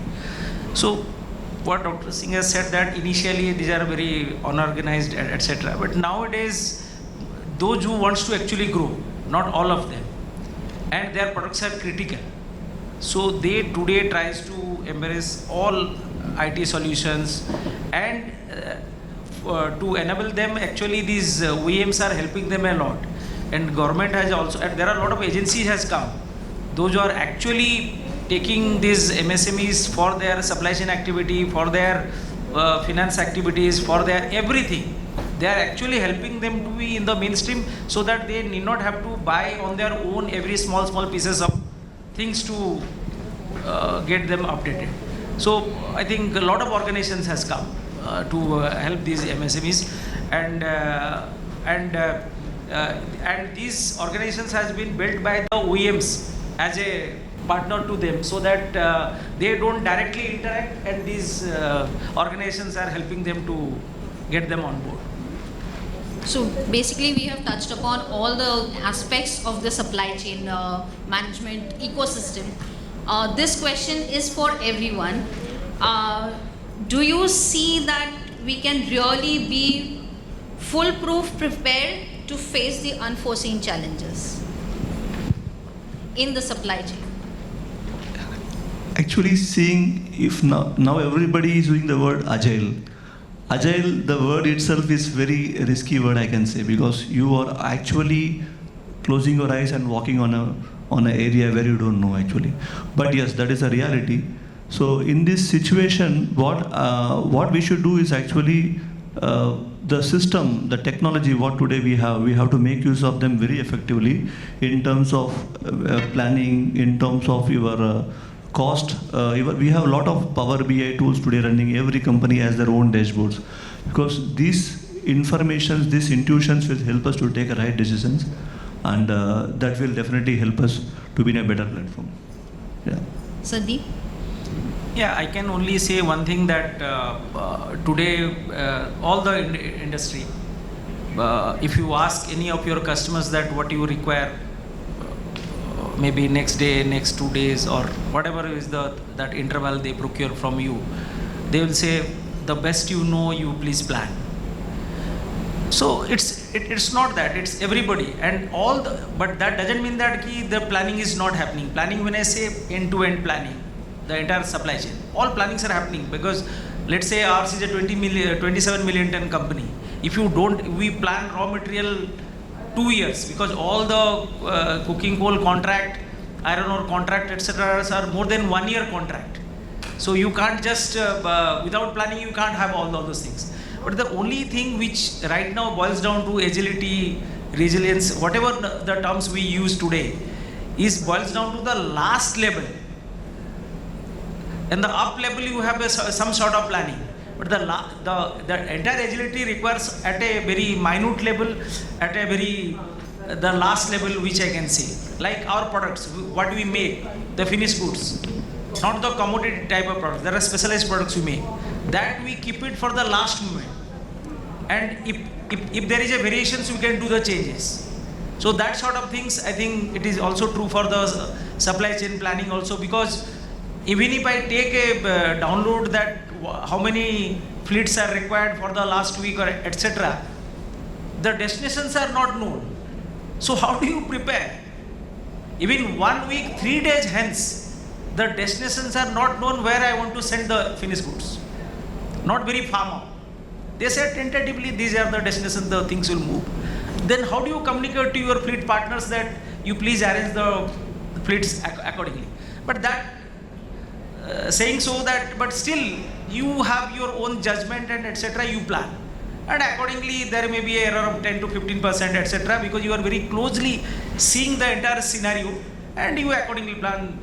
And this can also be put it in your algos to make things happen. Anirban, your take? I think my take on, the way I look at it, the one size fits all may not be the solution. I think the way we worked over the last 2.5 years, we will continue to reorient, rediscover and also reset ourselves in line with whichever problem comes to us, and therefore we'll continue to try. And there are a few steps which the organization, we and as an industry will continue to look at. The planning, continue to look at the planning tool and see how we can make use of those planning tools for our uncertainties, be in terms of a lot of technology intervention, the right application of technology and the selection of technology is also going to be important. The third element in terms of, I think we continue to believe in terms of our steps by the government and also as an industry, a lot of things in terms of NLP and also PM Gati Shakti. It will take some time, but I think as an industry, I think we need to really start somewhere, and as a collective body, I think we will move somewhere. That's what. Thank you. Sanjeev. Yeah, I think it very much closely relates to risk assessment, right? And to do that, I'll go back to the books again of supply chain probably and do a risk assessment. Start from there, right? From very basics. That one, how do you do your complete risk assessment and try and put some mitigation to it, right? So of course, the first thing can be that once you have assessed a risk, can you avoid it? Sometimes avoiding can be that you don't even take that risk at all, right?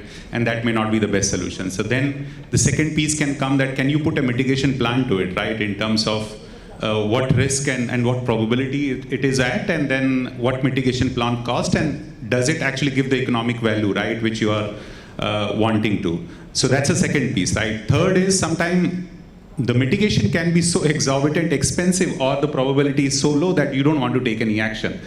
Then you live by that risk, right? But be aware that you're living by that risk, right? And then plan your overall piece around it, right? So this is when you're setting things new up, right? And from very basics, right? But when the supply chain is running, I think there are clear indicators you can put in your supply chain which can give you a sense something is not correct. Something is going haywire, right? Which I need to act upon. Now, how do we act upon it with agility is what's going to matter. Like, present scenario we have, right? We all know about the slowdown and so on and so forth. The US retailers knew this almost 5 months back. They probably did not take as agile action as possible, and hence the inventory levels have gone up, right, like crazy these days, right? I was told in the month of July that some retailers in US already have the Christmas trees available with them, right? And Christmas is still about a month away, right? So what do you do with the Christmas tree for 5 months? That, piles up your inventory cost. So looking at what, Dr. Rakesh also mentioned about the forecasting, demand sensing, demand planning, and then linking that with your inventory levels can give you a good indication that there is something unforeseen happening in the supply chain and I need to do something about it. And that is the agility which we need to have to respond to situation. Mihir? I think for us, eventually it boils down to data. For us, that is what we always keep looking at. That is what we, our customers also want to look at. And I think while you cannot predict unforeseen circumstances, what you can do is be well prepared for it. And the more data you have, the more trends that you have seen. And if you are able to at least prepare for it, even if something bigger than that. Even if a bigger crisis erupts, you at least know how to deal with 80% of it. So if you are well prepared, you can sort of your entire organization can work around it. Like for COVID, nobody was prepared. But now, if something like that happens, we know we can start working offline from day one because we are well prepared for it. So similarly, whenever some bigger unforeseen circumstance strikes a supply chain, I think if you are well prepared, if you have that data, if you have that visibility of what can go wrong, you can counter it better. I think that is where, you know, systems and data and technology helps you. That is, I mean, our perspective towards that. Dr. Rakesh, how would you sum up this entire discussion? Being an academician, how do you see it? The last one, no? Yes. Okay. I think everybody made sense. That's why it's called uncertainty, right? So this is how I would sum this up. But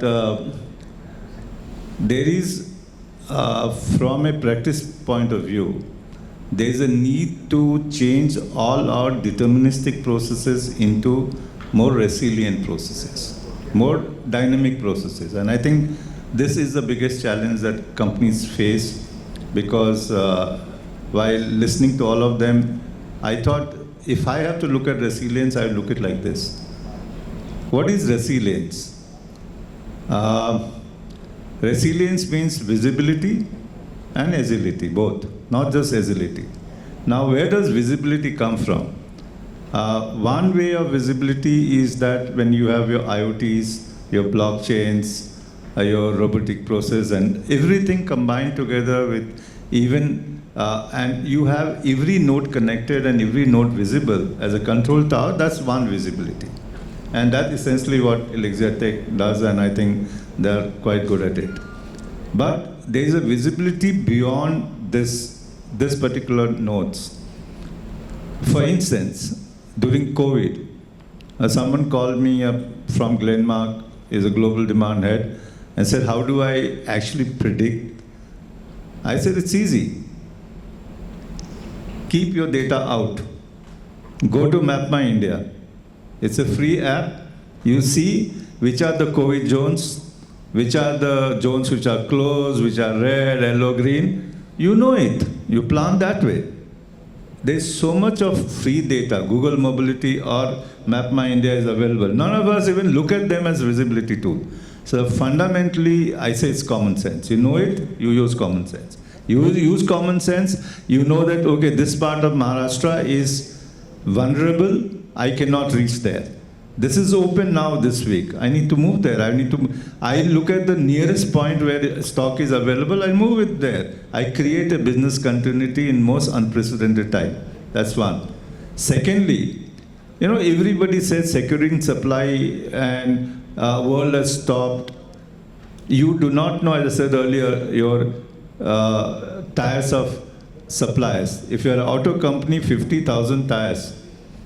You don't know what it is. You know, Ford in tsunami, Japan tsunami in 1992 found that everything was fine except 2% of the chips lying in one of the supplier tire, which they didn't know where it was. They're closed for 7 weeks. 7 weeks.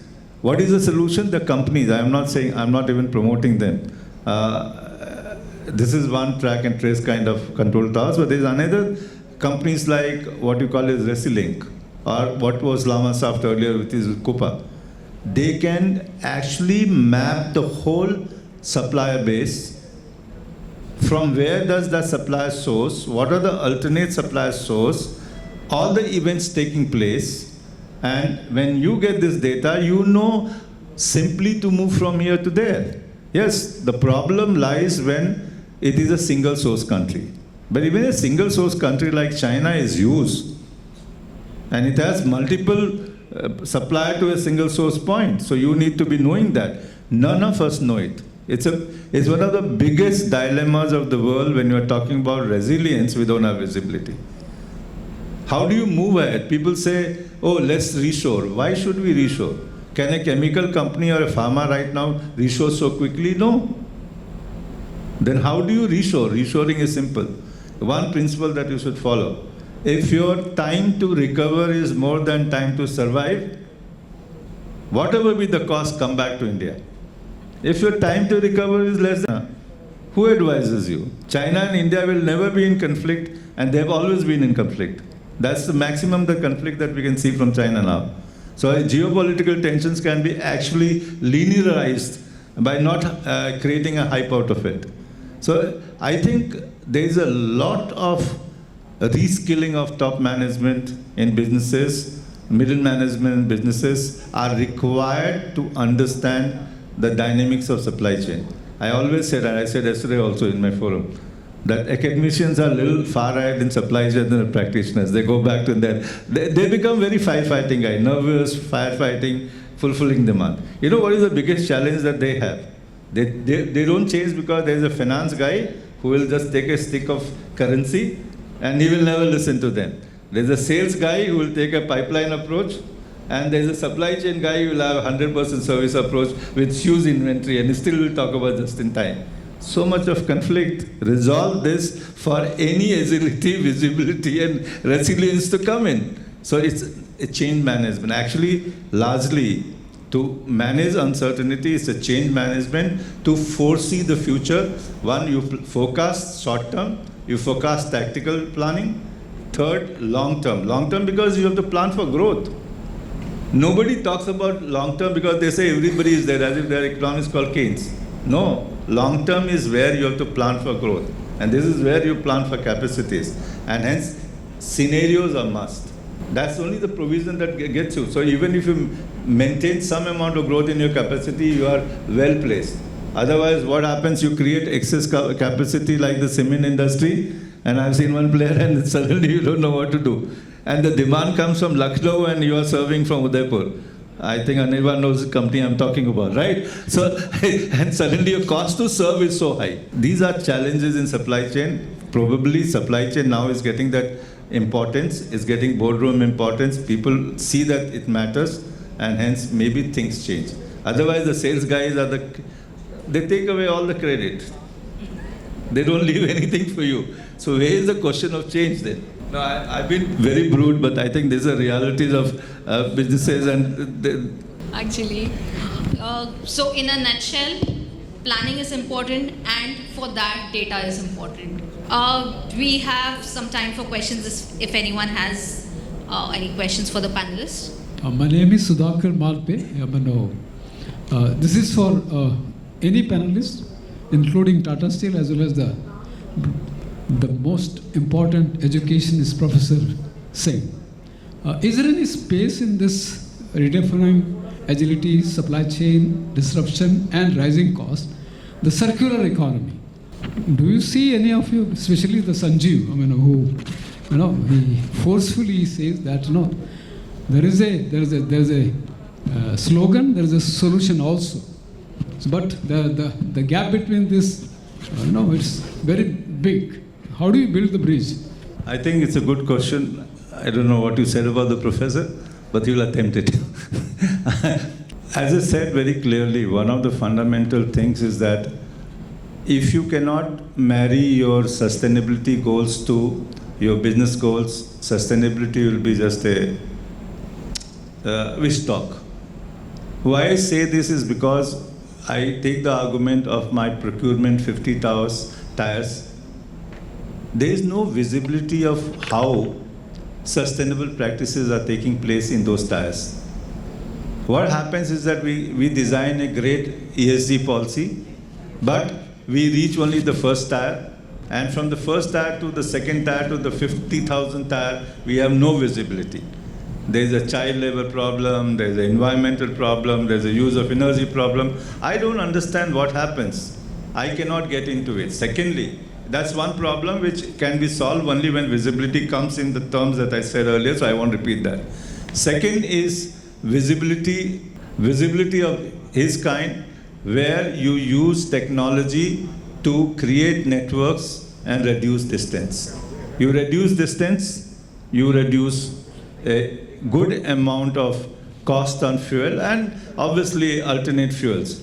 I can see, as far as I see it, a large number of businesses are quite cautious of using alternate fuels. They are moving to a electricity vehicle. They are actually trying to improve their network design so that last mile connectivity can happen. I know of a company in Africa, it's a last mile company, Jumia. They have been able to reduce the last mile movement as compared to the competitors by leaps and bounds. And hence they've added to the reduction in the carbon footprints. Anything which can be part of this and can contribute will get the first preference. Obviously, there has to be larger mandate and regulatory mandate for them to comply through the ESG. Most companies in ESG also has a problem. They are more worried about reporting rather than doing practices, and that's the dilemma.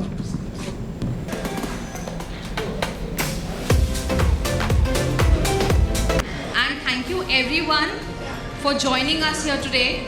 A very long session, but I'm sure it was fruitful for everyone. With this note, I would say a thank you again, and we call it a day.